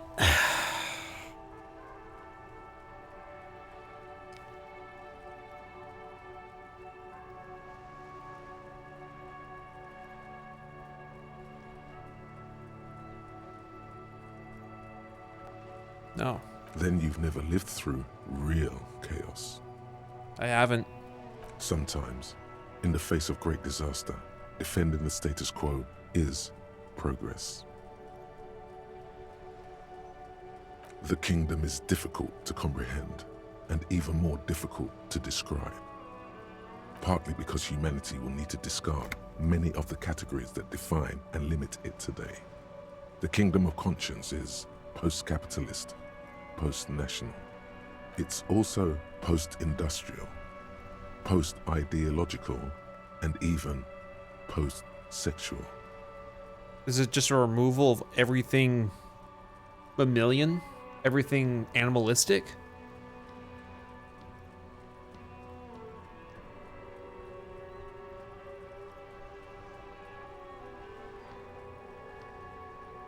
I want more information on this.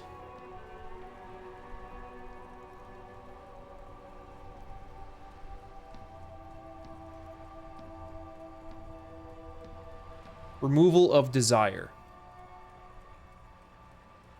That feels like the removal of just humanity. It's a parody of centrism, basically. You're beyond ideology and sides. It's centrism.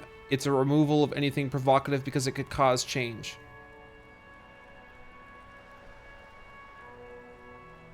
Oh, God. I feel like centrism is a dirty word. And it's used as a shield for those both afraid of admitting something terrible and for those afraid of confronting challenging thoughts. And I have pretty strong opinions on things that I feel are liberal democratic. So I should probably say no to this.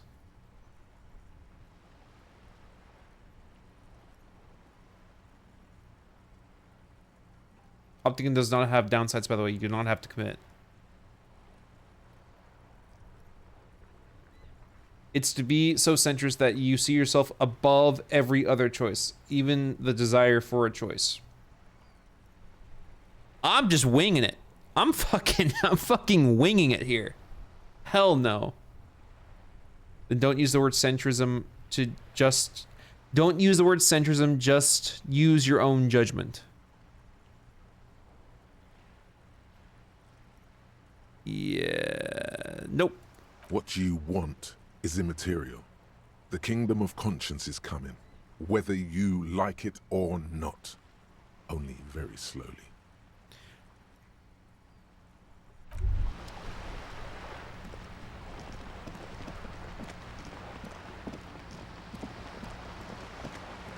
Do each one forever. Don't tie yourself into knots trying to adhere to a certain ideology. Just do what feels right. The same goes for identity, by the way. Same goes for identity. Saying things like male, female, non-binary,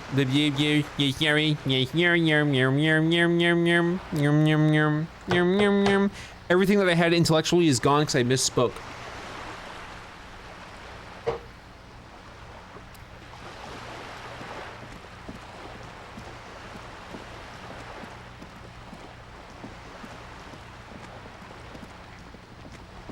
Basically, identity is a spectrum, and terminology is just what we use to help wave flags for ourselves, for other people to understand where we stand. A banner that others can ally themselves and rally under.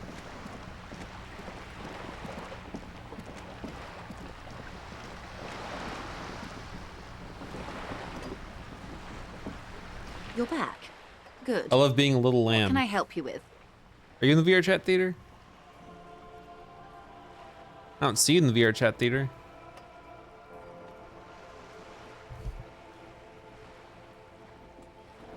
Heard liking the game so far. Recommended the game like 2 years ago in chat. Yeah, it took me this long to get down to your recommendation.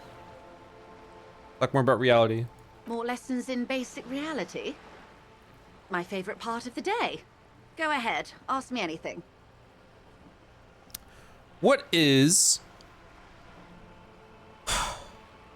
Go. It remains a mystery what you mean by this something close. This isn't about you. It's about reality. What times are these? These are unimportant times, Detective. You and I were born after the dust had settled. 1,000th of a second too late. Too late for what? For the big time. Her eyes light up. There's a flash of teeth. The smile of a predator. No doubt what she's got in mind. What's the big time? The revolution. And what is this revolution I keep hearing about? It's quite easy. Every 100 years or so, our species gets together to decide what's next, who gets shot in the head, and who gets the mineral rights. It's a real kerfuffle. Who got shot in the head? Those would be the communists. Generally speaking, 40 million people got shot in the head during the World Revolution. But the communists, they all got shot in the head. Oh, and the anarchists too. They shot them well. So well, one forgets they even existed. The communists and anarchists shoot back. Did they ever? Before they got shot themselves, they shot 2 million people. Truly a kerfuffle. Yeah, it was a kerfuffle, all right.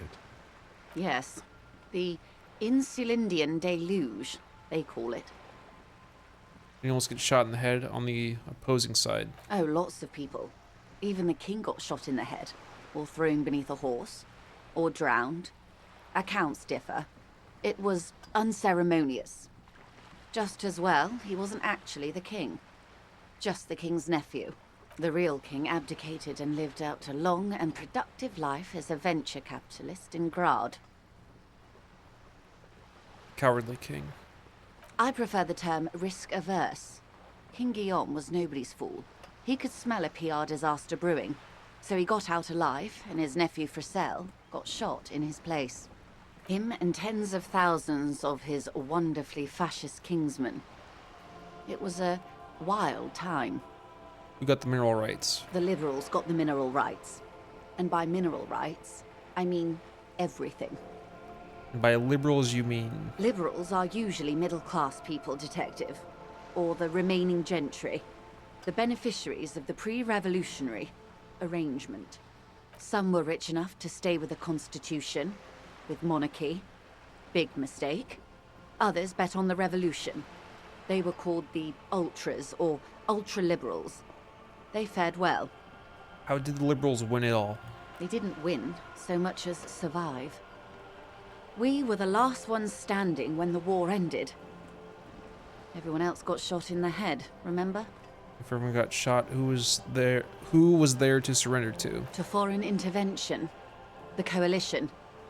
Those people really took the mineral rights. You just said the liberals already took everything. The liberals took everything that wasn't nailed to the ground. The coalition took the ground. The ocean, the laws, and the people.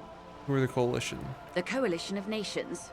Grad, Mesk, Vesper, Messina, Oranje, and Sur-le-Clay, the armed center of the world. They landed here and ended the revolution. It was the moralist thing to do. Moralist? The moralists believe in keeping everything exactly the way it is. They believe Thank in God I mineral didn't go for rights that. Jesus. and not shooting people in the head. At least not in the same manner and volume as the others do. They are the long-standing provisional rulers of Revachol now, the coalition government. The rulers of Revachol, and also the world. These guys are strong. This is their zone of control. They embolden the RCM with crumbs of the same law they took. Technically speaking, you are a moralist. I'm not sure how to identify in any capacity to this game other than making an incredibly strong point that alienates everybody.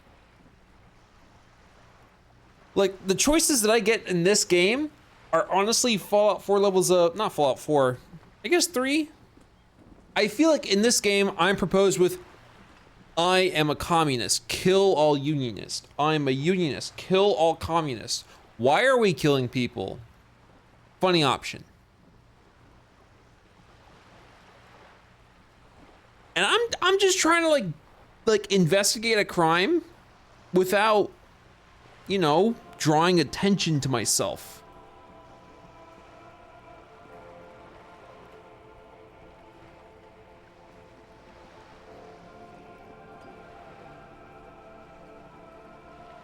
Not just technically, practically as well. I like what I've heard about these people. I don't think I'm a moralist. If always picking the option that doesn't commit to anything, then hell yes, I am, and also not. Oh. Sure, 3. Why not? An almost endearingly moralist standpoint. It must be hard to take a moderate approach to head shooting in your line of work. When was this kerfuffle? The turn of the century revolution? Don't answer it. It's a trick question. The revolution began in '02 on the Isla of Grad, though by the end, nearly the whole world had gotten involved. It wasn't a who, but a what. A pandemic of Zarat, a particularly virulent prion disease, which the authorities in Grad proved unable to contain. Then Mazov came along and overthrew the government. It made people overthrow their governments. Oh, really? Of course not. It was a highly infectious microorganism that destroyed brain tissue. The actual causes of the revolution were material. The pandemic only provided the spark. Where did it spread from there? From Revachol and Grad? Not far. The world managed to cauterize itself. Mazov's government was overthrown in '08, and the coalition crushed the Revachol commune 2 years later. It was the end. What came next? Why? You and I, officer. Our lives in the zone of control. What is the zone of control? A city-state divided into free market zones under the everlasting interregnum of the Coalition of Nations. And you, of course, the citizens' militia. The zone of control is the third incarnation of Revachol, after the failure of the suzerain and the commune. What happened in the rest of the world? Modernity. They developed the marvels of the inter-eastlery communication. Telematic milieus, radiation, colored plastics. Meanwhile, in Revachol West, the aftermath continues for the 5th decade. It's been like this for how long exactly? 43 years. Hard to fathom, I know. What have you been doing all that time? The 20s saw a decade of urban war, west of the river leveled, offshore platforms in flames. Still, it's regarded as an improvement on what came before. '08 to '19 was simply hell. And after that? The 30s? Things settled down in the 30s. Revachol East transformed itself into the world's largest tax haven, with the international community's blessing. For the first time in a long time, it seemed like things were going somewhere. Were they? No. It was a market mirage fueled by cocaine and quantitative easing. The 40s dispelled it like a cold splash, an Isla-wide hangover, you might say. And here we are. Welcome to reality, baby. What would you have done differently? Good question. What would you have done differently? Your jaw clenches. Give the lady a taste of your wisdom.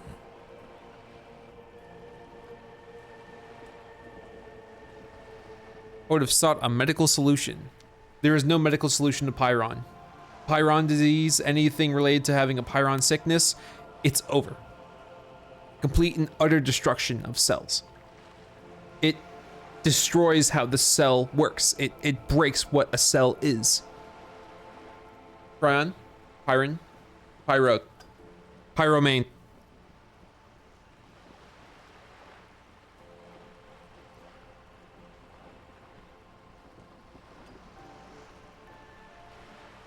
That's real. Ooh, it's bad. It's so bad.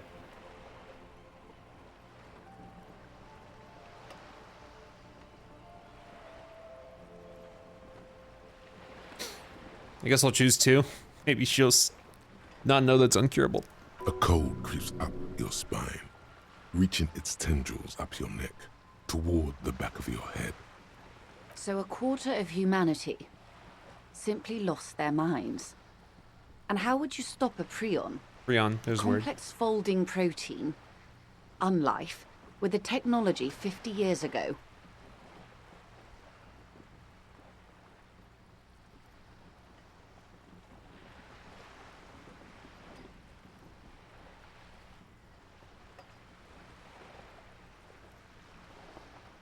With some hygiene, a lot of social care, and perhaps a little research.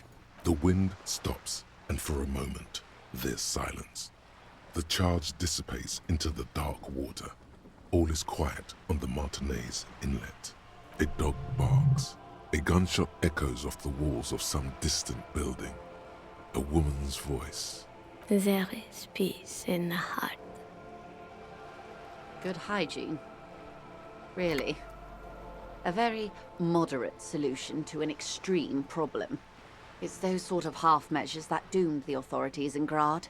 When they failed to step up, Marzov and his party stepped in.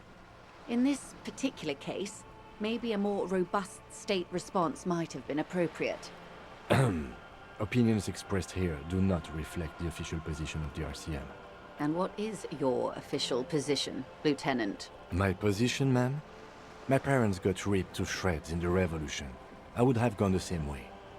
I was saved by being 2 years old. That's my position. The abattoir. Understandable. That's enough. They are what they are. Who knows? An afterbloom may yet come. Anyway, enough sentimentality. Is there anything else you want to know? Bye-bye. Glad to have been of assistance. The little that I know. Anything else?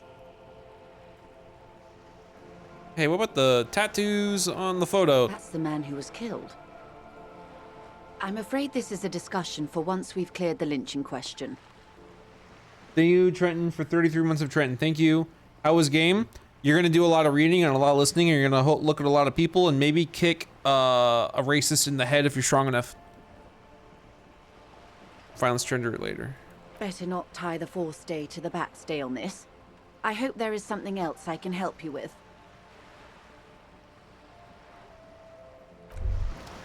My ass still does not have my badge.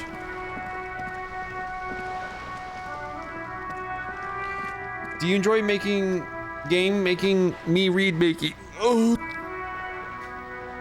Do you enjoy game making think, or is not shooting making you turn into jello? I'm clicking buttons until I win something. That is my route. Get your gun?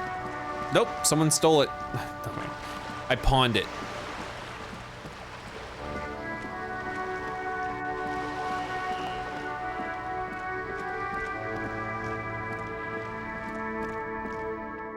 Go get your badge. I don't fucking know where it is.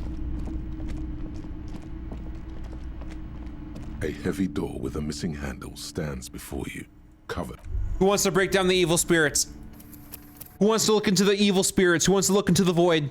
Who's a big fan of looking into the void?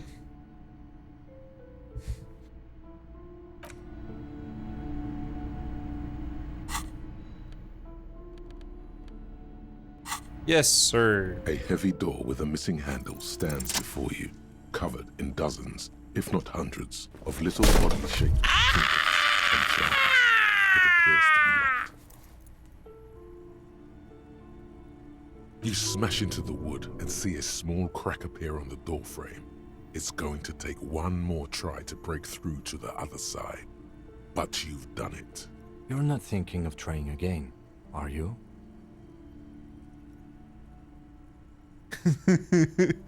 Smash into the door again, wordless. Smash into the door and shout, fuck the system. Smash into the door and shout, freeze, dirtbags. Smash into the door and shout, hands up, now. Smash into the door and shout, fuck, it hurts.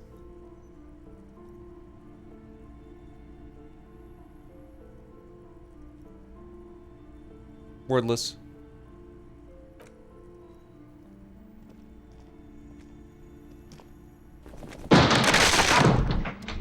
Dude, the timing on that was crazy.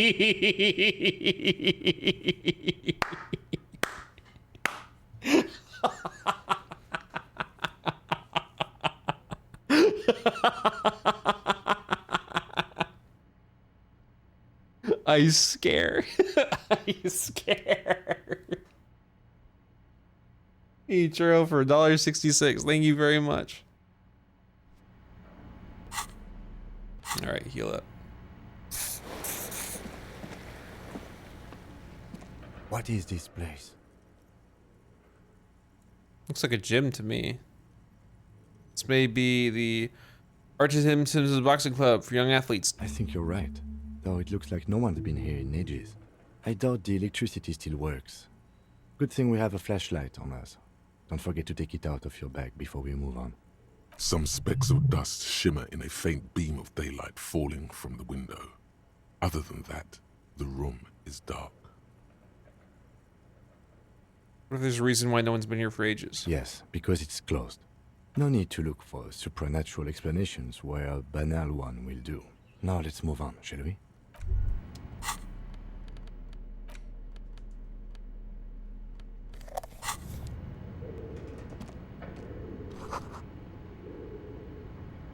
This be a video? No. And you will not be in it.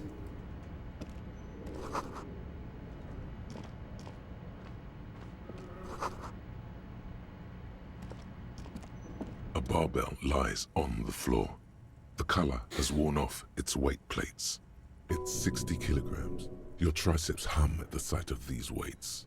Show the world what kind of beast it's dealing with. Lift them. There are no collars on the barbell. This is a safety hazard. It hurts.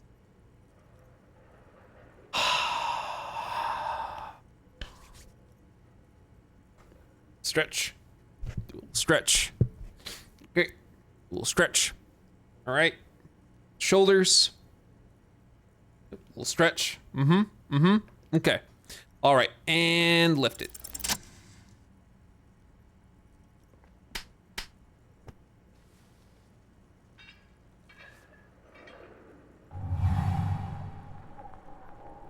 Conjuring up an inhuman amount of strength, you raise the barbell up in the air. Your biceps tremble, but you're a savage. This is a children's game. Say nothing, revel in the feeling.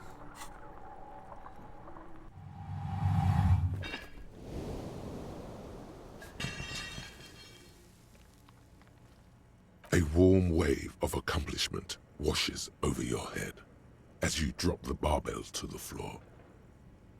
For a moment, it feels like you're strong enough to succeed at anything you ever set your mind to. Good technique. Look, Kim, it's a trap. There's no collars on the barbell. You're right. The weight may fall off. Better not touch it then. What kind of bastard would just remove the collars? It should be a felony. It would be a violation of EPIS safety regulations if the gym was still operating, but it isn't. No one's supposed to come here anymore. Okay. Anything else? Ball. Oh, hey, give it back to the guy. Right.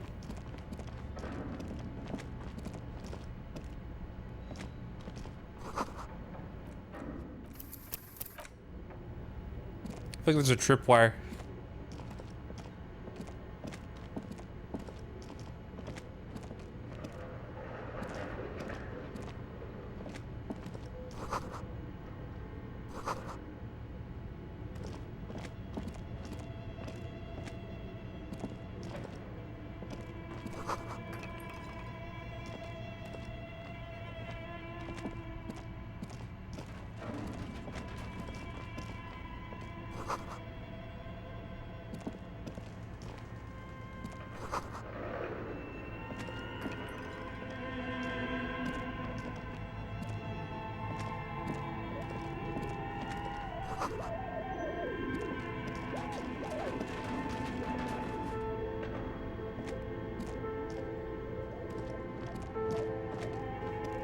Your flashlight slides over an old green chalkboard covered in scribbles, sketches, and schemes like some ancient cave mural. Some of the writing has faded with age, but you can still make out sections here and there. Photos and drawings. I really should be using the skill point to unlock shit, shouldn't I?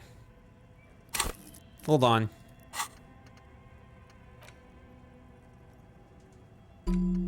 Okay, I can think again. I can think about a gun. I can think about a thought, or I can think about things. Oh, this one's quick. That one's super quick.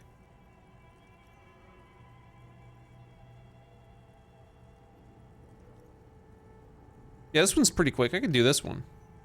Yeah. Okay. Never touched the thought cabinet? Why? This could be interesting.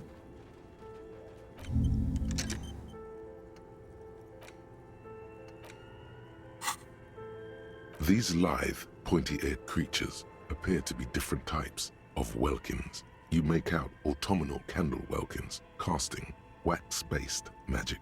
Translucent Welkins, with organs shining under their skin.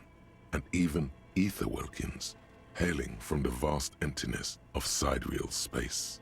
One of the Welkins, towering among the rest, appears to be different, however. Examine the Welkin. It's Vara Hamira, a high Welkin, his face white and scarred like cracked marble. This is clearly a Welkin supremacist. The note says, all non-Welkin races will be purged. No. The Haldor, the Twarg, the humans, and even headless men, all of them, purged. Imagine a world filled only with Welkin, Green Welkin, Dread Welkin, and the High Welkin to rule them all. An inordinate amount of time has gone into drawing these little Welkin creatures. One of them is a Welkin supremacist. Mm-hmm. Political commentary. That one has a great beard, too. Great. Well, this has been educational. Let's move on from the Welkins.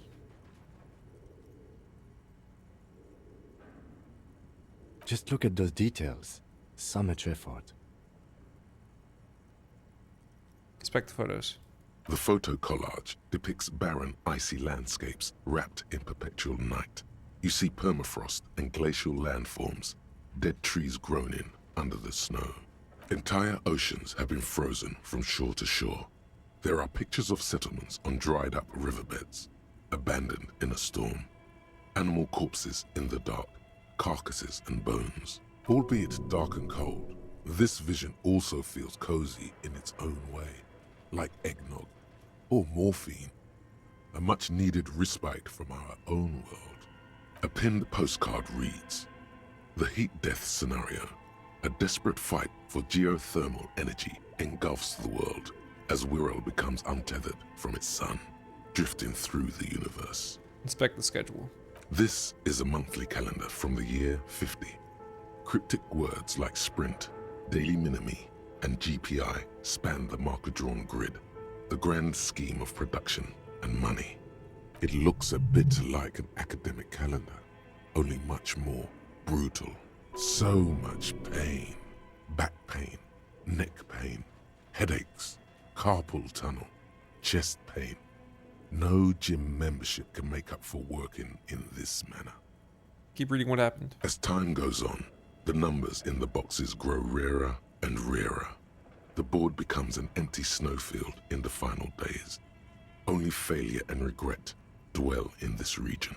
Looks like they didn't make it. A note in the bottom left corner of the chalkboard says, see the prod schedule filament for details. The handwriting is only partly legible, but you can still make out 3 slogans: call in, tune out, Wirral untethered, and heat death of the universe. The full text reads, heat death of the universe is the new black.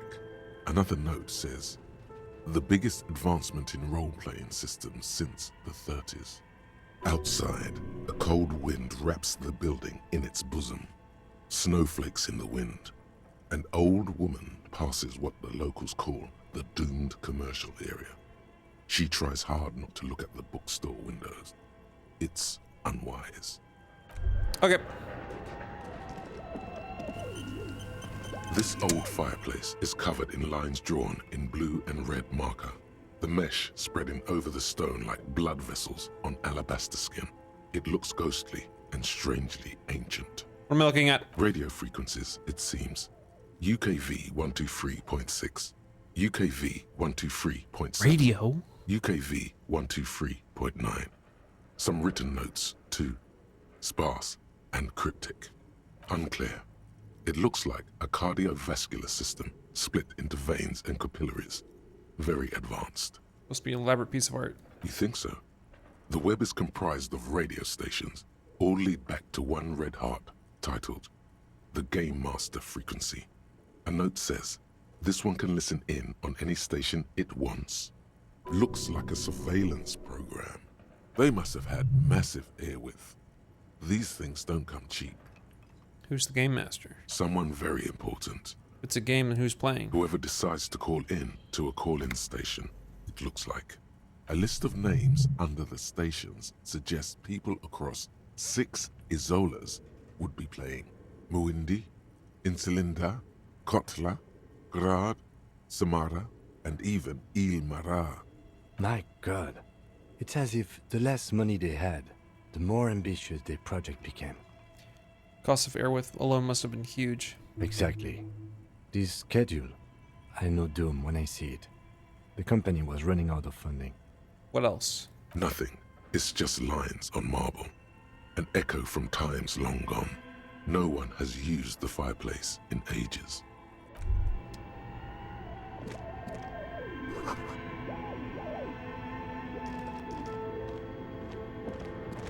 I'm afraid of, like, going somewhere where it locks me out of an area. I don't think this game would do that, but we'll find out. Not yet.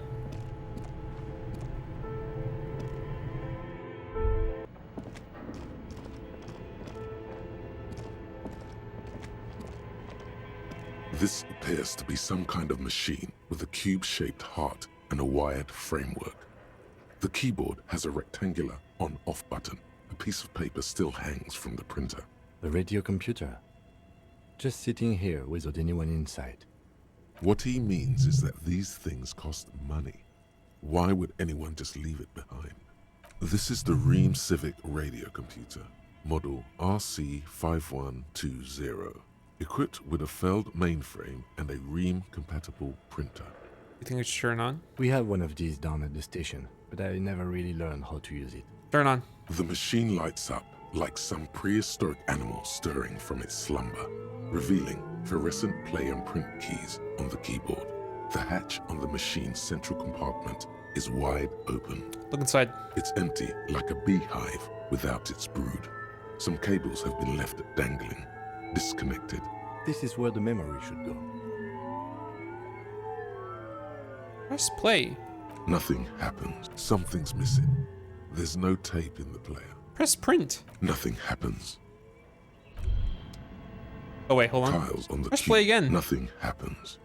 Something's missing. Oh, I thought I would get, like, more upset.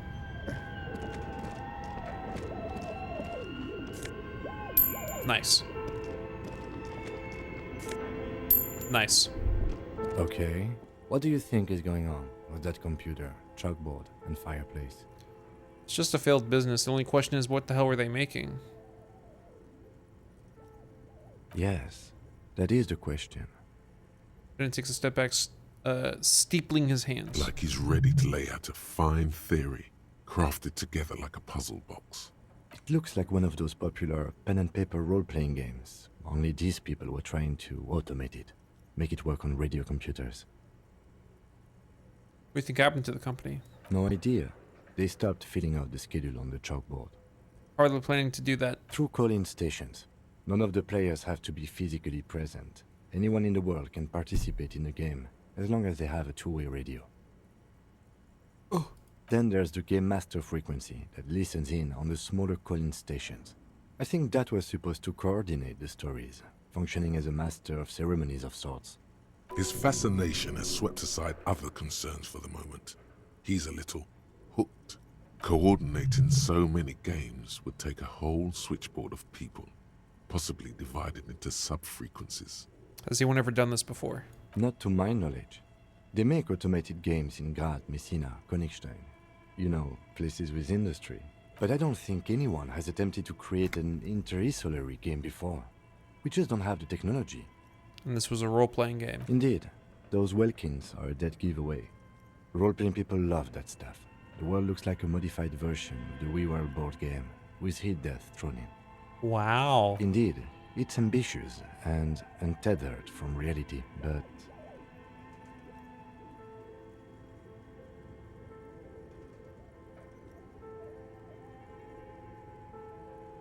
World is cold and lonely. This would keep it company. Let's finish it. It's too late for that, I'm afraid. He says, looking around the derelict room. The pipes howl and a rat crosses the floor. Okay, let's keep moving. Ball. Expensive ball.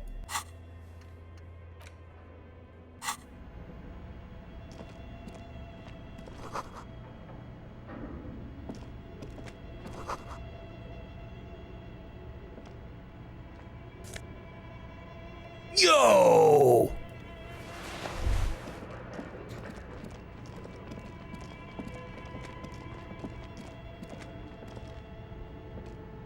Before I do anything.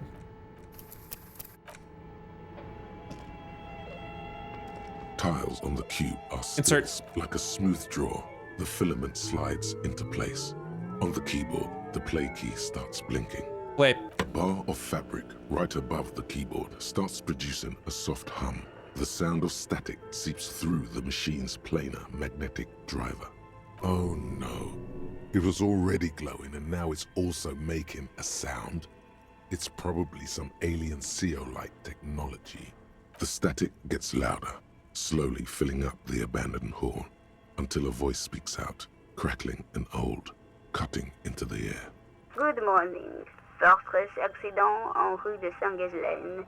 This is East Insulindian Repeater Station 1. Please repeat. Is this the production schedule?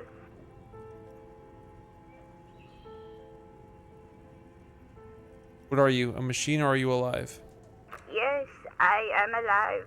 I am 74 years old and my name is Yvonne. Now please repeat. Is this the production schedule? She repeats passwords. Programming people are all paranoid. Partner tells me that you're here because radio computer guys are all paranoid. Where are you? How do you know who I am? How'd you know where I am, Smile? I work as a repeater at the East Insulindian Repeater Station. It's my job to know where you are, Fortress Accident. As for me, well, I am sitting in my cubicle, surrounded by a wall of radios.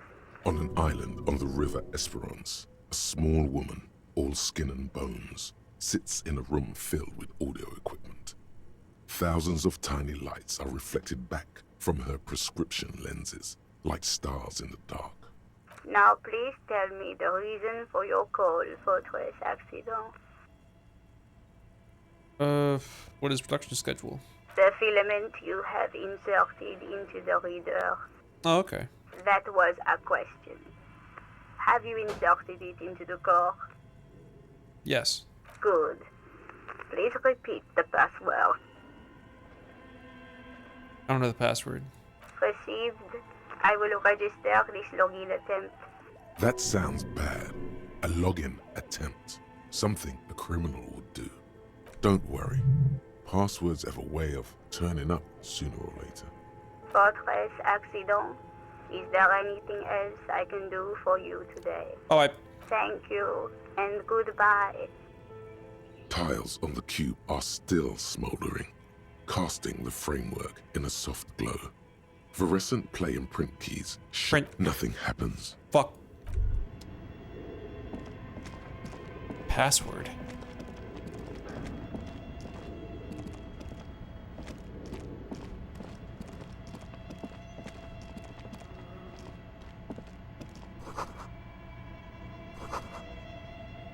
Someone's here.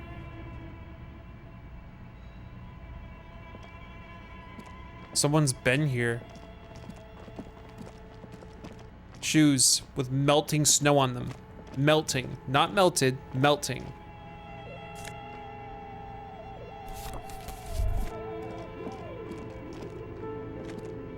An iron safety curtain curves before your eyes, folded like a bellows.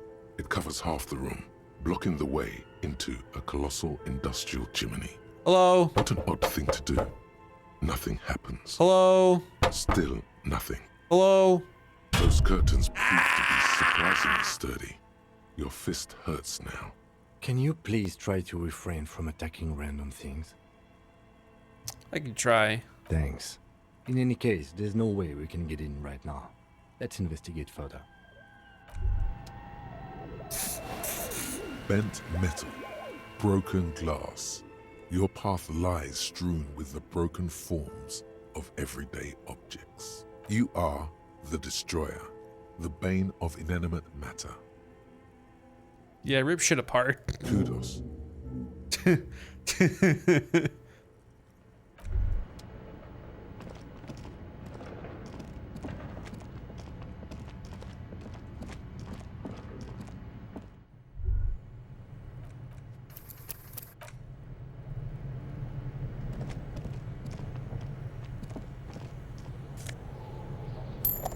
Sick. Sick. You see a terrifying ice bear with a strange compartment in its belly. The door is covered in frost and the bear's eyes are glowing red. This ice bear is a hyper carnivore. Be careful. What is this thing? Looks like a giant ice bear. The lieutenant doesn't answer. His eyes are glued to the animal. A sharp slice of light shines out from its mysterious belly door. Crack open the door. A gust of freezing cold air rushes to greet you. You hear a low grumble as the bear regulates itself. This is the inside of a refrigerator. The lieutenant takes a peek inside. His hand has found the holster of his gun. Relax, Kim, it's a fridge. Of course, just a giant ice bear-shaped fridge. Flexes his hand, his face bathed in the harsh light of the open fridge door. Let's take a look inside. The shelves are empty. All you see are crumpled ice cream wrappers with the brand name, Revachol Ice City. A handwritten note has been attached to the door. The fridge is huge. Take a note. Take the note from the door. You pocket the note and the little fridge magnets keeping it on the door. Examine one of the ice cream wrappers in there. A friendly cartoon bear smiles back at you from a glossy cellophane wrapper. It looks nothing like the fridge. The paper still smells of vanilla and chocolate. What is a giant bear-shaped fridge doing in an abandoned cellar in the first place? Good question. It looks like an ice cream fridge. Yes. Lieutenant reaches for one of the wrappers. He studies it in the light. Somewhere in the past, it's summer. 5-year-old Fifette lets go of her mother's hand, change jingling in her pockets as she hops towards the ice cream stand right across the plaza. They tried to sell ice cream from this hyper carnivore. I know. What an unfortunate marketing choice. What is even worse, the bear is still costing them money to this day. Lieutenant points at the red, snaky cable running from the fridge. Well, I guess if I ever play this game again, when it says another 60 hours, here's the location for the body. The fridge buzzes with energy. The electricity bill on this thing must be catastrophic. Close the door.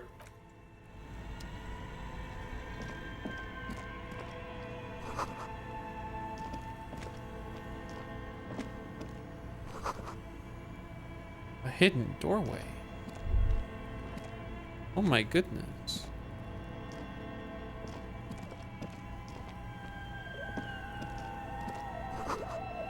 Mr. Rifles are hidden above the piping, look inoperable.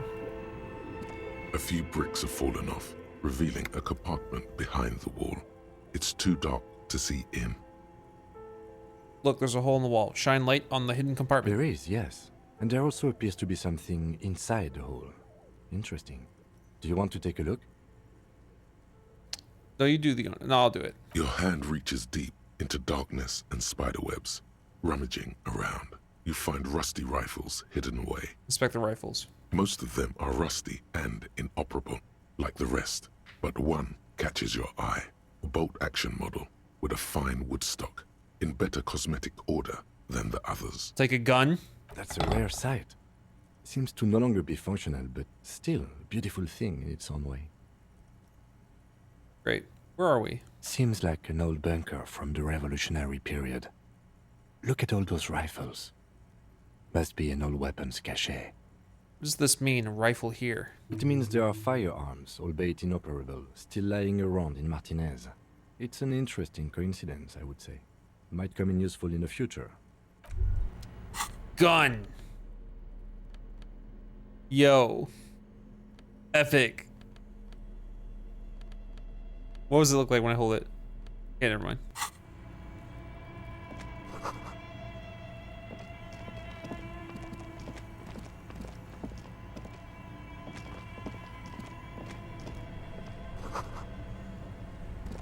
I wonder why this place, if this is connected to like the power bill of the bookshop, no wonder why it's closing or just bankrupt. 2 cables are plugged into the breaker box. The red one leads to the ice bear fridge and the black one to the ice cream maker nearby. I'm not unplugging anything just yet. Insane mesh tank top for added drama. Fantastic. Take that jacket off.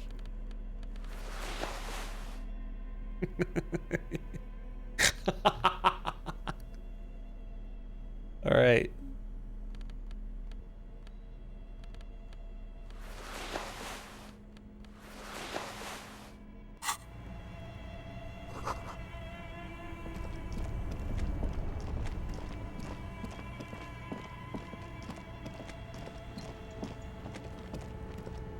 A thick layer of coal dust covers the furnace, coloring it pitch black. Look inside the furnace. It's dark and grimy here. In the darkness you can hear chatter. It's coming from above.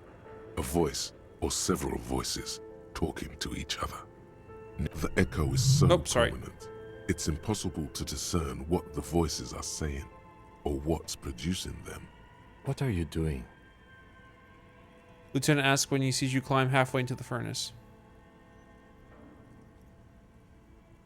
Not sure, Kim, but I think I can hear someone talking upstairs. Wait, really? Maybe it's coming from behind those safety curtains we saw upstairs. We should ask the lady in the bookstore what's going on with these curtains. Okay.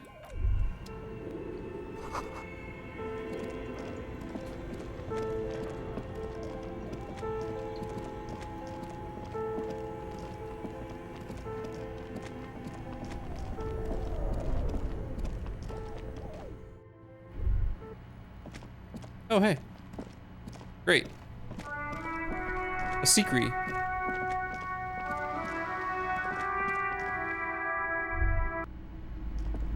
Hello?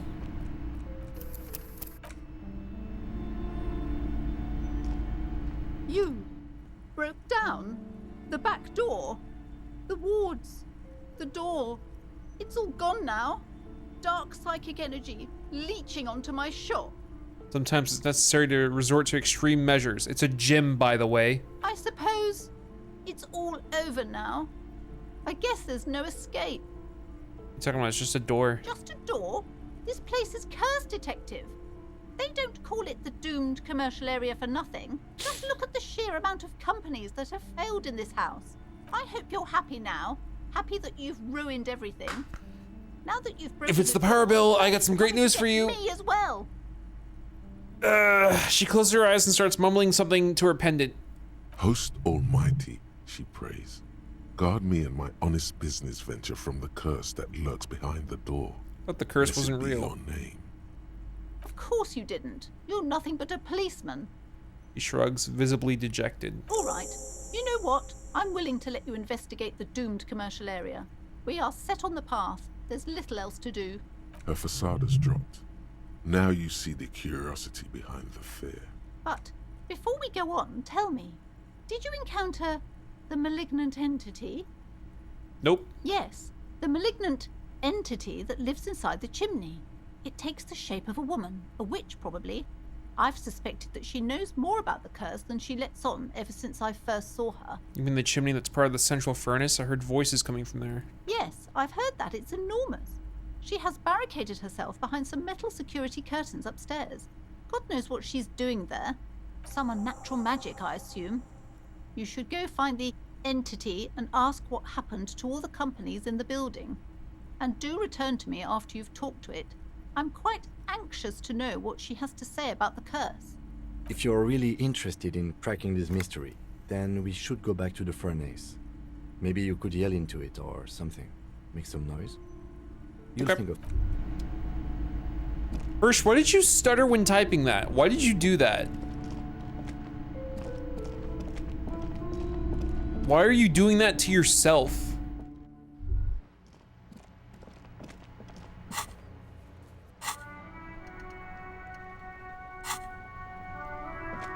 They're a VA. Are they that kind of VA?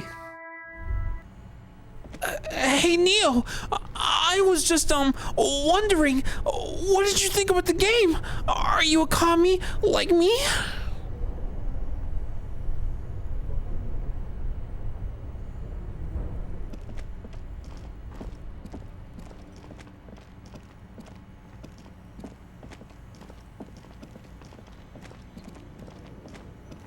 Okay.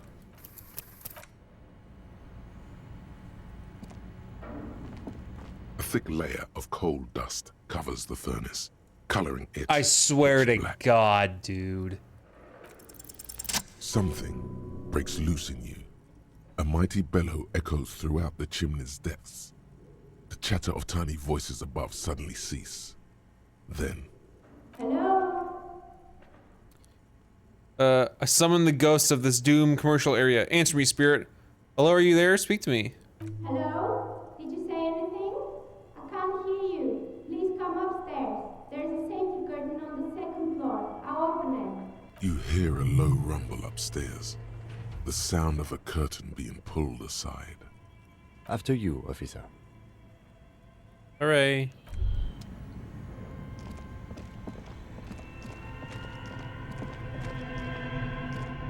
Yes? No, the fucking stairs.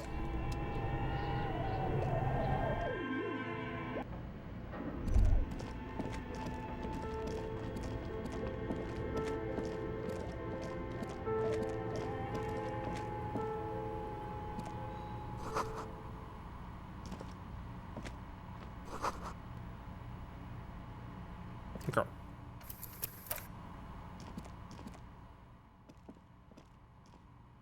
Hello, I'm Nia. Bird-like woman sits on a throne of tools with emerald light shining through her hair. Did you try knocking on my window? I must have missed you. I've been listening to my Melius. She taps on her headphones. So what kind of dye are you looking for? She's got a direct view to the backyard. You should interrogate her about the lynching. Hold on, what do you mean by Milius? Yes, Amelia is like a call-in station. You need a two-way radio to access one. That's why I have these. She pats the headphones on the table. Mostly, they just teach you to swear in different languages. But some of the stations can be quite interesting. I was so absorbed, I must have missed you knocking. You must have me confused. You must have me confused with someone else. I haven't knocked on your window. Then how did you get inside? By the south entrance? You know what? It doesn't even matter. What matters is that you're finally here. Let's talk dice. Did you have something specific in mind? Why are you asking me about dice? I'm a novelty dice maker. Tell me the name of your role-playing system and I'll make the die you need. That's why you're here, yes? As she speaks, her bone-like fingers fiddle with a ring. Her bones light, but her hands strong.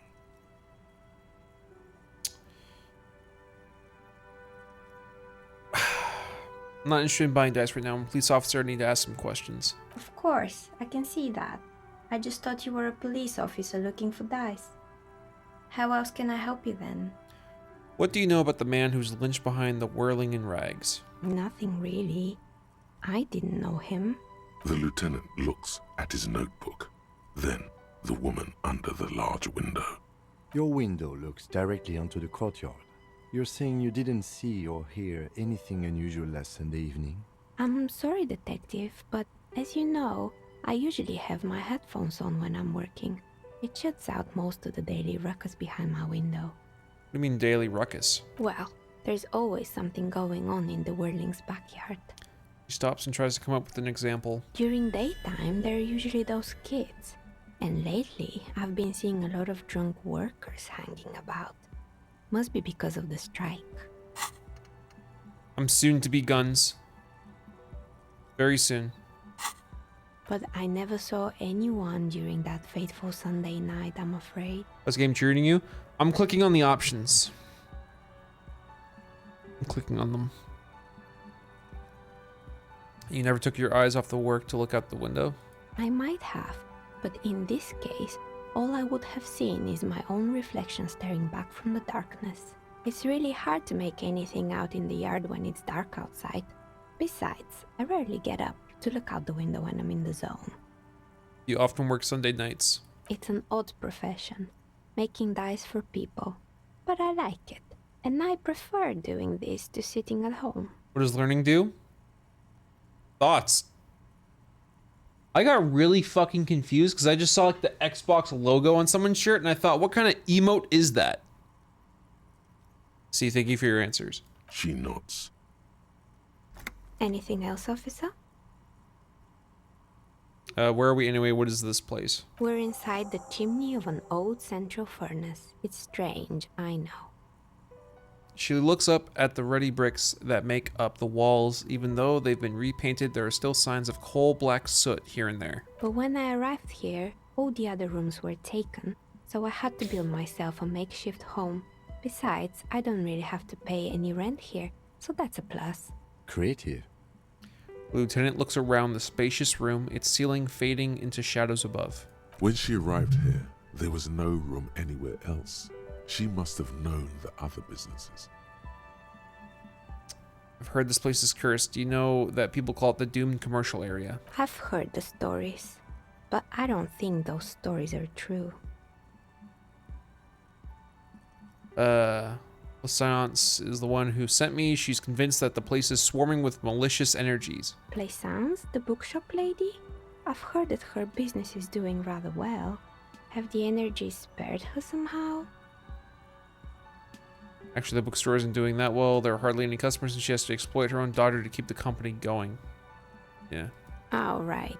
But it's not just the bookstore that's still up and running. What about the whirling in rags? Some people say it's part of the building complex. No, the whirling isn't doing well either. Its waitress just took off and customers have trouble paying bills. And then there is me.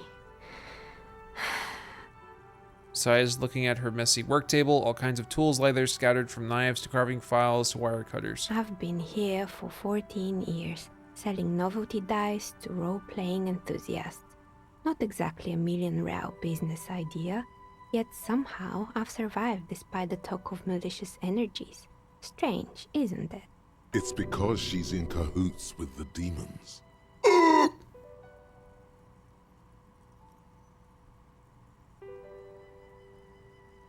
Be the first to admit there are many inconsistencies in this so-called curse. I was just about to ask, what do you think?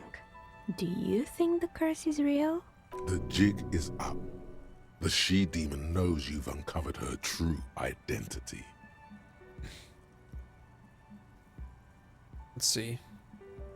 Still might be you causing this. Starting to see that there's no curse, only business decisions and natural market fluctuations. Smile. Exactly. Truth is always so disappointingly mundane and boring. But I'm glad we got this sorted out. Anything else I can help you with today? Shivers, legendary. Why hasn't her business failed? I want to ask other questions first. Do you know what happened to the other tenants? Everyone else is gone. More or less. Are you interested in anyone specific?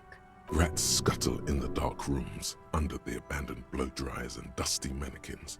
Cobwebs cover rotors and radio computers alike. So much failure. There's so much. Run the building's intercom, but it's not working. Oh, right. I hope you didn't try to ring me. I think none of those doorbells work, including mine. I'm still in the middle of connecting the wires. Sorry about the confusion. You're telling me that the doorbell with the empty name card was yours? That's right. I haven't even written my name there. As I said, it's quite useless right now. It doesn't work yet. Help, my Wi-Fi is tweaking.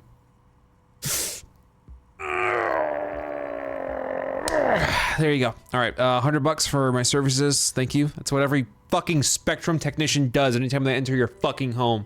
Just that. They do that, and then they say that they fixed it.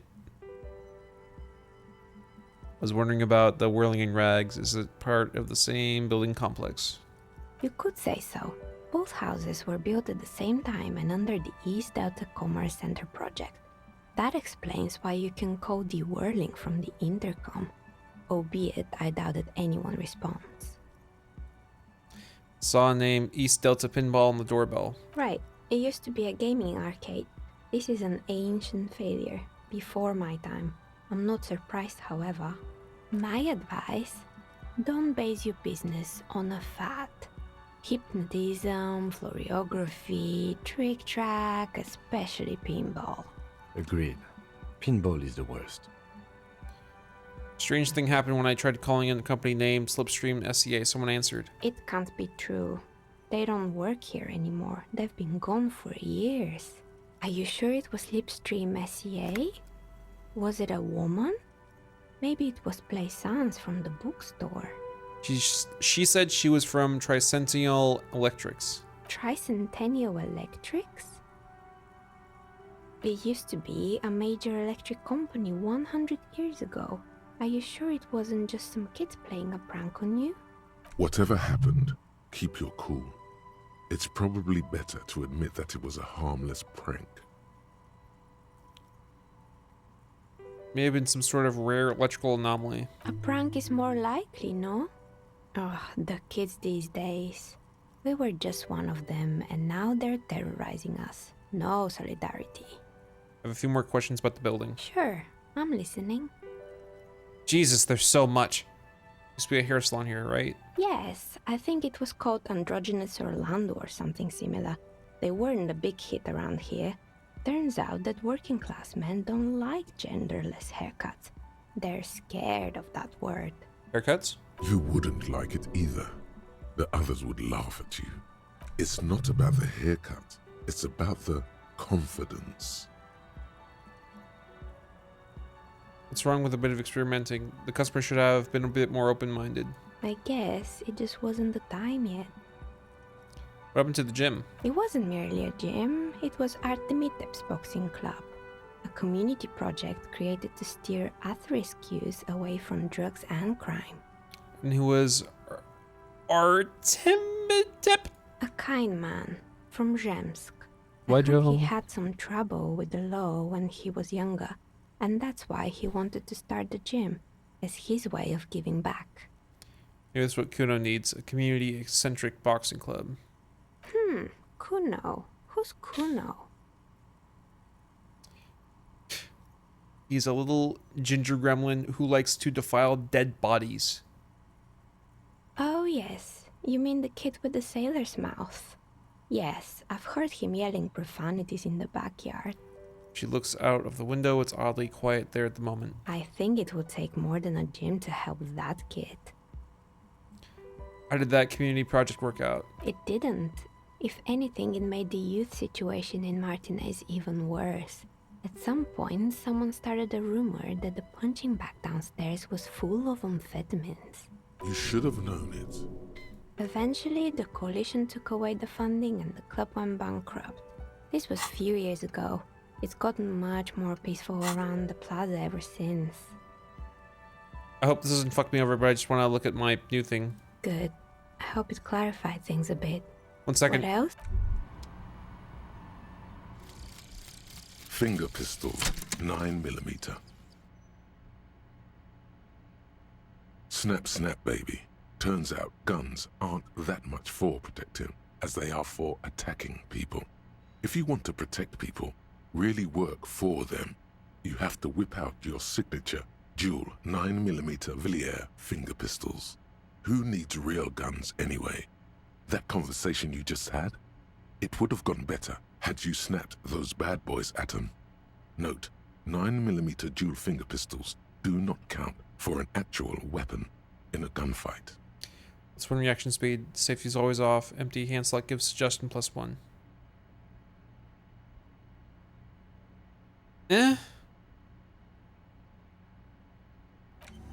It's something. So these are just neat perks. They're neat perks.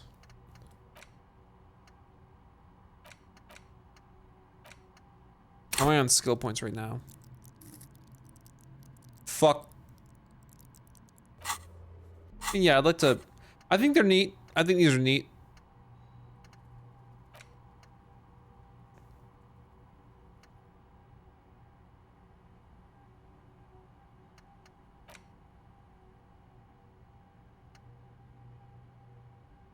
Sure.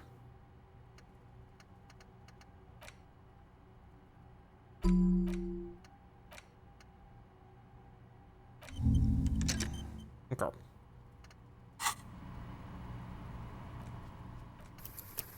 I'm a little bit hungry. I think I might use some of your money for food. Like I think I might look up like food and use some of your money for it. If you forget something, do you have to spend the whole time internalizing it again? I never actually did it in the game. There's like a quest thing, and if you buy a map, it'll, I think, mark where each different thing is on that map. You gotta do a bit legwork, but not too much. You just gotta explore and be yourself. Okay. Get chicken wings. Chicken wings sounds good. Eat. Can you order a whole rotisserie chicken? Why are you guys fixating on chicken? I can get you VRC Plus, Trenton. Give me your username, I'll buy you VRC Plus.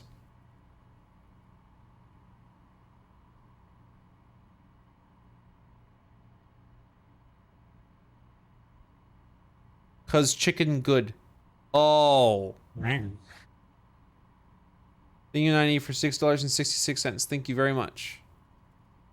Can you order a turkey? Live? I'll play some sounds up. There's not scary nothing. Hold on. Demonictronic. You got it. One moment. 1 second.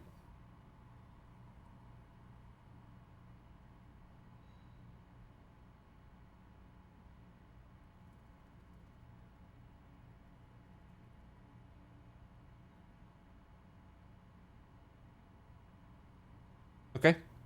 Sent. There you go. Fantastic. I love that every conversation in this game is important, even the seemingly innocuous ones.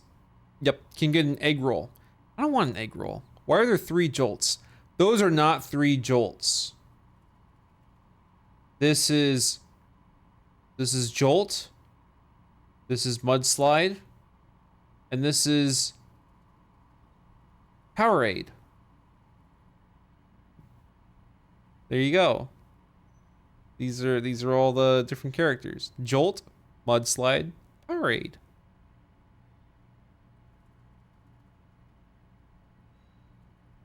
Oh yeah, I forgot you wanted sounds. Just unpause the game. I'd run out of time. I could save my game. Here, I'll save my game, leave it unpaused. And I'll just load my save like when I'm actually gonna play. Hey man, remember you talking about this game a while ago, saying that you might not be the target audience for it. After good like 12 hours, how are you feeling about it? What has surprised you the most about it? Just think like Baldur's Gate 3, but 99% less action. It's got an intricate world that you can go around, and it's got like modifiers for like if you talk to this person and looked over here and looked into this book, you might have a new dialogue option for this guy over here. And if you investigate over here, then when you talk to this person later, you might already be able to conclude something way down the line. So just like imagine Fallout New Vegas, but instead of for bisexual trans people, it's for centrists in denial. Just do a little like demographic swap. It's kind of like who it's for.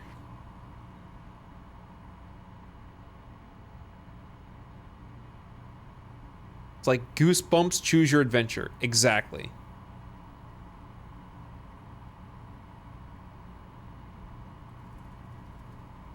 Maybe look at Wendy's today.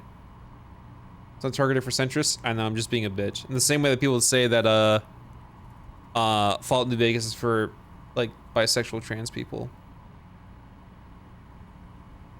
Bitch stereotypes said by assholes. You know what we do to assholes? Yeah.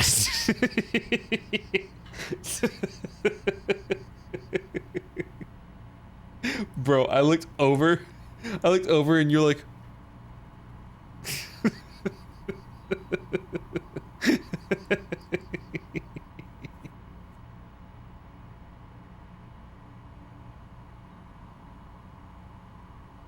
okay.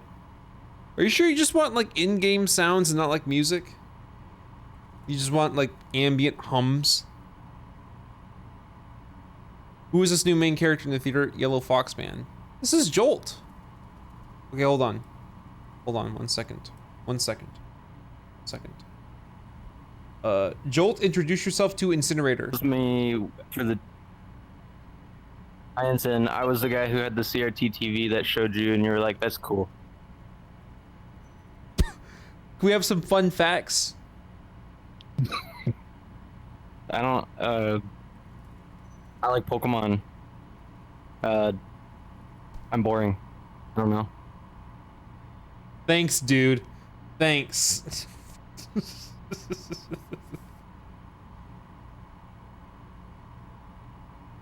Disco Elysium is a wonderful, quirky game. I've beaten it 3 times, and every occasion I wonder about replaying it, even with Baldur's Gate 3 in my backlog.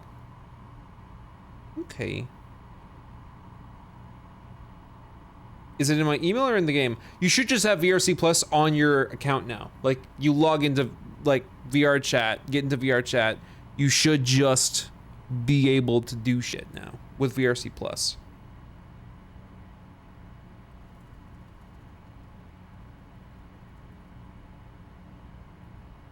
I'm looking at my options. I fuck with Pokemon, I see the vision. Excellent.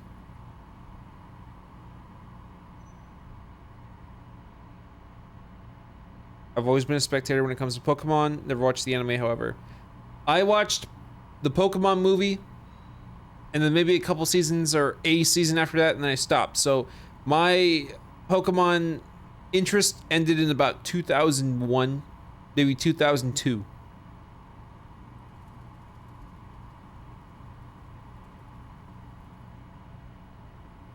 I know Raichu. That's amazing.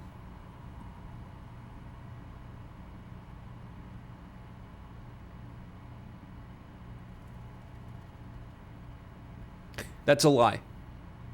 I was at a sleepover when I think I was like 9. So this would be 2005. And I think my friend had a Pokemon game on his DS where at the very beginning, you would answer different things and you would become that Pokemon. And all that we did was just like do that beginning part again and answer differently and see if you could get different Pokemon. That's the extent of it. That's as much information as I have.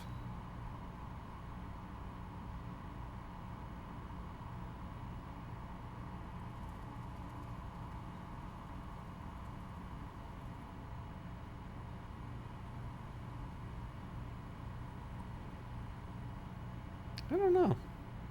I'm not really big on chicken right now. Like, chicken was an interesting thought, but I'm either maybe I'll do Wendy's. I haven't done Wendy's in a while. I feel like I'm gonna go that direction. Might use your money for Wendy's. Get a burger Wendy's. Oh, pasta?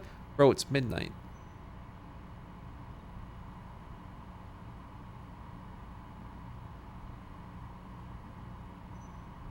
Wendy's is deadass like the only other good burger place aside from Sonic. I haven't had Sonic. Oh my god, 7 years. I think 7 years. Some memories with that. Strong memories with that. Standard Dave single. Sounds fine. That all looks good to me. I don't want bacon. Mustard. Normal ass fries. I don't like the apple bites at Wendy's. They're sour. I hate sour apples. For a drink.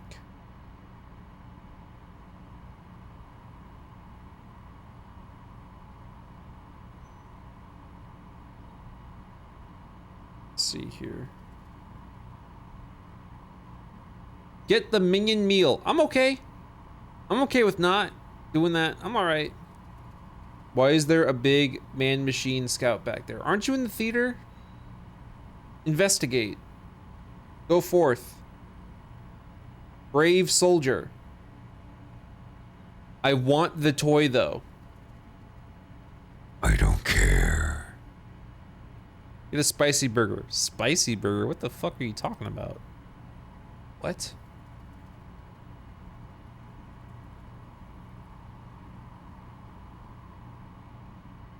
I wish I could get a small side and a large drink.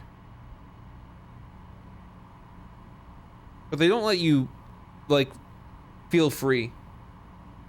They don't let you.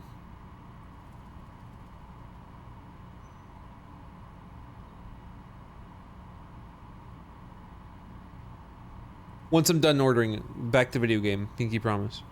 Smile.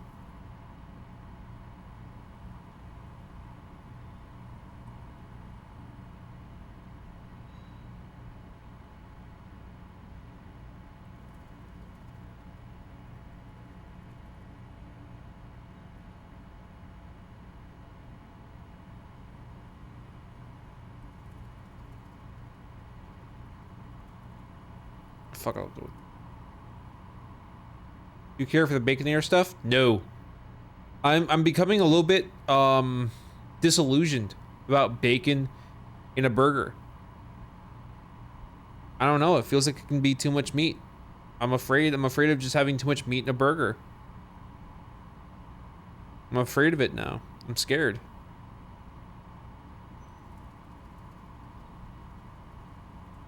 God, I wish I didn't have to get the large fry. I'm not eating all those fries. It's just not happening.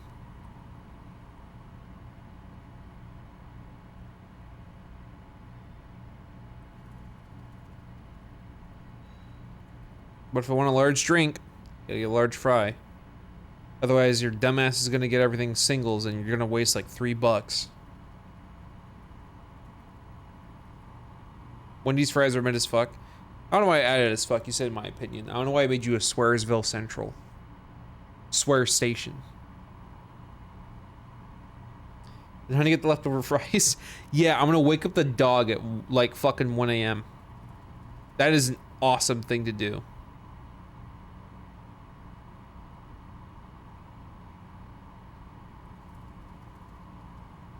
Alright. Okay. Alright, I used your money. I use your money. See, Nagaraboshi, there are only certain fries that I go crazy over. And I think the craziest I've gone over fries in LA is a small chain in LA called Hi-Ho Cheeseburger. Now, if you ever come here, the cheeseburger at Hi-Ho is pretty good, but the fries are fucking awesome. They're awesome. Who is hunting? Dog.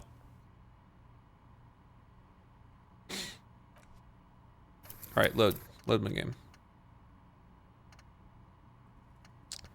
I was right here. Pretty sure. Yep. All right. Cool. Yeah, we have to scare this woman or something. I don't remember what. Right. Right. Oh, it's you again. Are you looking for a dye? Why hasn't her business failed? Give me the answers. Wait a moment, I have clothes.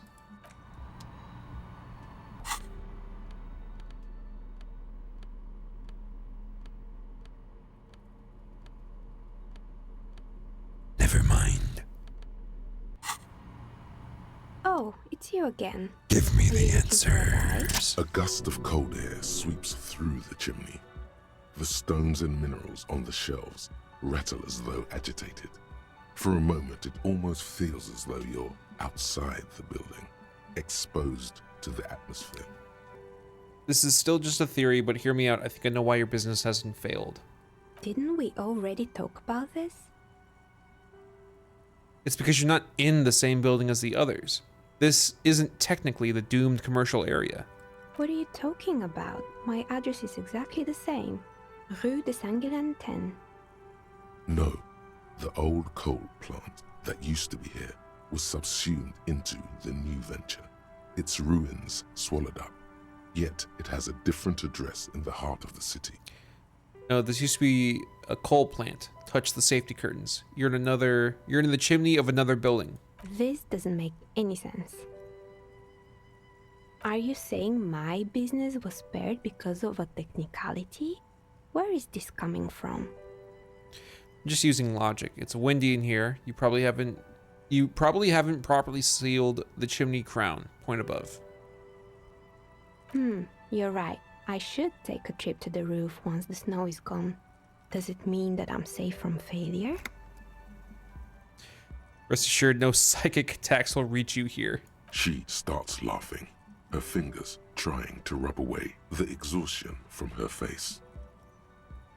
What? Do you know what this is?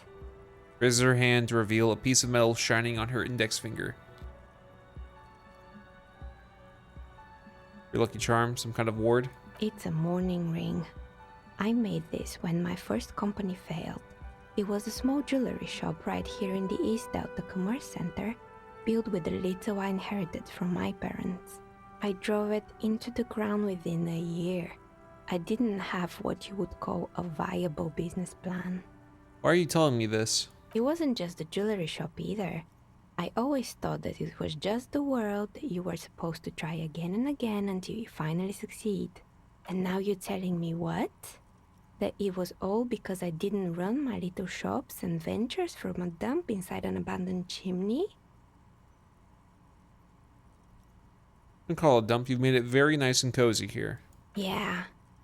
Or maybe it's the entire world that's cursed. It's such a precarious place. Nothing ever works out the way you want it. That's why people like role-playing games. You can be whoever you want to be, you can try again. Still, there is something inherently violent even about dice rolls. It's like every time you cast a die, something disappears. Some alternative ending, or an entirely different world. She picks up a pair of dice from the table and examines them under the light. But anyway, thanks for sharing your theories, officer. Yeah, I'd like to order a die. Of course. Tell me what you have in mind.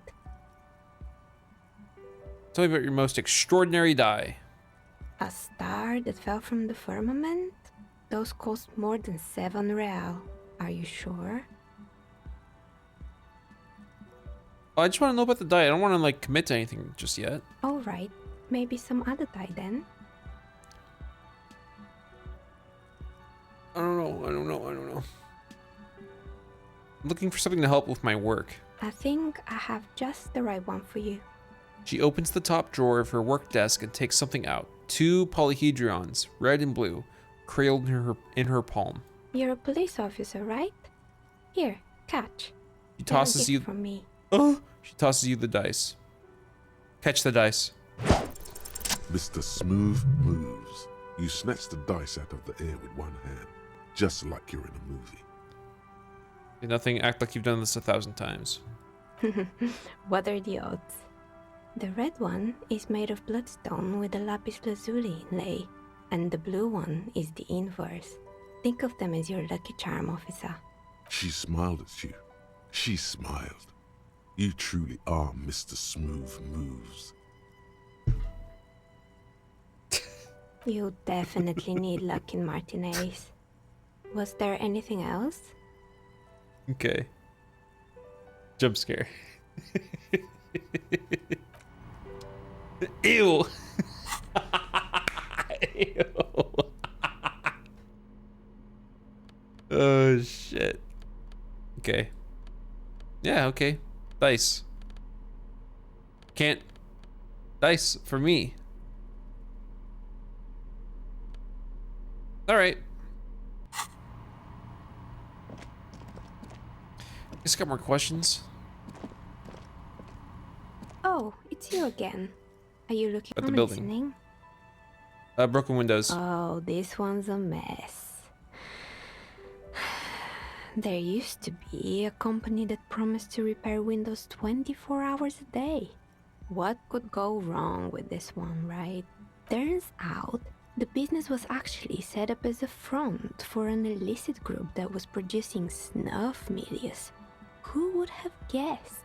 And they never cleaned up the debris either. Now it's just littering the hallway and I have no idea how to get rid of it on my own. What's a snuff milio?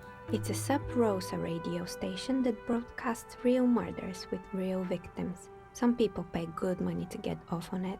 I know Instant just snapped his neck over when he heard the words Sub Rosa. Yep, there it is. Yeah. Sub Rosa. I tabbed in so fast.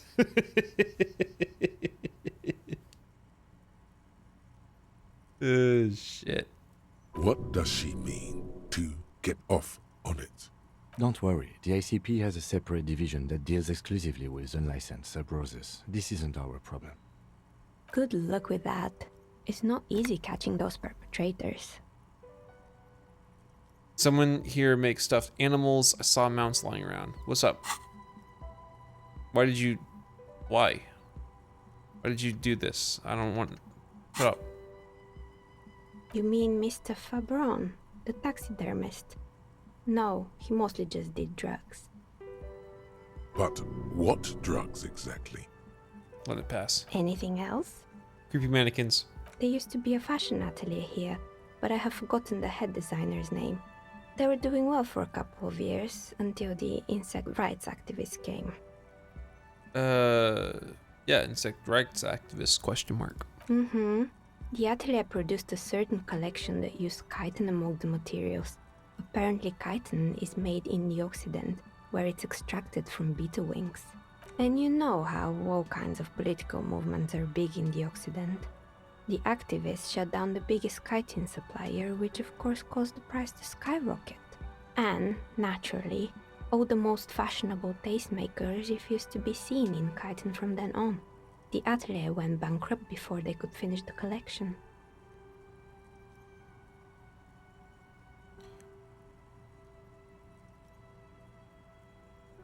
Glad that someone took care of the little guys. I like insects, but insects don't have any brains or feelings.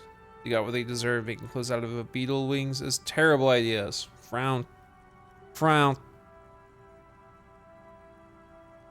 It's whatever, Instant. That's just banter. That's just whatever banter. That's whatever. That's fine. Now, okay, so here's a little like, I guess, what do they work employee introductory tape to like chat backseating. It's typing banter shit like, you should do lots of drugs right now. It would be awesome. That's just a comment. You should do lots of drugs now before day 3 so that you can get a perk that's gonna let you bypass the ending fight. Kill. You kill that. You kill that. Day 1 is ending. It's whatever, it's a bit annoying. Day 1 is ending, so you need to do this quest before it's gone. Kill that. Kill that. Kill that. And one that I just got recently. Kim is my favorite character. Kim becomes a lot more relaxed by the end of the game. I don't need this. I don't want that. No.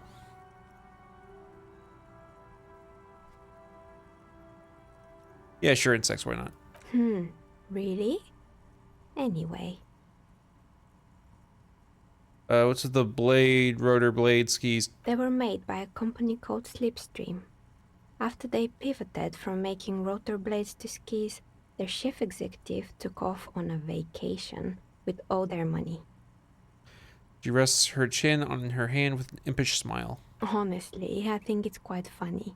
I think he's still sending out holiday transmissions from Tulula or Tiumotiri or Hashtkor or wherever he is. What do these transmissions say? The usual, I imagine. That he's been thinking up all kinds of new business plans and can't wait to get started on them just as soon as he returns. Her smile widens before she sees the lieutenant's face behind you. Men like that are a curse. Sure, but Slipstream is history now. All their remaining assets got seized by the bailiffs in 47.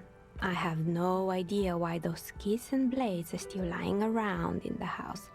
Not much use now, I guess. Maybe you could make a sword out of one. No, wait, forget it. It would take too long. On a strange machine. Fortress Accident, the radio game studio. She closes her eyes as some remnant of a memory lights up her face. They were an interesting bunch. We talked about role-playing systems every now and then. Once, I even saw two of them get into fisticuffs over Wiro. They certainly took their work very seriously, even if they seemed to be chronically liberal with their schedules. What do you mean liberal? What happened? The usual. They ran out of money and couldn't get the project done on time. What went wrong? Well, I did hear them talking at times. She looks at the hallway as if she could still hear them chit-chat behind her curtains on a cigarette break. They seemed to believe they were historical individuals on some grand quest. From what I've seen so far, the project did look quite impressive. Yes, but when the money started to run out, they just began to complain a lot about capitalism. You know, how the markets are rigged to keep out new businesses and so on. In the end, they just didn't get it done. They didn't have enough willpower to produce something truly historic, and to show up to work on time. Showing up to work on time is hard. No, scratch that. Showing up to work at all is difficult, especially if you've been drinking.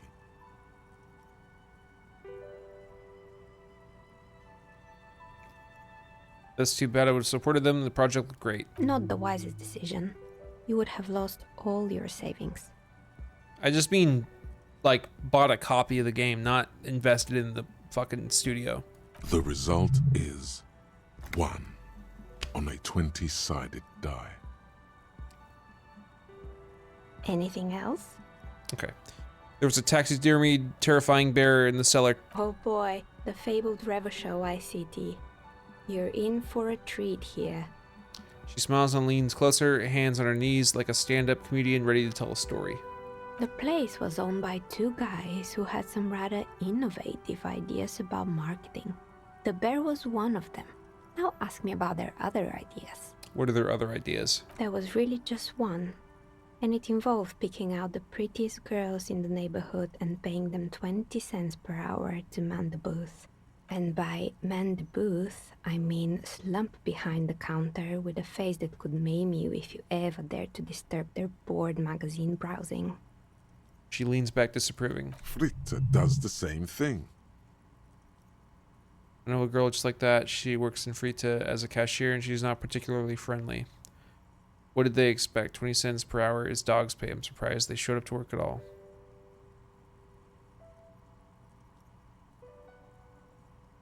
Oh, but they did. They did show up to work, and not alone. There were also acne-ridden girlfriends and gorilla-like boyfriends loitering near the ice cream stand. And they already had the bear. See, that's why the thumbnail... That's why the thumbnail is what I set it to. Because I knew this would show up. That's why the thumbnail is the bear. Now you got it. It's exactly it. It's exactly it. What about the bear? The bear. She repeats, pressing thumbs into her temples like trying to suppress a headache. It didn't work out. Of course not. The bear was terrifying. No one wants ice cream guarded by a hostile apex predator. To make matters worse, the fridge didn't work too well either, and half the ice cream came out malformed and partially melted. Eventually, Revachol ICT lost the price war to its rival, Class A 5000. Class A 5000 sold caramel sundaes for only 5 cents a piece, out of regular fridges. I'm sure the bear was doing its best. Maybe, because the taxidermist who made that bear definitely wasn't. Doing his best, I mean. How come? He said that the bear was his vision beast. He said he met his vision beast while high on desiccants. Called it Megatherion. Scary, but cool. Megatherion? Megatherion, a mega wild beast. What's a mega wild beast? It's an imaginary beast that guides you through life by telling you to do more drugs, mostly. A wise and noble beast, guiding you toward the land where the streets are paved with drugs. I don't do drugs. Very good. You shouldn't do them. You're a police officer after all. Anyway, now you know the story of the fallen ice cream empire. She seems almost sad, finishing the story. Some dust beams swirl in the morning light. Her eyes follow it idly. Little sparkling embers under the window. Outside it's light. Light scatters from the low-hanging cloud cover. There's always the threat of snow. Anything else? Another failed business, perhaps? I've been here for a long time. Intercom? I'm pretty sure it still doesn't work, but sure. What? Sure. I'm listening. And nope. Good. I hope it And clarifies sure, why things not? a bit. How did I become one? It was a business decision. I was a regular jeweler at first, but that's an unfocused field with too much competition. She doesn't let it show, but there's anger in there. She doesn't like jewelers. Thinks they're a mob. Some of my friends were role players. They asked me to make some polyhedral dyes out of cobalt. That was my first order. I grew it from there. You like role-playing games yourself? Not especially. I like working with rare materials and a steady pay. And role players as customers? They're nice people. Everything's done.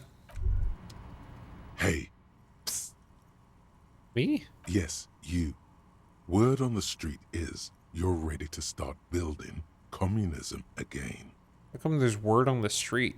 You keep saying things like, down with the bourgeoisie, eat the rich, sodomize the landowners, impale all people who have more than 25 real in their pocket, literally murder all human beings regardless of their political beliefs. That kind of stuff. I haven't said anything like that. What? Okay, not in so many words, but don't deny it. You're about to rip off that mask of social democracy and reveal the monstrous seven-eyed lamb of global communism that will devour and masticate mankind. Everyone can see that. So tell me, do you have any questions before we fire up the big communism builder? Or do we get right down to it? What is this communism even about? Failure. It's about failure. Failure? Yes, abject failure. Total, irreversible defeat on all fronts. Absolutely vanquished, beaten, curb-stomped and pissed on. Until you came along. You will reverse the fortune of the workers of the world. You alone, against every living thing, against every human alive. 800 trillion real in the hands of an impossibly well-organized ruling class. Towering city blocks of bankmen who have the ears of prime ministers. Million-headed armies of nations and the love of your own mother. You against the atom, the charm and the spin. Where the whole world failed. Matter failed to bend to human will. Human will failed to get out of bed and tie its laces. You alone, single-handedly, will rebuild the dreams of the working class. You are the last communist. Now get to work, comrade. I'm good. I'm good. Very well. I guess no one will build communism then. Tell the working man it's over, unless anyone has objections. Let not failure ensnare you any further, beautiful pixie girl. Be an acrobat, a prancing fairy queen. What? Did someone mention cocaine? Are we doing cocaine? No. I'm sure I heard someone say cocainism. Anyone? Anyone else? There's no one? There's no one. Okay then, lie down and let the water carry you downstream. Goodbye, communism.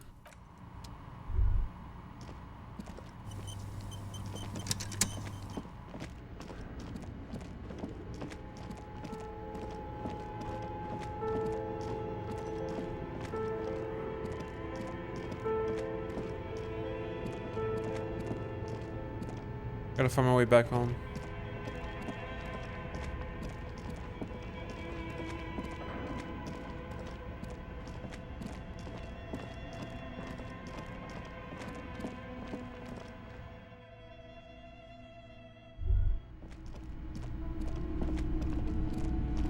Aye, so you're dumb.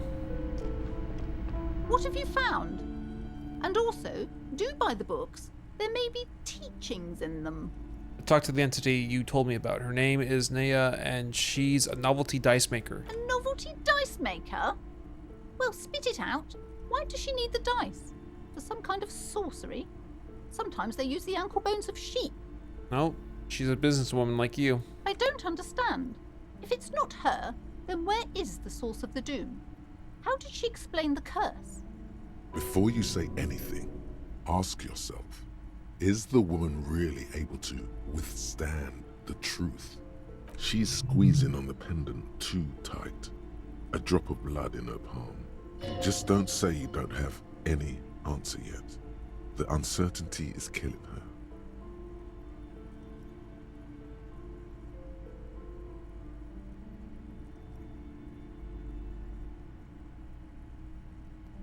She says there's no curse because there are too many inconsistencies.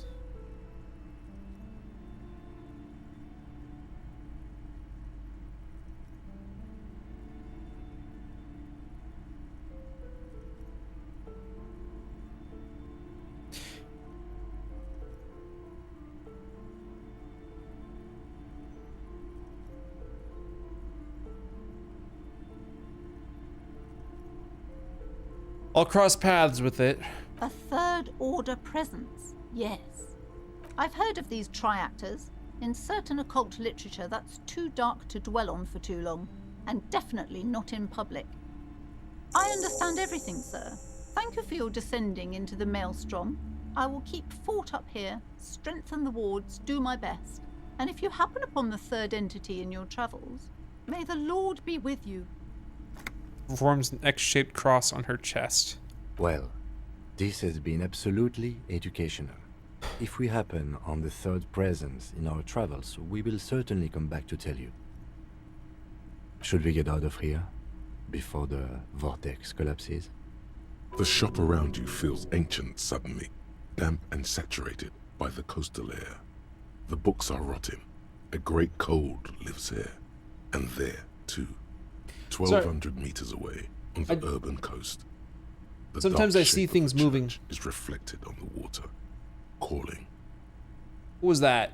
Oh, it's fucking hoodies, like strings, hoodie straps. I was so confused because I thought like in the corner of my eye, I saw someone shake their head, and I thought they're going. I was like, what the fuck are you doing?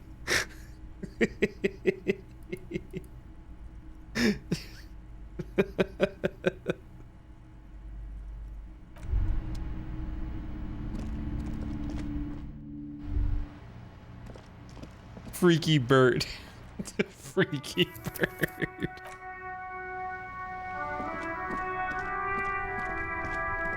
All right. Cool. Let's get more perks. Perks are fun.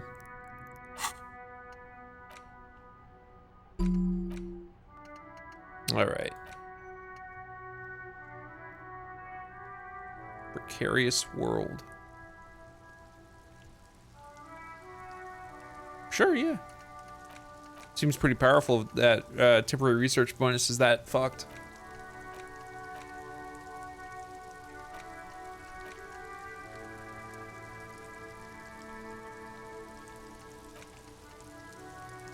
Yeah, let's go for that.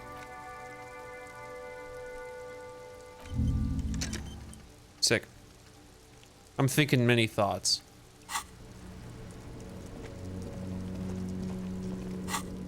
Shit I'm doing today. Prove my authority. Right, of course. Yeah, broken water locks. Don't worry. Yeah, that's not until Wednesday.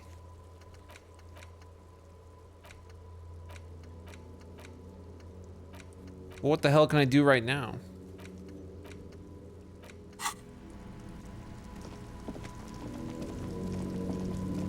I'm not sure what I can currently do, unless I want to test my luck with trying to intimidate people. It's not gonna go great. I don't know what the hell I'm gonna prove. I'm not an intimidating person. For some reason, my physicality doesn't help with anything. I'll try. I'll see what I can do. But if that's like a 3% chance, it's just not happening. Looks like the circus left town, but the clowns are still here. Yep.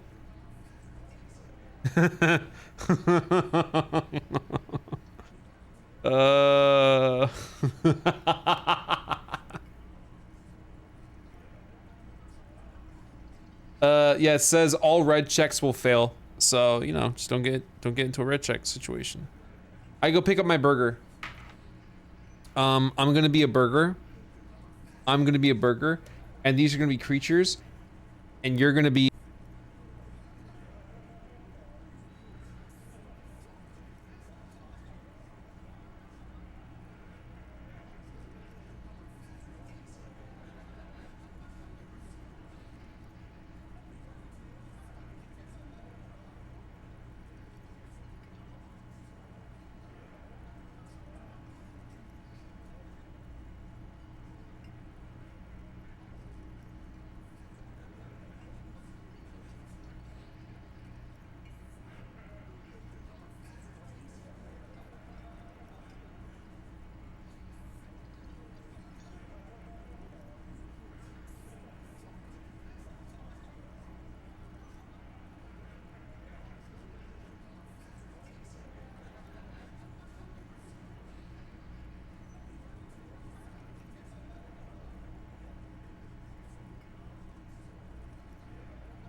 Hello?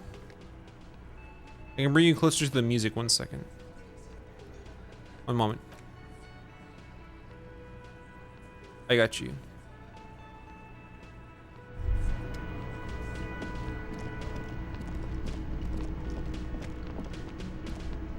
I assume this is where the music was. I'm wrong. Did you get something? 1 fry.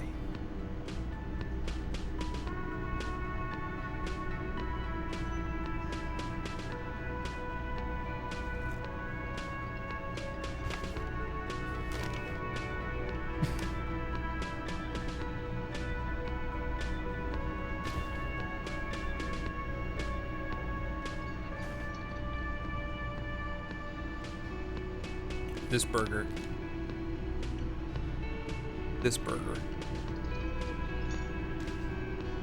I was making popcorn and getting drinks, and all of a sudden I hear you and I screamed in my dead quiet house. Whose fault is that? This stream's been going on for almost 6 hours. And all of a sudden, I scared you? All of a sudden. I came out of nowhere.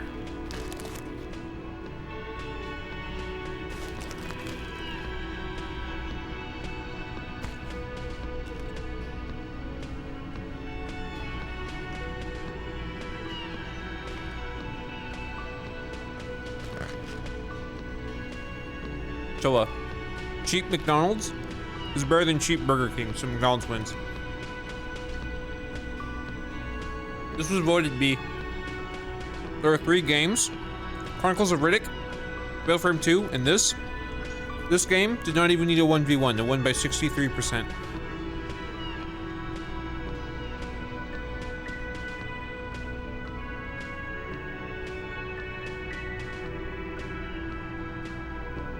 Yeah, instead of be fucking mad at you.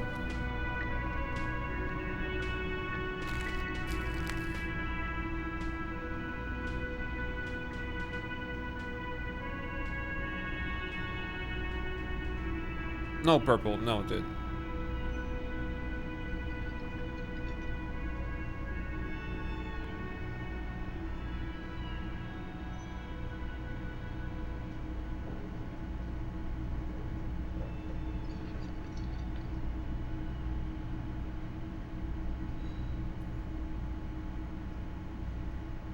Do you think they could give this game ray tracing? Because you can point flashlights around. It could be a ray trace game.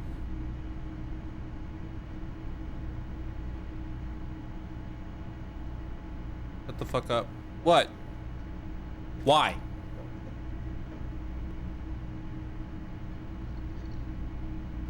Like, okay. It doesn't support ray tracing. What about DLSS 5? You can make it look like real life.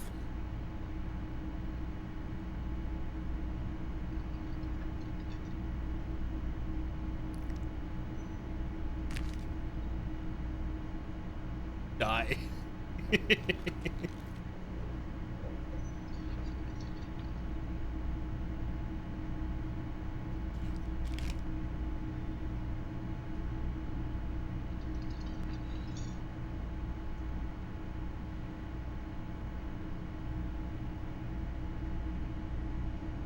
Remember how in the video tried to showcase DLSS 5 and so many companies besides Bethesda, I think, stepped out and said, this is not us.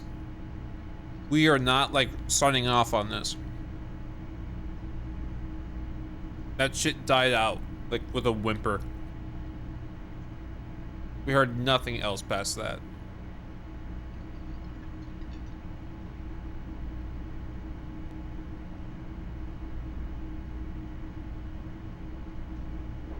That was the Odyssey? Good. Stupid fucking loud in IMAX. I don't understand why people have got to pump their movie to 110 decibels. Like, what are you trying to prove? How loud you can be? Bro. Okay. When you're watching the Odyssey, I'll give you a warning. There's a moment in a forest where they come upon a child. Plug your fucking ears. Plug your ears. You'll thank me. I promise. There you go. Hello, streamer. I'm about to take a huge step in life as I have my first appointment with my trans doctor tomorrow. Thank you for being a constant light throughout this journey of discovery. Thank you, Lonely Food, for the $20. Here's a french fry. Here you go.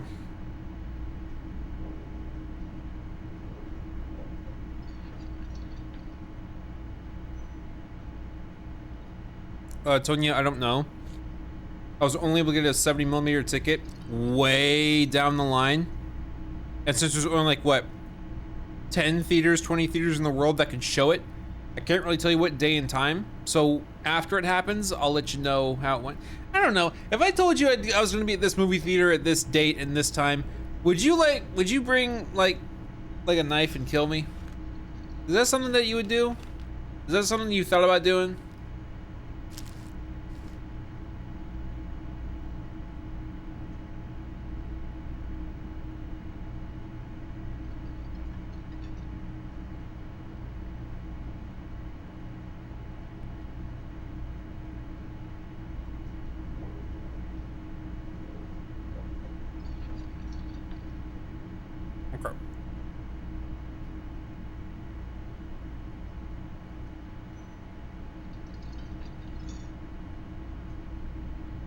That was too much effort. Oh, it's someone.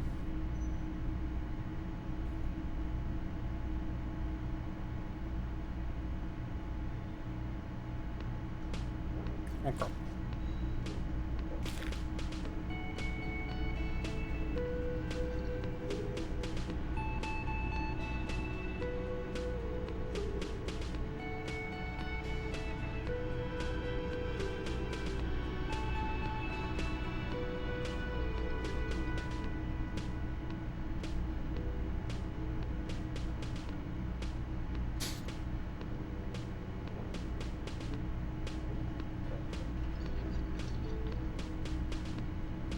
I'm home from work. All right, we're all here waiting. We just started eating without you, so we're just staring at you as we eat. That's what we're doing right now.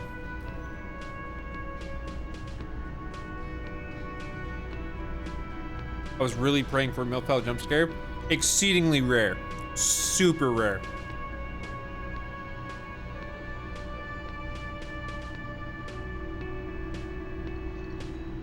It's like 1 in 50.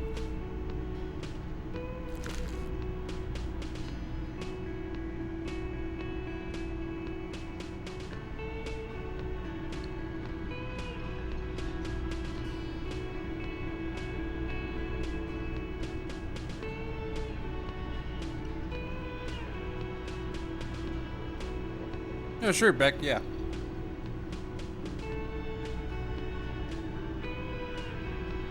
There's something I thought about a Pi Sense is why they don't just show the movie in that aspect ratio regardless. You know? Like, I get you want to market it, but there's only 20 70mm IMAX cinemas in the world. Why not just have the rest of the IMAX cinemas show it in the proper aspect ratio anyways? Fucking why?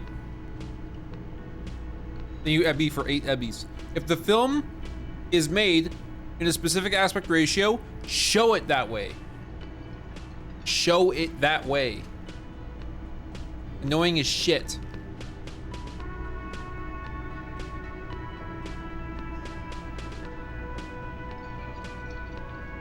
Remainder of burger. The remainder.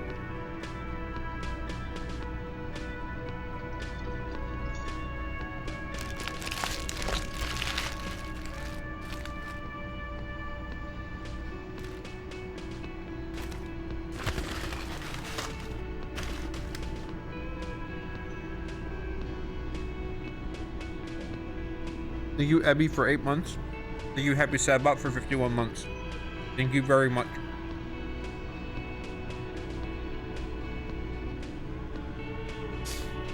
Yeah, Ulyss, I didn't see the trailer for your Avengers because I don't go to an IMAX showing when they state it's going to start. I go 20 minutes after. That's just AMC. There's going to be 20 minutes of trailers and bullshit before anything starts. I never go when it starts.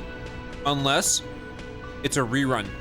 If it's a rerun, you be there a minute before the showing starts. You be there on time. I went to see 28 Days Later in cinemas. I showed up on time and the film was already going, like 30 seconds in. There are some people who came in as they were leaving London. Sucked. I would suck so hard. Honestly, I'd probably just not even stay for the show. If I knew what the movie was, had seen the movie in the past, went in and saw that like first act was done.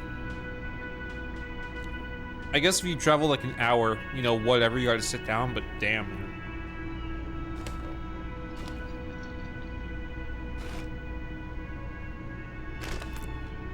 John Wick fighting game sounds bad. John Wick should be like a Max Payne thing.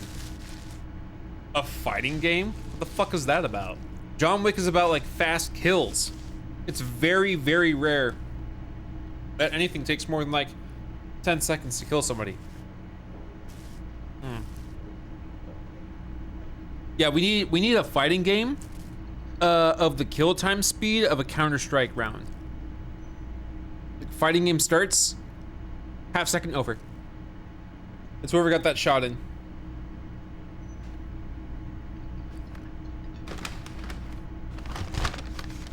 Heard of dive kick? No. Why?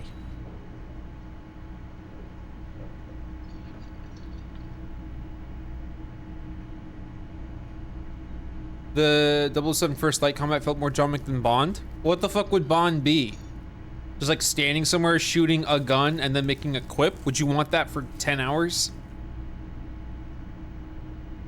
Pixelate guy at the end. Alright. Okay. Okay. I'm still staring at you. Just occasionally now.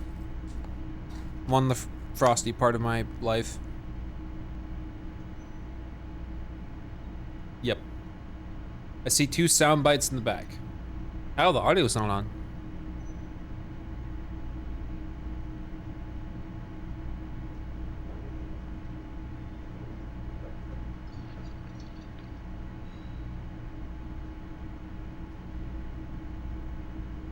Yeah, Naguraboshi, but they wanted it to be a scripted narrative, so they wouldn't let you fuck up.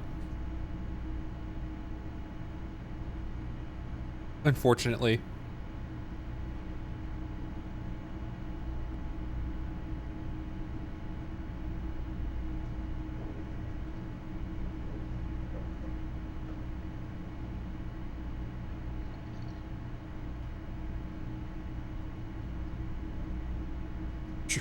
Yeah, Natalie, yeah.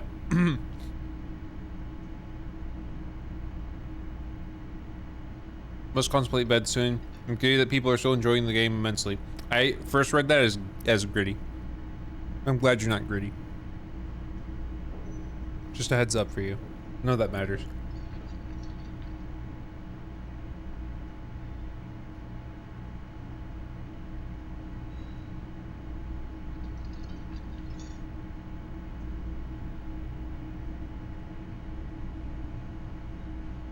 What the hell is a sub Rosa?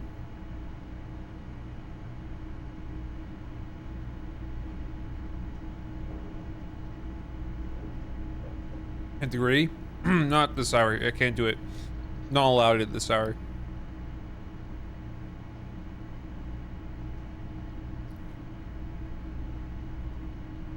Meaning secrecy. Oh, okay. Or under the rose. Oh, okay.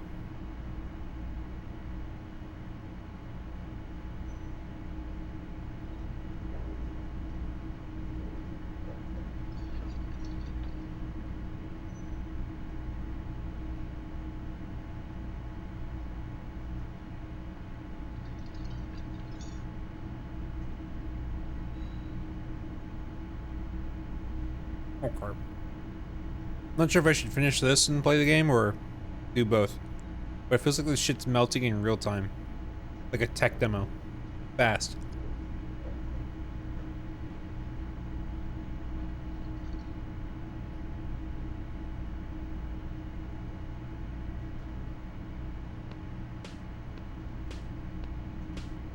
Yeah, my burger's melting. Yeah.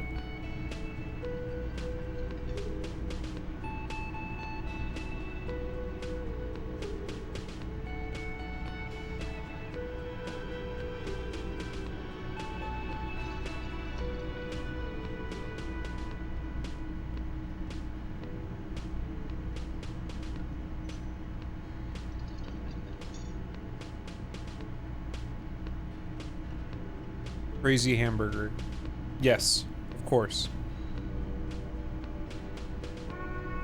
Which Disco Elysium skill is your favorite personality-wise? The one that allowed me to 360 spin kick is pretty good. That might be my favorite. He might be my favorite. Male gendered spin kick.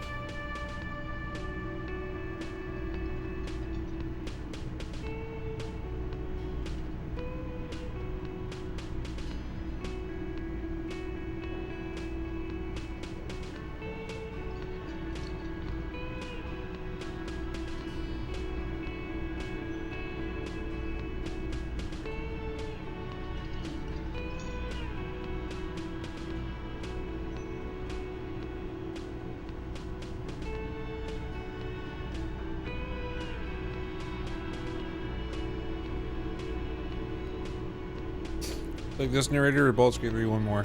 I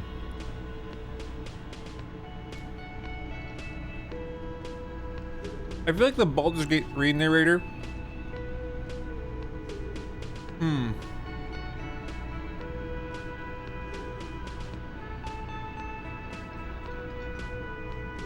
She had a bit more range. Bit more range. Just a little bit.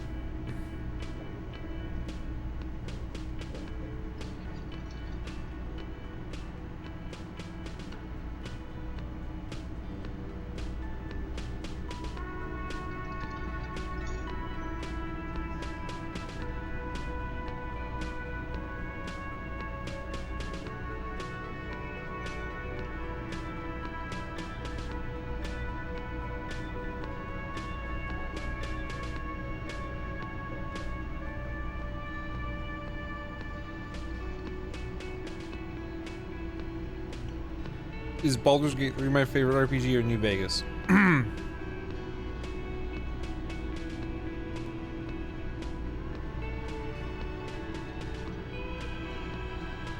Fallout New Vegas. Because I can imagine myself yearly doing Fallout New Vegas. I have not touched Baldur's Gate since launch.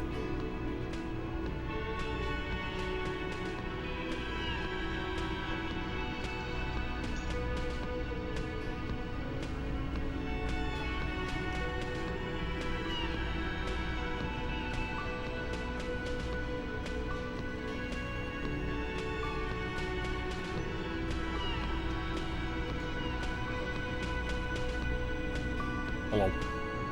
Why so? Just not my genre, that's all. Now am I saying favorite equals best? No, I'm not stupid. Baldur's Gate 3 might be like top 10 best games of all time. Easily, no doubt, top 100.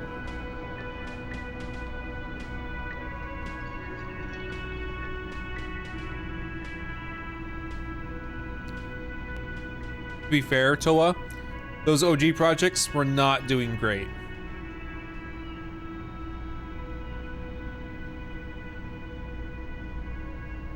I'm not hearing anyone cry about Outer Worlds 2.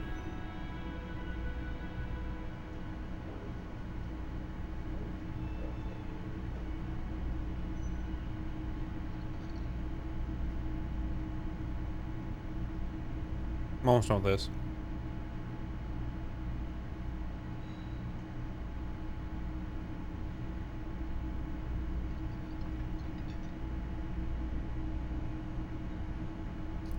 Yeah, I'm done with that. That's enough of that. I just got to a point of it where I was like, okay, I'm out sugared by this. No way. I need to clean up your mess.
mind if I grab you?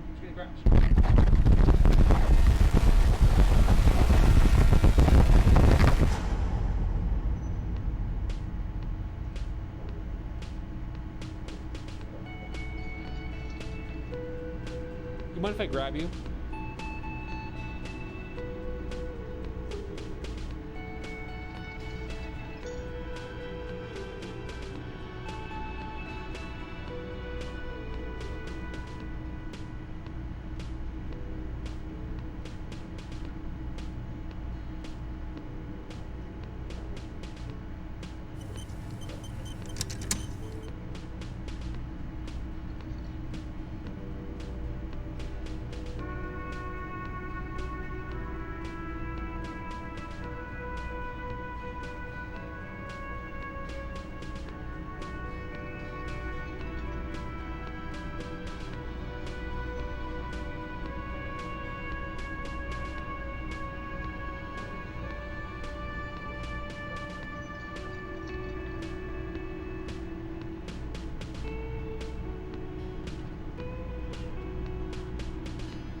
Yes. What the fuck happened to this thing?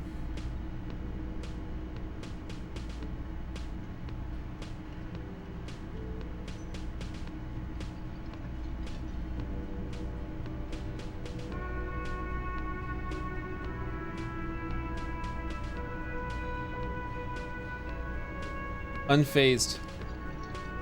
Fentanyl.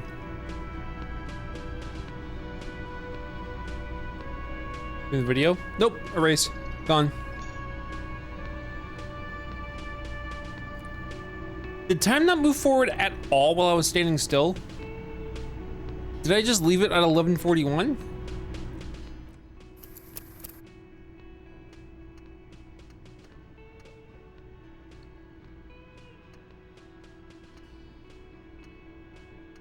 Made a save noise. I don't know if I can trust it. I don't know. Time only moves forward with dialogue. Really? Bet. I trust you.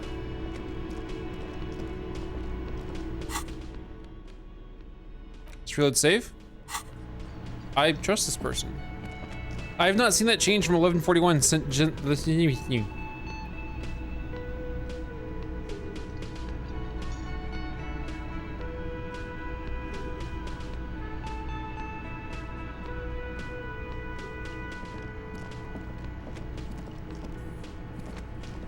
All right, I gotta get really serious here. They look very intimidating right now. Or whatever it was. Suggestive? Suggestion? Something like that.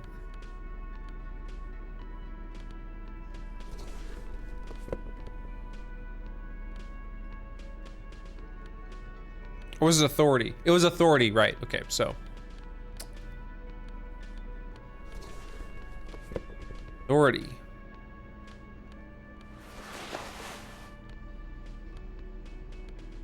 Yeah, I don't got much for that. Yeah, this ain't gonna, it's not gonna go great. Not gonna go fantastic.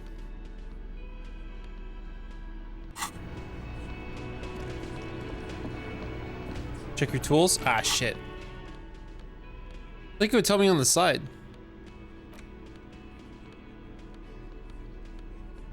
Nope.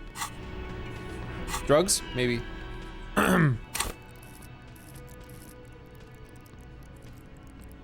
Nope.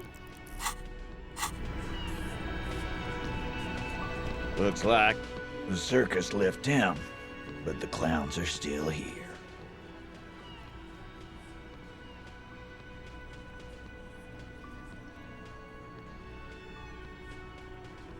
It's...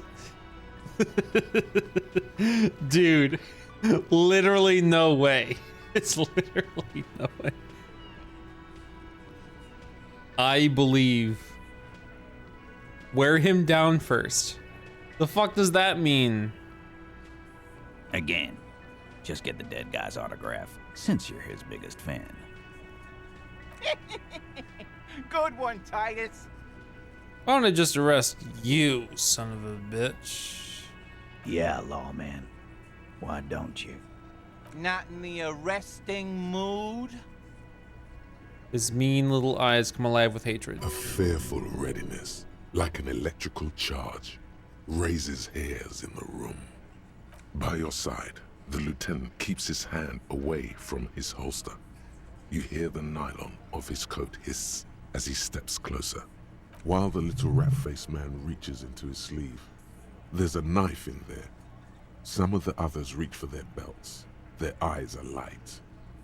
Best to murder. I'm taking you in. Step even closer. I don't know if I'm equipped for a fight, but fuck if I don't want to see what happens. Wait, if it's any like red states, I'm gonna fail it instantly. Because of a precarious world. Okay, let's see what happens. What was the last save? That's fine. Look, coppers, I know you think you're doing your job here, but there are 7 of us and 2 of you.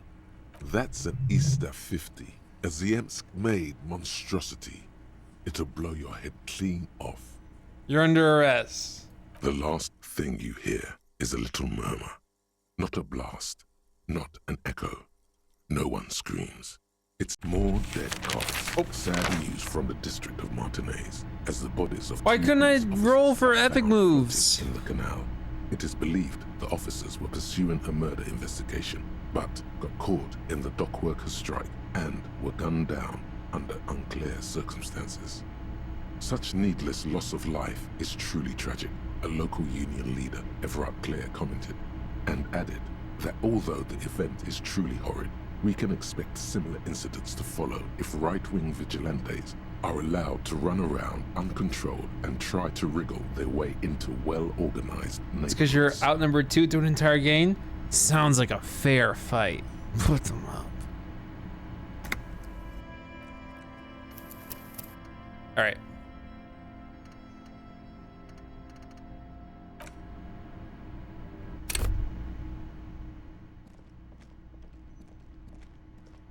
Have your gun yet? Bro, I don't even know where the fuck it is.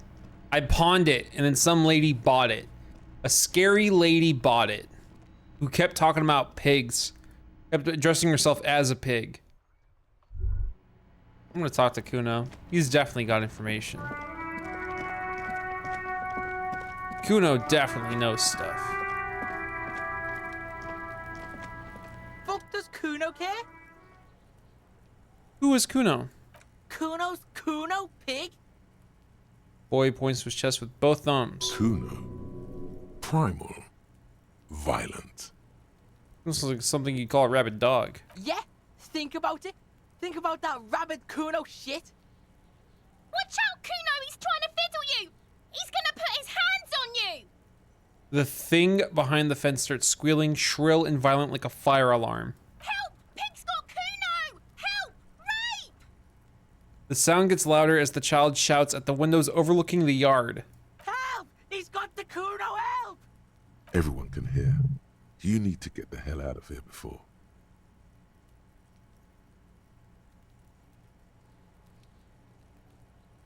See, I've talked to this kid for like a full day about crime scene investigations. Why is this happening now?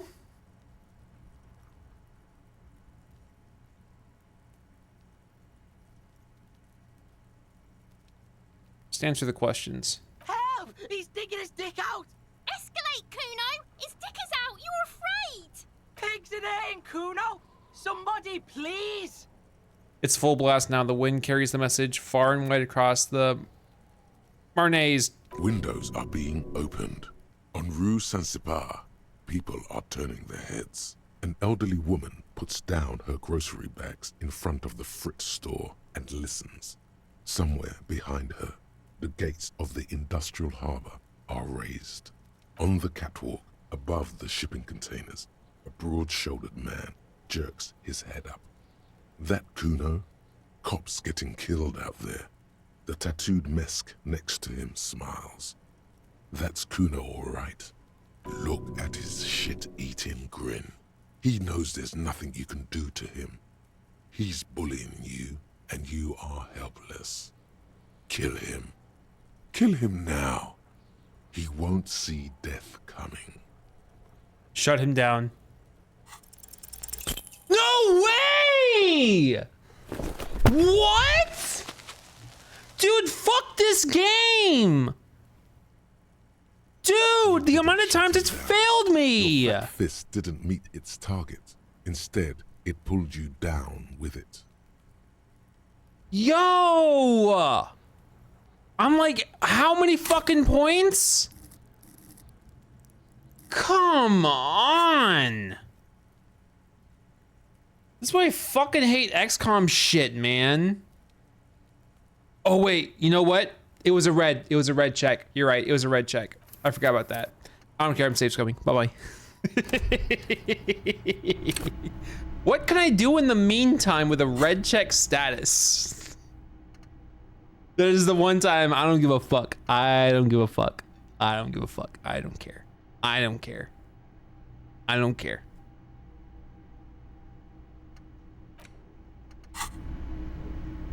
Do I have books to read? Spam read? I might have to.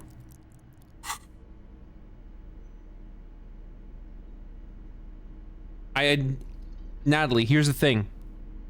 I know, but I don't care because I save scummed, so I don't care. I will not exist in that timeline. You cannot convince me to. No. That at 90 decibels. No. Straight to you.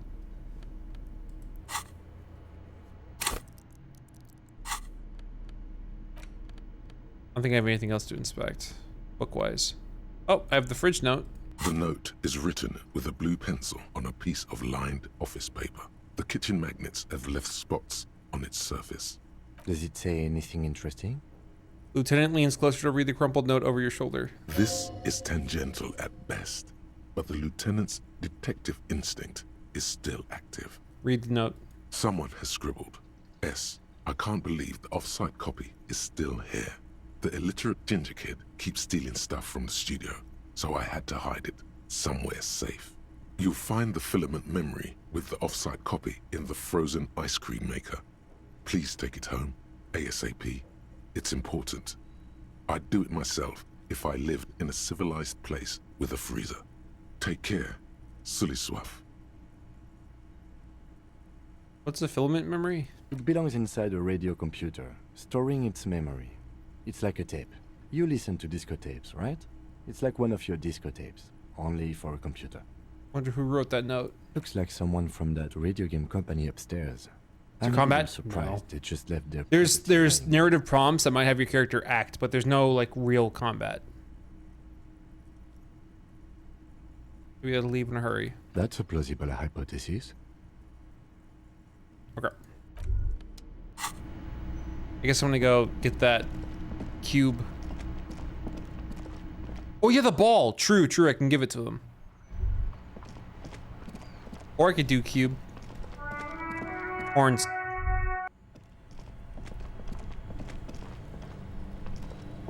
This orange machine is buzzing like an old submarine.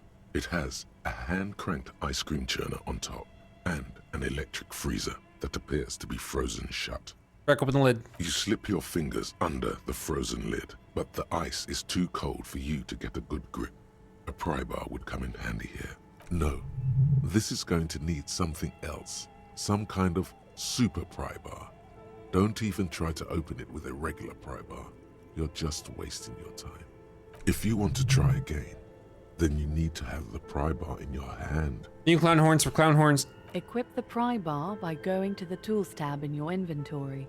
From there, you can equip it to a held slot.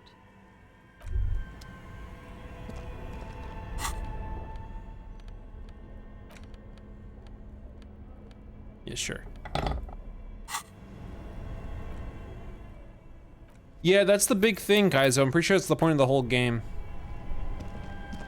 I'm doing random dumb side shit just because. This orange machine is buzzing like an old submarine. It has a hand-cranked ice cream churner.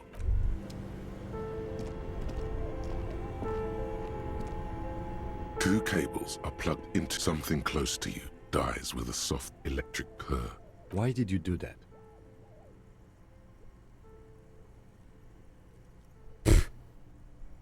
It's the color of the cable going to that. I don't know why I unplugged it. I do things without any reason. The lieutenant raises his brows, but doesn't say anything. The electric distribution board now has one cable missing. Unplug. An electric sizzle. The room is slightly quieter now.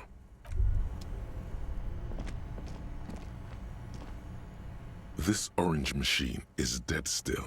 It has a hand-cranked ice cream churner and an electric freezer. The ice around it slowly Oh, shit.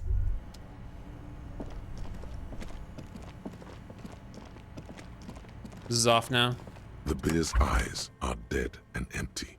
Ice inside the fridge slowly melting. The power has been cut off. Good. I won. I'm going to need your strongest pry bar.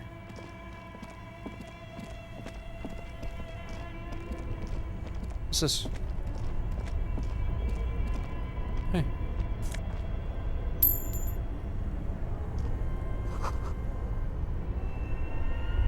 Okay.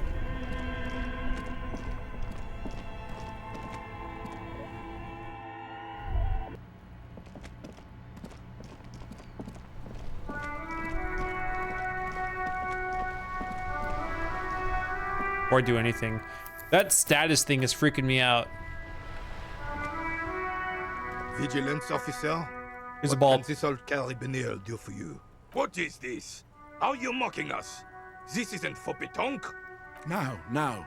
No need to get angry again, René. I'm sure the officer tried his best. It's not like there's a bull kiosk here in Martinez. Best I could find.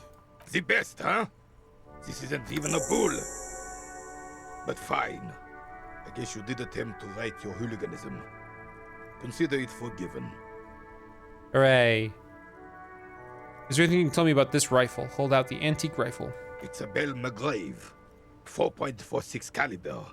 Breech loading. Revachol made. Good weapon. Accurate and reliable. What the game? No one knows. His moves are quick and precise as he first checks the weapon, then aims it at the sea. This man knows firearms intimately. This one's inoperable. The bolt spring is missing and the mechanism is jammed shut. Still a beauty. Where did you find her? The basement there. I'm not surprised. There are probably lots of forgotten wartime weapons lying around here. Back in the day, everyone had something stashed away. As for the rifle, I don't know what else to tell you. These BM-446s are an antique. No one uses them anymore. The ammunition is impossible to find. What is it about this old soldier that makes him so makes you, how are you standing? Still, all you see is an old soldier refuses to replace his uniform with a... Anything else I can assist you with, officer? That was a white check, by the way, different from the red check with that kid. There was a chance it could have worked.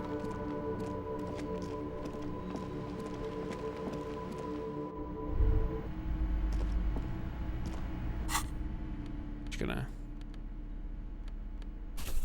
Great. The display rack is brimming with worn paperbacks featuring an extreme. Oh yeah, I've seen all these. This is entirely, completely you. This book is important to me. You have found the right books.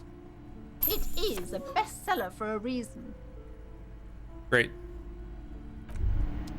Let's read that book about big men. Books about big men. Here we go.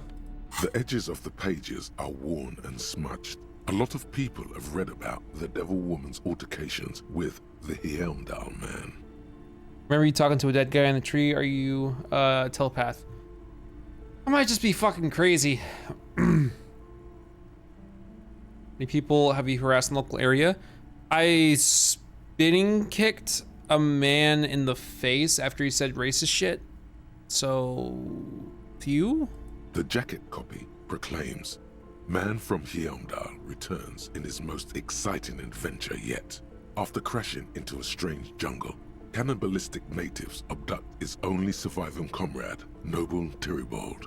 Before Man from Helmdall can mount a rescue."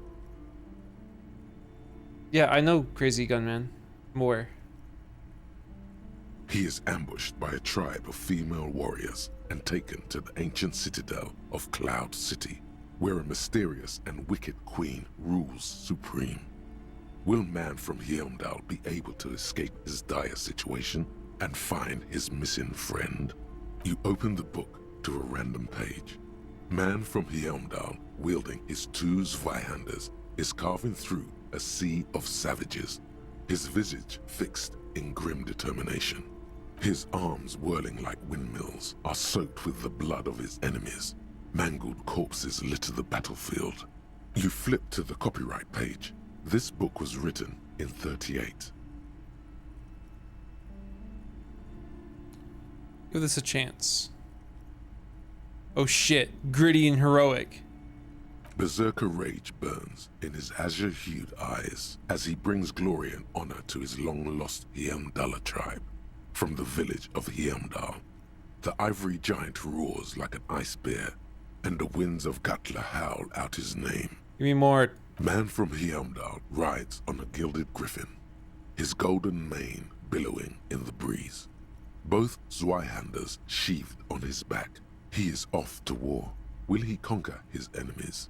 Will he conquer himself? Onward. The steel muscles of man from Heimdall gleam in the humid jungle air. Yet the man does not sweat. In meditation, his soul drifts in the frigid northlands he calls home. Holy shit, this is so me. A passage reads, the man from Heimdall looks up, his eyes blue as the mountain lakes of his homeland. He rarely speaks, but now his voice booms in the darkened throne room. Do not try to sap my masculine essence, wicked temptress. Son of Heimdall will never succumb to your seductive wiles. Thine spells are no match for purity and strength of will.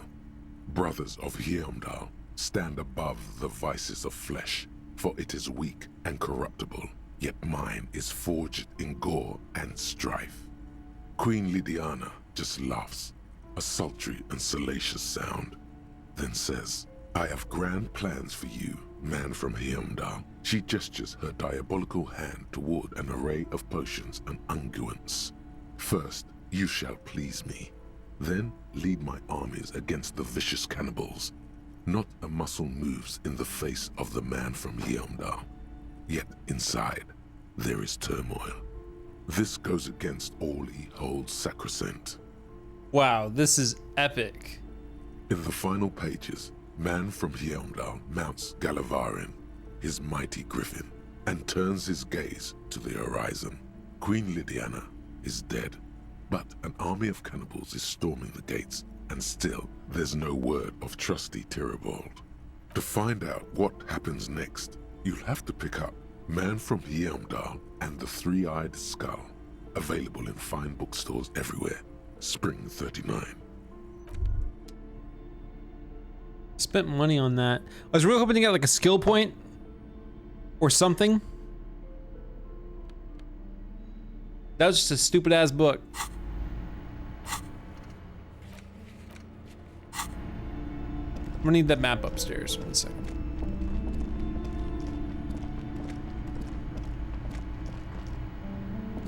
Several maps have been attached. The maps look old and faded. Your eye catches a map of Always good to be informed of your surroundings. Thought I just got a map. Here we go. The worn map features the patchwork grid of the streets of Martinez, with directions to appropriately touristy locations. Year 48 resides on the upper right corner. Here's the path through the grid. Your finger moves through the various streets, across Rue de Saint-Ghislain and Rue Saint-Sipar, over Saint-Brun and Martinez North, finally coming to a halt on the spot where you are currently standing, although the map gives no such indication itself. For a more detailed view of the map, go to your journal and select the Map tab.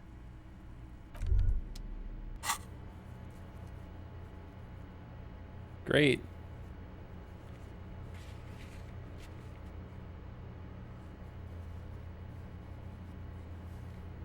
Well, there's all the chances. Fantastic.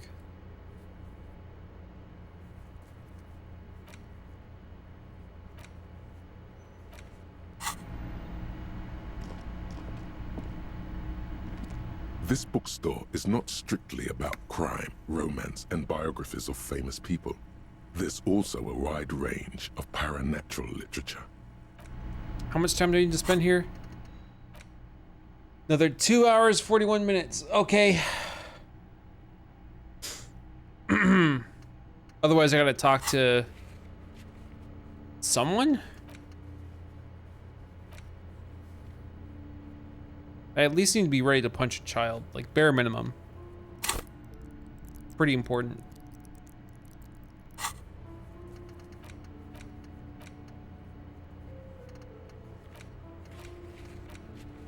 Yeah, just keep reading the books you have.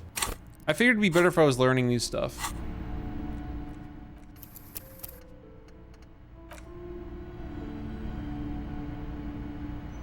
could try that though. Wouldn't it be better if I was just reading new shit though?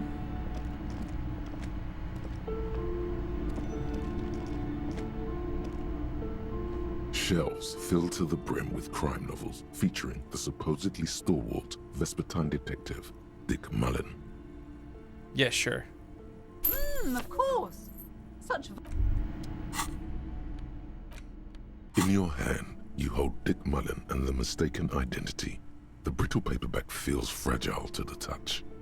The cover features a pastiche of different scenes. In the foreground, a man in a dark overcoat clutches a pistol to his chest. Rising up behind him are two silhouettes wrapped in a passionate embrace.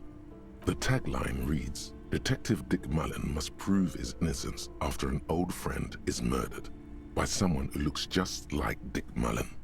That seems to sum up the premise nicely. Are you really reading that, Detective? Just skimming it. That's probably for the best. Those books aren't exactly famed for their tight plotting. The story opens with a knock at the door. Detective Dick Mullen is greeted by an old friend, Charlie Spillane, who's come to Mullen to ask a favor on this dark and cold night. Who ready? You? Spillane needs Mullen to drive him in from Vesper to a small town along the Elysium coast. Despite his friend's apparent agitation, Mullen does as he's asked, then returns home where he passes out drunk, as he does most nights. In your hand, you hold Dick Mullen and the Mistaken Identity. Anti-Object Task Force. Behold, the Anti-Object Task Force has assembled.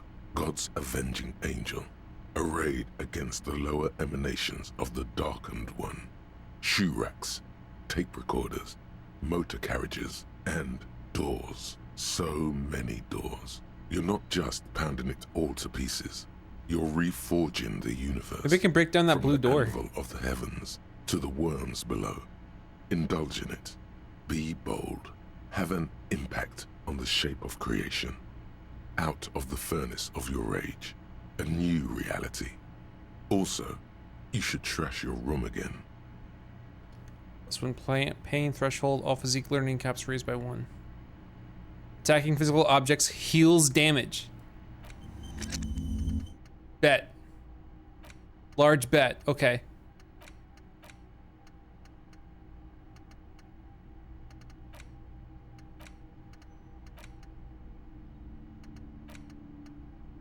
Okay. Back to reading the book before I can punch the child. Punching walls makes me feel between. That's nice, Marcus. Thank you, Marcus. Oh, I was wondering if there was crack in there. Okay. I want to punch Kuno because that's gonna make him be a better child. I just want to see. In your hand, you hold the story open. Spillane needs Mullen to drive him in from Vesper to a small town along the Elysium coast. Despite 2 days later, Mullen is arrested by the Vesper police and charged with the murder of Charlie Spillane.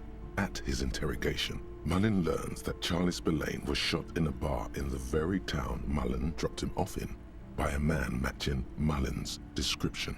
Desperate to clear his name, Mullen manages to convince the Vesper police to release him for 3 days so that Mullen may solve his friend's murder and prove his innocence. Cops release the prime murder suspects so he can find the real killer. Are you shitting me? What's the matter, Detective?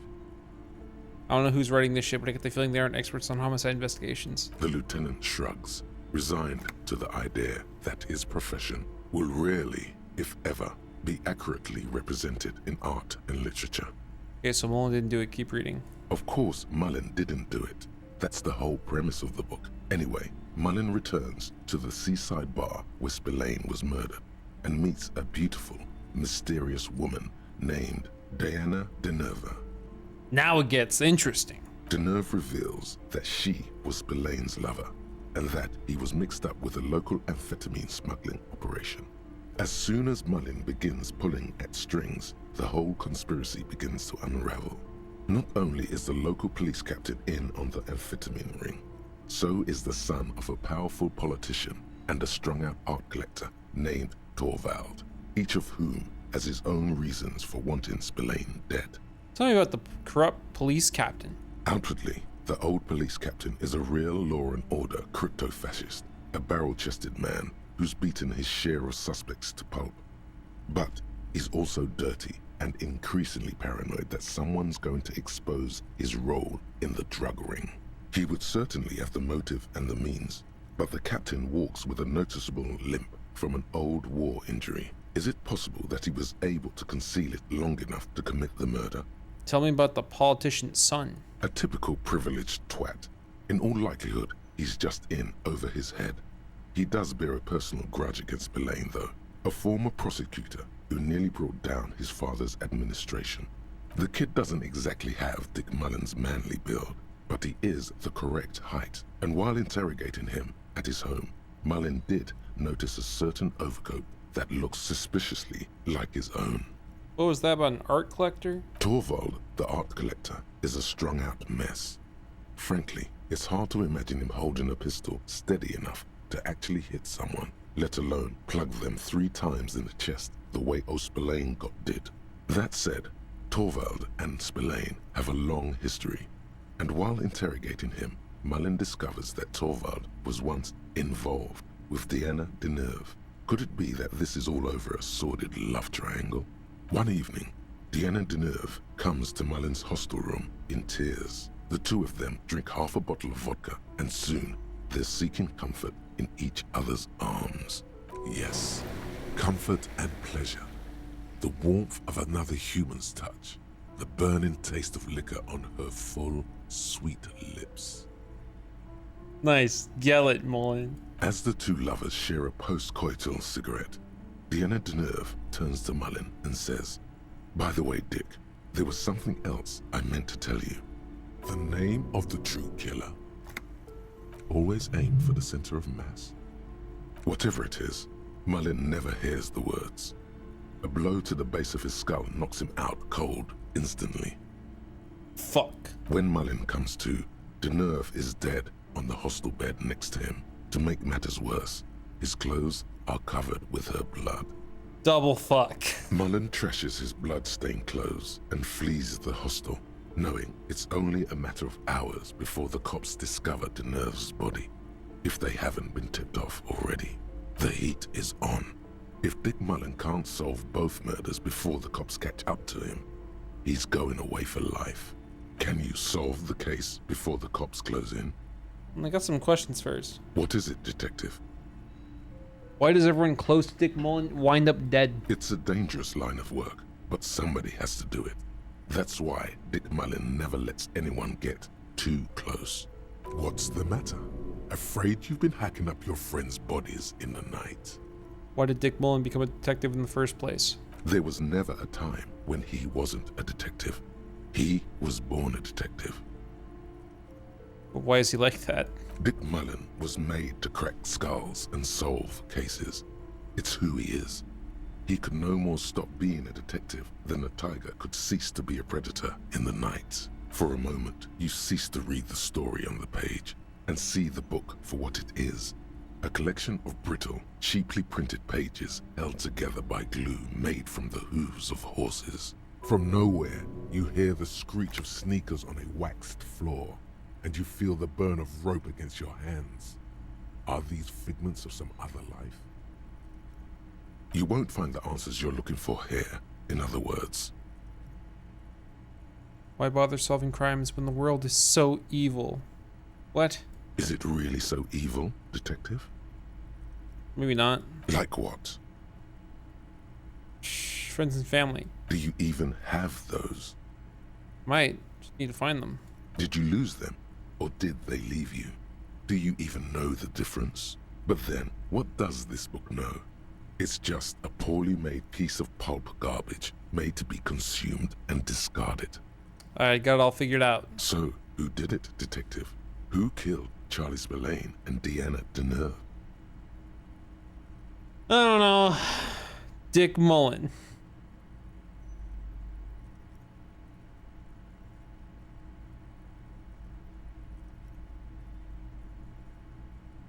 So what do you think it is? Do you think it's the police captain? Do you think it's the junkie art collector, the politician's twat son, Dick Mullen himself, love, or communism? Which do you think? Type any of these numbers for what you think the answer is.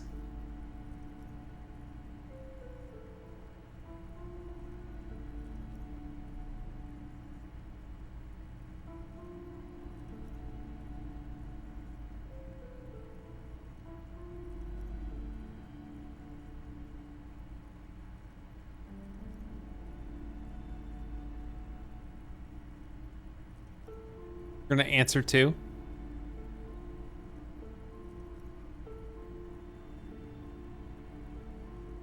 It is cheesy enough to work, sure, yeah. What? That doesn't even make sense. There's never a straight answer with you, is there? You just get hooked on random stupid notions and then repeat them every chance you get. The book just said that to everyone that answered to. Everyone that just answered to. It was the politician's son. Now go on. Find out who really did it. You begin furiously flipping through pages. Even as you know these books follow a series of well-worn tropes, you find yourself completely engrossed. You're turning pages so fast, you don't even notice the ancient spine coming unglued. You try to grab the pages as they come loose. What? But your fingers aren't quick enough. What? They're gone. Impossible? Impossible book? Dozens of pages scatter across the floor. The last fifth or so of the book seems to have been lost. It's possible that you could gather and reassemble the pages, but it would take way too long. Stupid old horse glue. Ah, yes. The problem with mass-market paperbacks. They are not made to last. Perhaps this is a sign that you should get back to solving your own murder, huh, detective? Don't forget, it could have been the delirium tremens. In your hand, you hold 4/5 of Dick Mullen and the mistaken identity. Well, you guys answered wrong, so we'll never know. We'll never know. 97%, almost there. 5 minutes.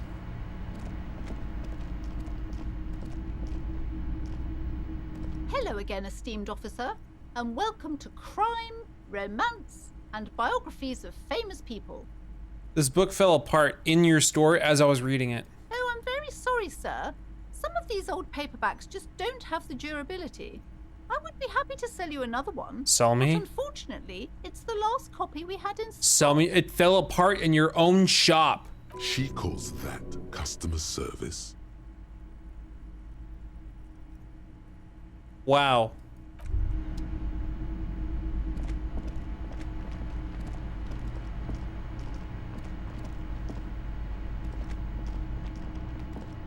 A small mountain of colorful board game boxes. There are numerous types of games for all ages. A lot of shelf space seems to be taken up by Wirral-related merchandise. An endless variety of source books, lore books, and codices litter the table. The topmost book is titled Welkin Compendium, 2nd edition. There's also a large hardbound tome with intricate cover art, The Hunters of Catawak, Boreal Creature Compendium, and a Pick-Your-Path adventure game book titled Tales of Wirral, Cavern of Velkrag. How long are you gonna keep streaming? Sorry if I look full of myself. Huh? I want to punch the child, bare minimum, and we'll see where we go from there. There's a box that says Wirral, 3rd edition Mega Setting Supplements Module. The side panel notes, a fantastique adventure board game, new maps and miniatures. A sticker on it displays 25 real. Nonsense for anemic Beano-clads. Okay. How much longer? 2 minutes. A small mountain of Wonderful board Browbritter is a fun game of economic competition but can get quite intense after a while. We have games for the whole family. You can play with your children. Yep, I don't feel as if I have any kids. Friends are technically like family. For playing with friends, I'd recommend Suzerainty.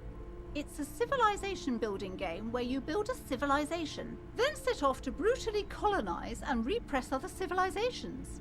It'll cost 12 real. No. The precarious world. Here we go. How not to lose. It is impossible not to. The world is balanced on the edge of a knife. It's a game of frayed nerves.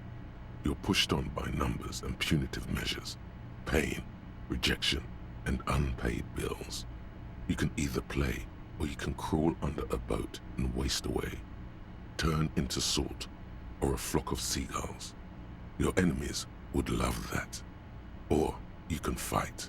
The only way to load the dice is to keep on fighting. Goal success and failure thresholds lowered by 1. Well. Alright, bet.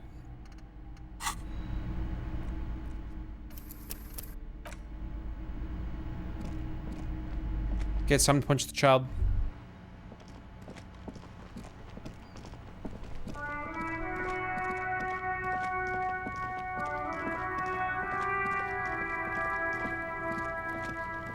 Bush. Fuck does Kuno care? Kuno? Kuno? Yeah? Watch out, Kuno! Help! Pigs! Help! Everyone can hear. You need to... Help! Escalate! Pigs in here, Kuno! Somebody, please! Windows are being on the catwalk. Look at his shit-eating grin. He knows there's nothing. I swear to God, dude.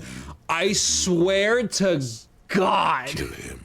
I will lose my shit. I will lose my fucking mind. If this fails, the stream is done. The stream is done if this fails.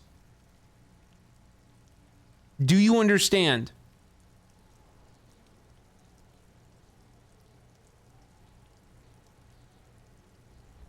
Chance of failing has gone up a little. Wait, so that ruined shit? Doesn't make sense. You're not making sense. What?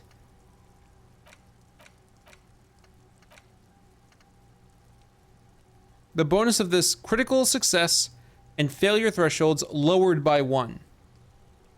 Down. So I would need a, like, if it's 20 out of 20 for a critical success, now it's a 19 out of 20.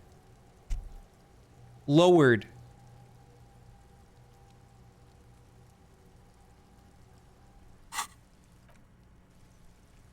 Stream ends, I swear to God.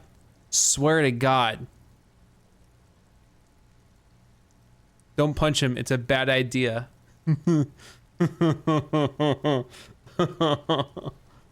Oh, shit. Oh, shit.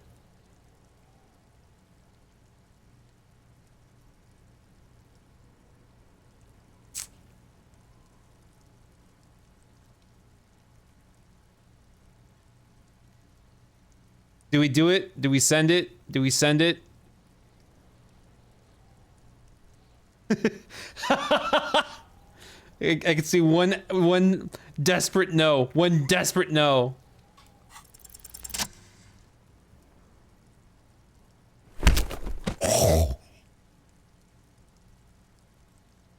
Thump. The blow connects surprisingly well, leaving your knuckles tingling.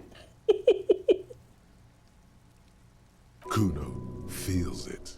This was no light tap. A disoriented 12-year-old is trying to get his bearings.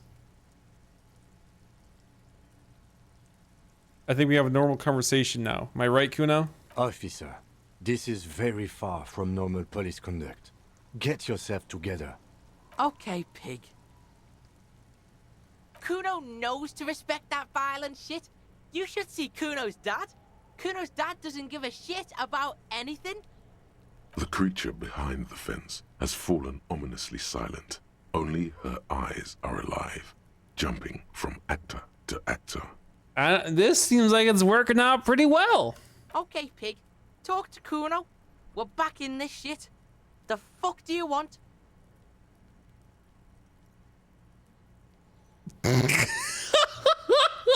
And now for empathy. Who hurt you? No way! Violence works!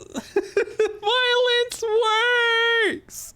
Violence works! Oh my god. Oh. Kuno S is by far the worst of the two. Kuno has no problem being near you, but the other hides behind the fence, afraid for her life, like she's done something very bad. She came up with that psychopathic scheme of screaming for help before. Kuno just wanted to talk to you about his name. Kuno S was the one who wound him up and directed him. Also, Kuno hasn't stopped talking to you, even enjoys it from time to time. When you talk to the other one, it's like talking to a cornered animal. She only hisses. All in all, Kuno respects madness. You cannot hope to outdo her on that front. You must win yourself a few minutes with him alone. Act on it, try and separate them. Fuck you whispering about? He's whispering too. He's going with it. But watch what happens. Fuck you whispering about? If Kuno wants to whisper, he's gonna fucking whisper, okay? Let's whisper, pig. This is it. You've got him. But be careful. You can still fuck this up. Don't make Kuno look bad in this. I'm glad she's out of our hair. She's fucked up. What's up with her? She's terrifying, crazy, scary. You gotta listen to me. She's trying to control you. Nah, 3. She's not fucked up. Everyone's fucked up. Stop judging shit. Wrong move. But he's whispering still. You haven't lost him. Just don't mess up again. Or you will. There are no guarantees here. Okay, then 1. It's 1 then. I don't get, like, cause if it's not being judgmental, then it's 1. It's gotta be. Well, now I'm confused. I'm confused because I thought I was supposed to start throwing haymakers.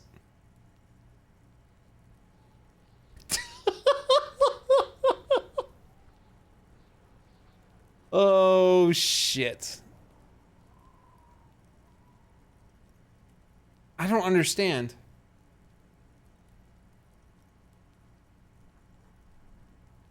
He's in haymaking range. I don't understand. I guess I have to go with 1 because it's different from 2 and 3, and 2 and 3 are pretty much the same. But now I don't get what the game wants. I don't get it.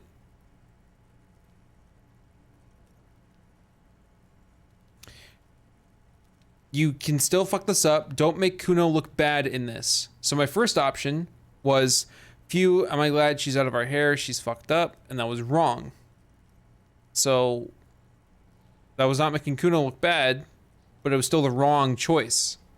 So 1 is, Kuno, listen to me. She's trying to control you. We got to get you out of here.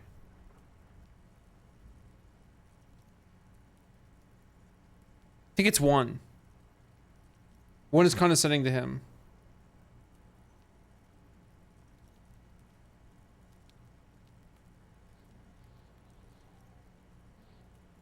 Two. Crazy? You don't know the half of it. She's not crazy. She's insane. Dangerous. She's smoked a man.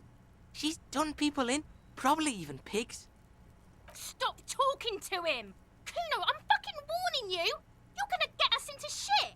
She understands what you're trying to do. Yo, see? Did Kuno not tell ya? Kuno told ya. Kuno talks to whoever he wants. Talk, pig. Kuno's got it under control. You did it. They're separated. He's even turned his back to her, so she can't read his lips. Fuck. She can read lips. You should cup your mouth. Good.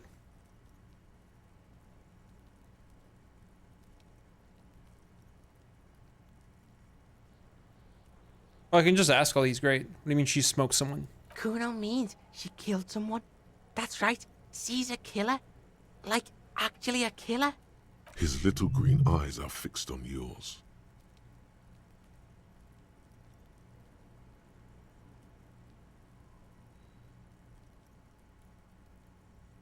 Serious about this killing business. Killing is serious shit. Kuno's always serious about the 488. She's probably killed a pig too. I mean, I'm pretty sure she has.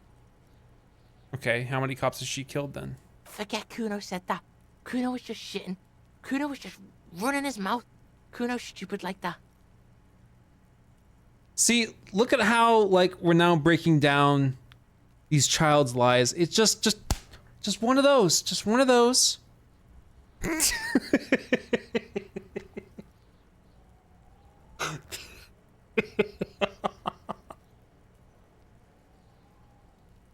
Didn't have to punch him for that? Really? Because it gave me +1. It gave me +1 for it. It gave me +1 for it. Are you sure? Are you sure about that? There's something cold in the air, like water lapping against cold stones, or dripping in a hallway nearby. 3 years ago, there were shoes in the corner. The creature peers at you both from over the fence. There is something searching in her eyes. Fear. You think she has anything to do with the dead man? Yeah, she would have liked to fuck him up, but she didn't. Kuno wasn't around, and C was with Kuno. Who are you? Look, Kuno's gonna put you at ease. We didn't do it. Great. You said she's insane? Yeah, she's psycho. None of that kiddie psycho, cat burning shit. She does the real deal. What's the real deal? Snuff radio shit. Believe me, pig, you don't want to know. Ooh. What's that language she uses? Fuck knows. She says it's the song of her people or some shit. Crazy people. The fucking Nakis. I don't know. Is she your sister? Fuck no, she's not my sister. She's just a stray who got in. Like a mad dog or some shit. Stray? Yeah, she was just there. What's the apartment building behind the fence? What was that, Kuno? Little one twists her neck looking at the building. She was in the hallway. Dripping wet. By the fucking shoe rack. In the dark. Oh, is she dripping wet? Kuno's got no fucking idea. Her hair was all wet. I think she pissed on the floor too. She was there for 3 days, in the corner, every time Kuno went out. You said she got in. How? I don't know. Someone left the door open. Kuno comes home and she's sleeping under the desk, under the pile of clothes, like a dog. Someone left the door open. It was him, by accident or on purpose. What about your parents? Kuno's dad doesn't give a shit. Doesn't even see her there, or thinks it's fucking Kuno. Shit's all on Kuno. How are you dealing with all this? How's Kuno dealing? Kuno's dealing just fine. He doesn't need you fucking with any of it. C doesn't either. Kuno's got this shit under control. Okay.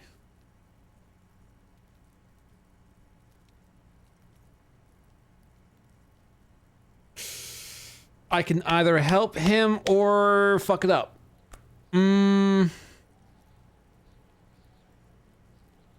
So 3 is just straight out backing out. 1 is... It's 2. It's gotta be 2.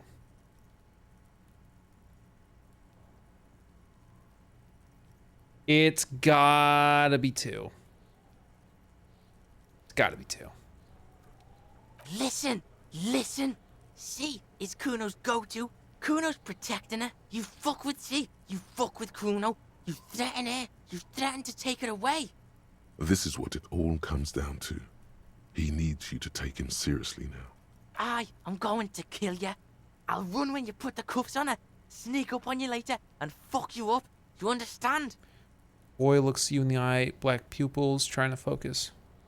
He may not be able to do it, but he will try.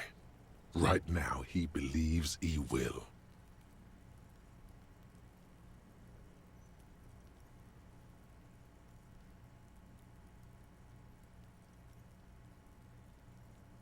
One or two. See, now I'm nervous that the game is like super touchy about the options now.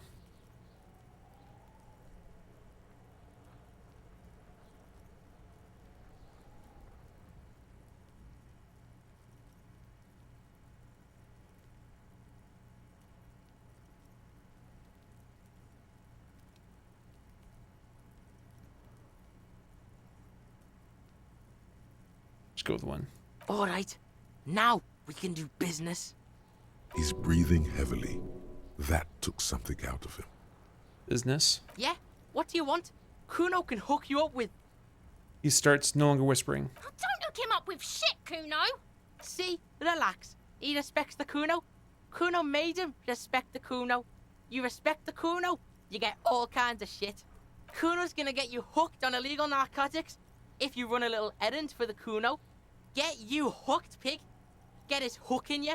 Then Kuno gonna get you hooking for more. Cash in big style. Pig hooker. See, it's tension and release with Kuno. Now we releasing. The pan buying shit, that's on now too. 90% discount for Kuno's pig. Kuno can flex. Kuno flexes for hobos. Kuno sees you're in need. One moment. One moment. One moment. Give me 1 moment. Kuno doesn't fucking care.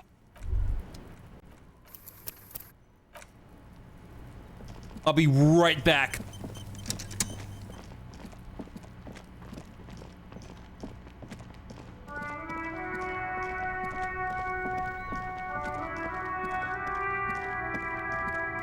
So it's horn, horn, horn, exclamation point. And then I need to hear the song again, but it's horn, horn, horn, exclamation point. There it is. Horn, horn, horn, comma, horn, comma, horn. That's how it's typed. Question mark. The tear machine stands in the corner. A sign says, 1 bottle. Fuck.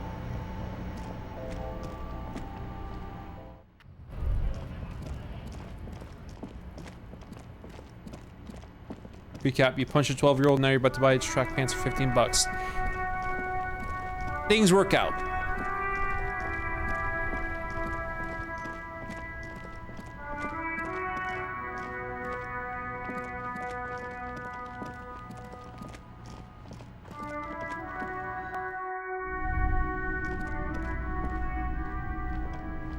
Hello, hello. Let me know if I can help you with anything. Stuff to sell. Let me have a look. Stuff to sell. Anything else you're thinking of selling?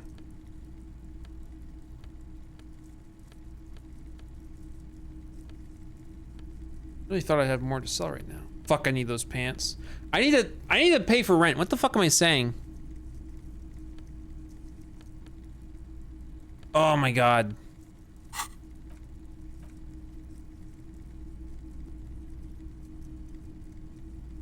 Another time, perhaps.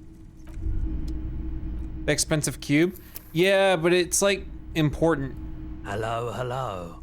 Let me know if I can help you with anything. You using the rifle, are you? I guess not. Sure. Let me have a... Anything else you're thinking of selling? Are the postcards important? Or are they just like collectibles? Oh yeah, it says postcard will sell for pretty penny. Got it.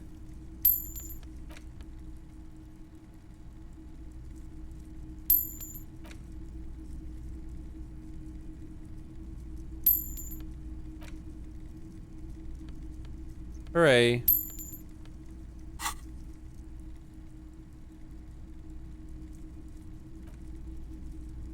Another time, perhaps. Bet.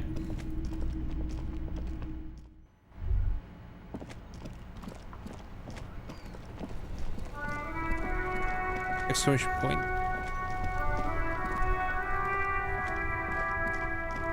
Maybe it's horn, horn, horn, comma, horn, dash, horn.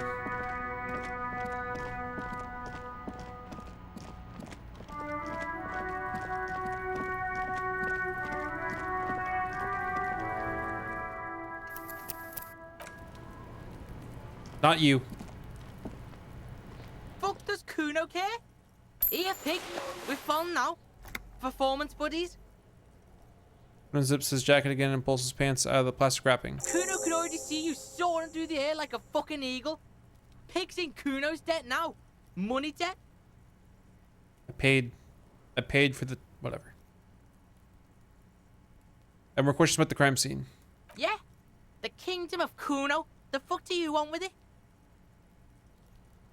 What's in the greenhouse over there? Dunno. Kiptas gardener used to work there. Gardner used to work there. That would include me in. Yeah, that's what Kuno said. She couldn't handle the heat, so she took off. Kuno can take it. Shit's nothing to Kuno. The gardener, she's not actually a gardener. Turns out she's a union fixer. The fuck does this have to do with the Kuno? Kuno doesn't give a shit who she is. You were expecting relaying this information to him to be more rewarding, right? Telling him you found out she isn't a gardener. You know what you should do if you want to get rewarded?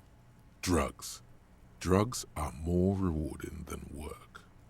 Or alcohol, if you don't want to do drugs. Alcohol is just as rewarding, but it isn't a drug. This has been going on for quite a while, hasn't it? You've been thinking about drugs and alcohol for a long time now. Juicy drugs. Tasty alcohol. Seems kind of boring now, going back to... What was this about? Some yard? Yards aren't interesting. Only drugs are interesting. Drugs and alcohol. You feel sad now, but what can you do? Life has to go on. With a heavy sigh, you say... Later. Yeah, whatever. Kuno doesn't give a shit. Kuno doesn't fuck... Okay.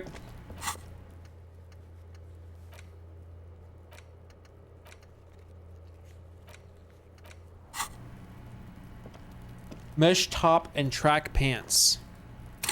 Just maybe.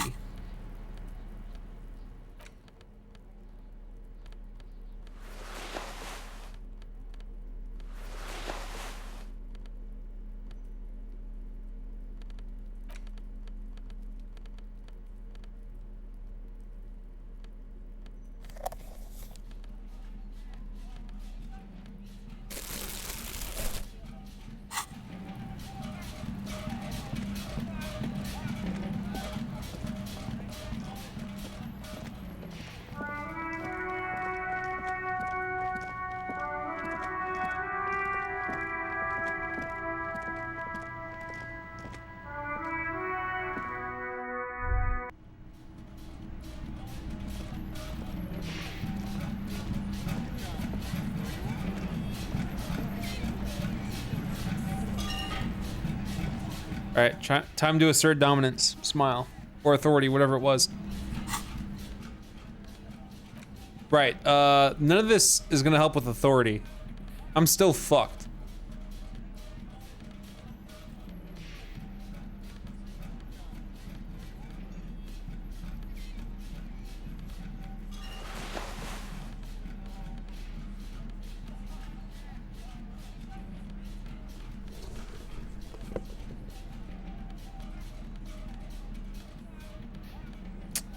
Shit.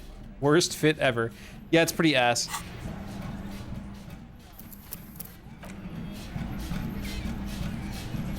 Looks like the circus left town, but the clowns are still here. Authority.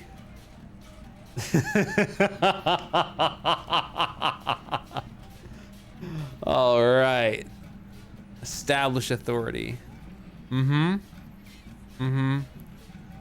Listen. I know about the 8th Hardy. And I am a police officer. So, you are going to listen to me. Establish authority. Yes. Authority. Feverish thoughts race through your mind. And Kim, I need your gun.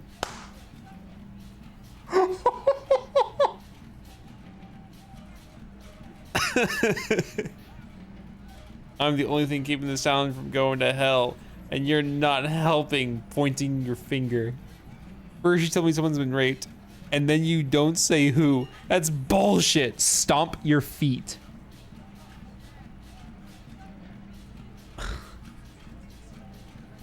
That's it. That's all I got. Did you already try the gun thing? I hear the gun thing is excellent and has great results.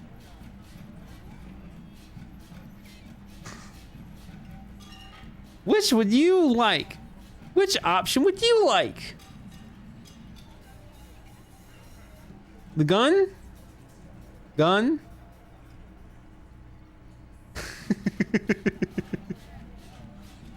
Kim, I need your gun. Kim, I need your gun.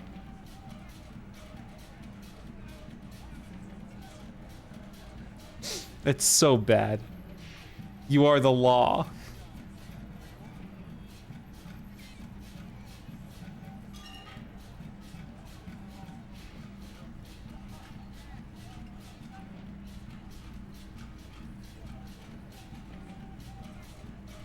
It's so embarrassing. Why? This is not what he thinks it is. This is a great idea. I'm afraid it's not what you think it is either.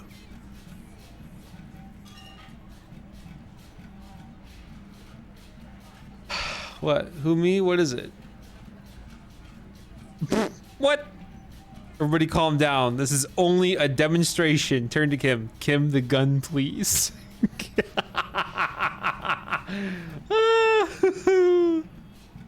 It's so embarrassing. It's so embarrassing. It's so embarrassing. Oh my god, it's so embarrassing. What in the name of fuck are you doing? I don't want to give you my gun. The fuck is happening, Titus? What are they whispering about? Easy, Shanks. I want to see where this is going. I'm not scared anymore. I know what I have to do. Trust me, Kim. I am merely flesh. There is no other way. I know what I'm doing. It's not my first day on the police job. I want to turn back.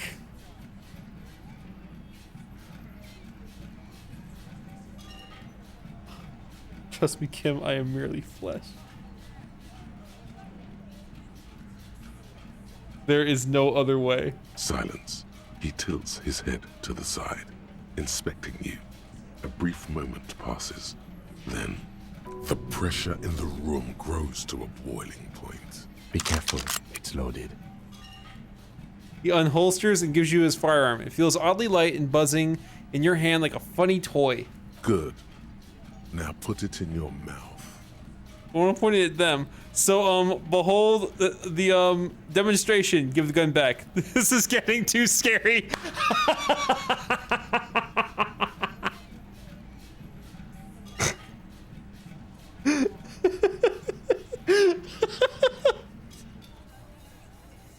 This is getting too scary. But I want to point it at them. I want to point it at them. Quit your whining. Everyone knows how to do that. You're a special man. You're going to point it at yourself. Go ahead. Show them. Put the barrel in your mouth.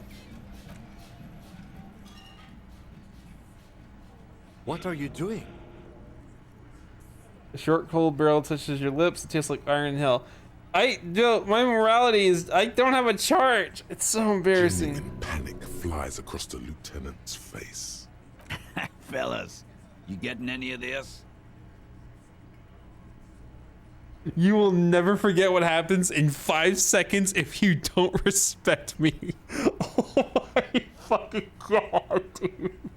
It's so embarrassing. It's so embarrassing. Oh my god, it's so embarrassing. It's so embarrassing. It's so embarrassing. It's so embarrassing, dude. I can't. I can't.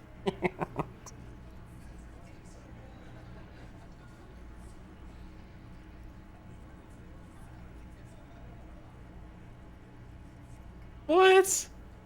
What? Oh my god.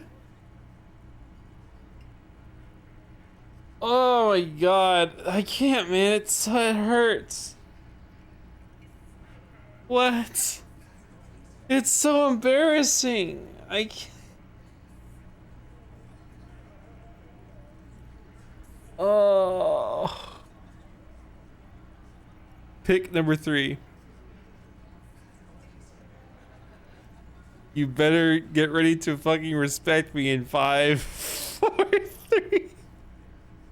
He's not gonna off himself. Come on. No. He'll do it. Go ahead, son. 3, 2. Kisses, kisses, kisses.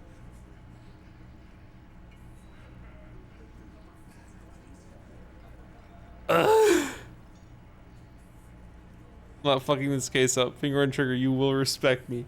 What? We'll solve the case. Look at me. Don't worry. This demonstration is not helping at all. Inside the small mechanism, you can hear a spring tensing up. Yeah. Cause I sorta wanna see that shit. You won't, man. His fucking balls ain't big enough. This is just embarrassing. I just want to load a save. This is so fucking embarrassing. It's so fucking embarrassing. Ugh. Oh god. Every click. Why'd you even do this? Cause you guys kind of goaded me on. It's just so bad. Can we reload? Maybe roll with it. These are my thoughts. This is my. You could, if you only could also piss yourself. You load a save later. I want to see where this goes. Just press 5 on what happens. I'm like so sure I know. Duh. Deranged cop kills himself. Citizens in shock as a deranged law official, reportedly from the 41st precinct, shot himself in the head last night in the middle of a crowded cafeteria in downtown Martinez. The exact details of the incident have not been revealed, but first-hand witnesses claim that the officer was authority when point. Can't say I'm surprised. Lawrence Gart, manager of the Whirling in Rags cafeteria, where the incident took place, commented he was extremely unstable and had threatened to kill himself before. Anyways, oh, the music doesn't stop.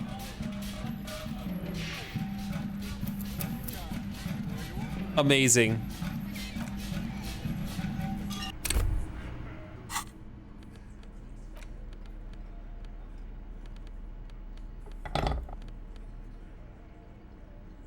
Oh, it's so fucking embarrassing. That was fun. That was embarrassing as shit.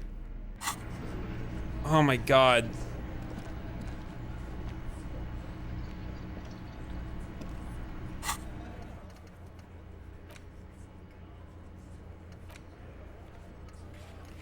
So what the hell am I doing? Waiting for the smoker at 9 p.m.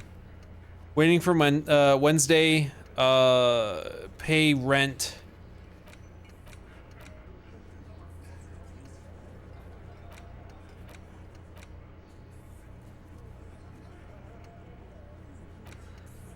Track down my badge. Need more authority then? Points. Did you remember about the game yet? I need combat. Go further south if you can. I have to by this point. I thought something was supposed to open up on those gates to the east. But I was wrong forever.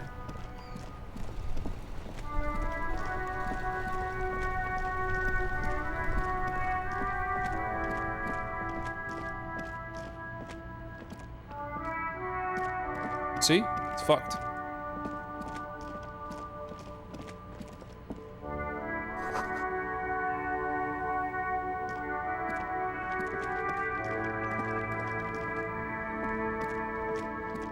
I've talked to this guy before.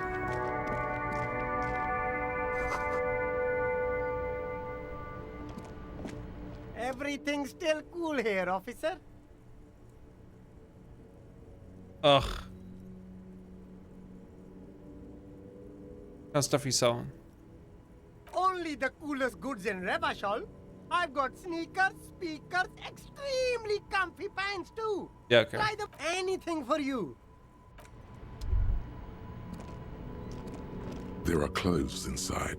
Cheap second-hand clothes, smelling of strangers' body odors. Don't be shy. These are premium class clothes. Good quality fabrics, best retro design. Save the economy with your style, officer. You find your hands deep in tattered and faded garments made from weird polyester blends that make your body itch and sweat in all the wrong places. The box smells like cat piss or like an old person with no money. Economical, but also trendy. Look first-hand, buy second-hand. Keep the economy moving. Something cold grazes your hand. Synthetic and sleek, a windbreaker. Surf, it says, but also wind, summer, 100% waterproof, and sport. All in different typefaces. This jacket is the apex of human evolution, the moment at which man became weatherproof. Practical, and yet it may deaden your senses to the world around you. Possibly because of the awful typeface. Good choice, officer. Mega sporty. And it's only $4.50 for you, sir. Browse. You find your hands deep. The box smells Economical, but also... Goodbye. What's in this? You see two lowly, defeated speakers, thralls, slaves basically, perched atop them like conquerors surveying the land. A pair of found, durable wear sneakers, Ultra Series. I can see you've a taste for luxury, officer. Can't keep your eyes off those sneakers? A pair of found Ultras. The design is impossibly sleek and simple. A futuristic silhouette with a sleek monochrome colorway, a jet black upper, and a silver-lined midsole. Dedicated, victorious, sporty. These found sneakers are a must-have for a track and field legend. Those sneakers, mister. Those sneakers are the latest found sneakers. Super air, super fine, super cool. Only 50 real. Nope.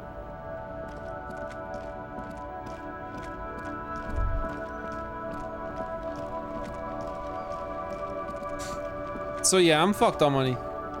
Bye bye, Artie Martian. Bye bye.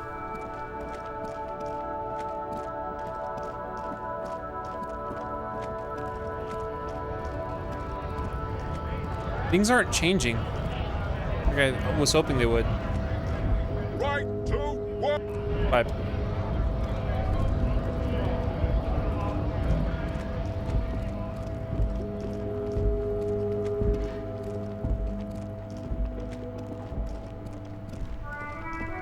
Guess I'm selling that cube. What have you done so far? Maybe able to help? I have tasks and such and things.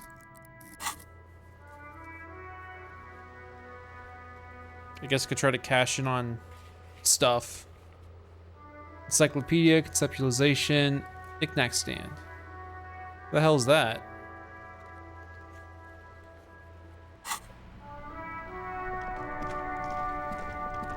What stand?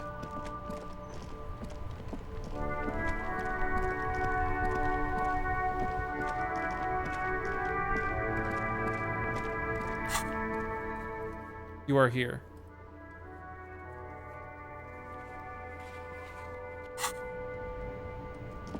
Call police station.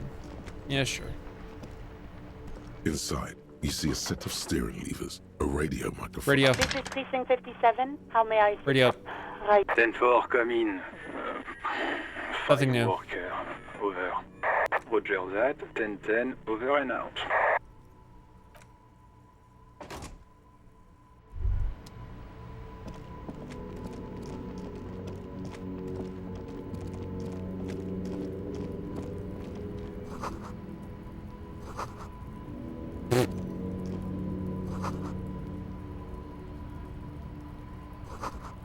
So many. Get out of the way! That was the stand?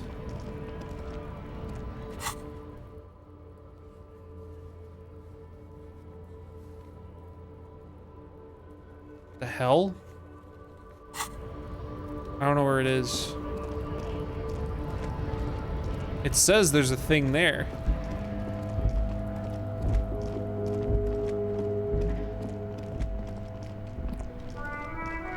Might be in the store. It's in the pawn shop building. That makes no fucking sense. It says it's right there, and I'm right here. That doesn't make any sense.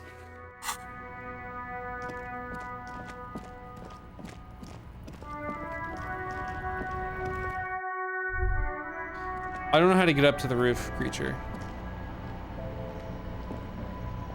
You see several packaged Oh, okay, that's raincoats knickknacks. I thought those were filled a low shelf donuts. beneath a display of croissants and juice bottles. The raincoats are transparent, except for the big Fritta slogan on the back.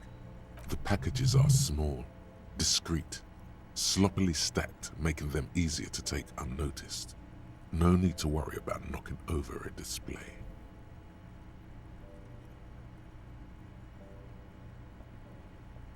I don't need to steal one. Like, I can't even sell clothes. I can't even sell clothes.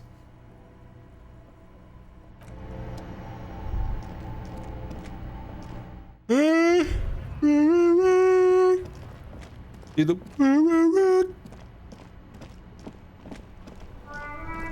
you.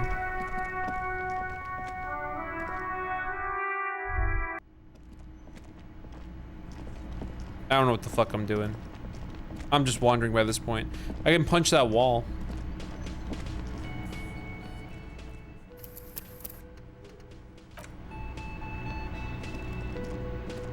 You see a heavy steel, the cobalt blue, old cobalt paint. The door does the challenge. The steel doesn't even tremble. So because of my perk, they shouldn't hurt me.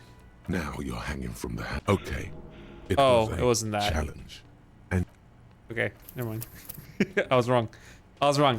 It hurt my feelings.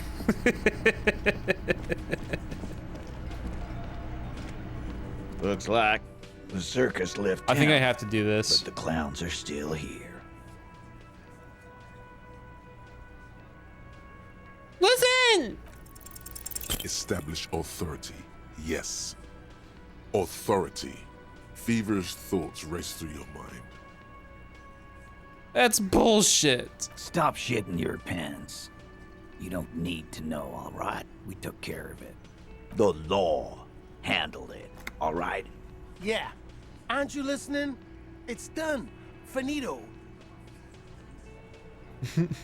Maybe you're right. Maybe I'm not the law after all. Maybe everyone's been lying to me.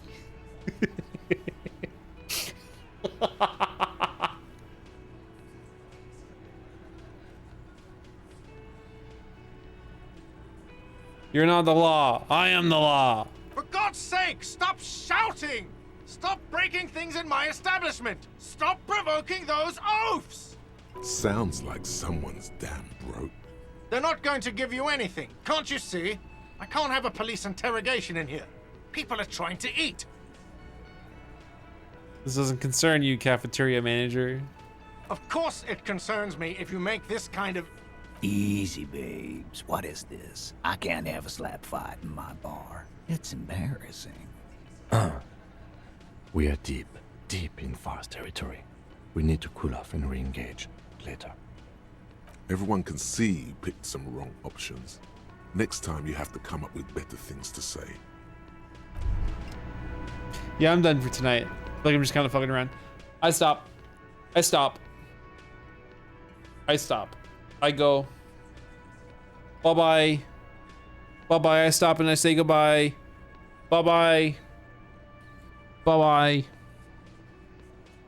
No more. No more.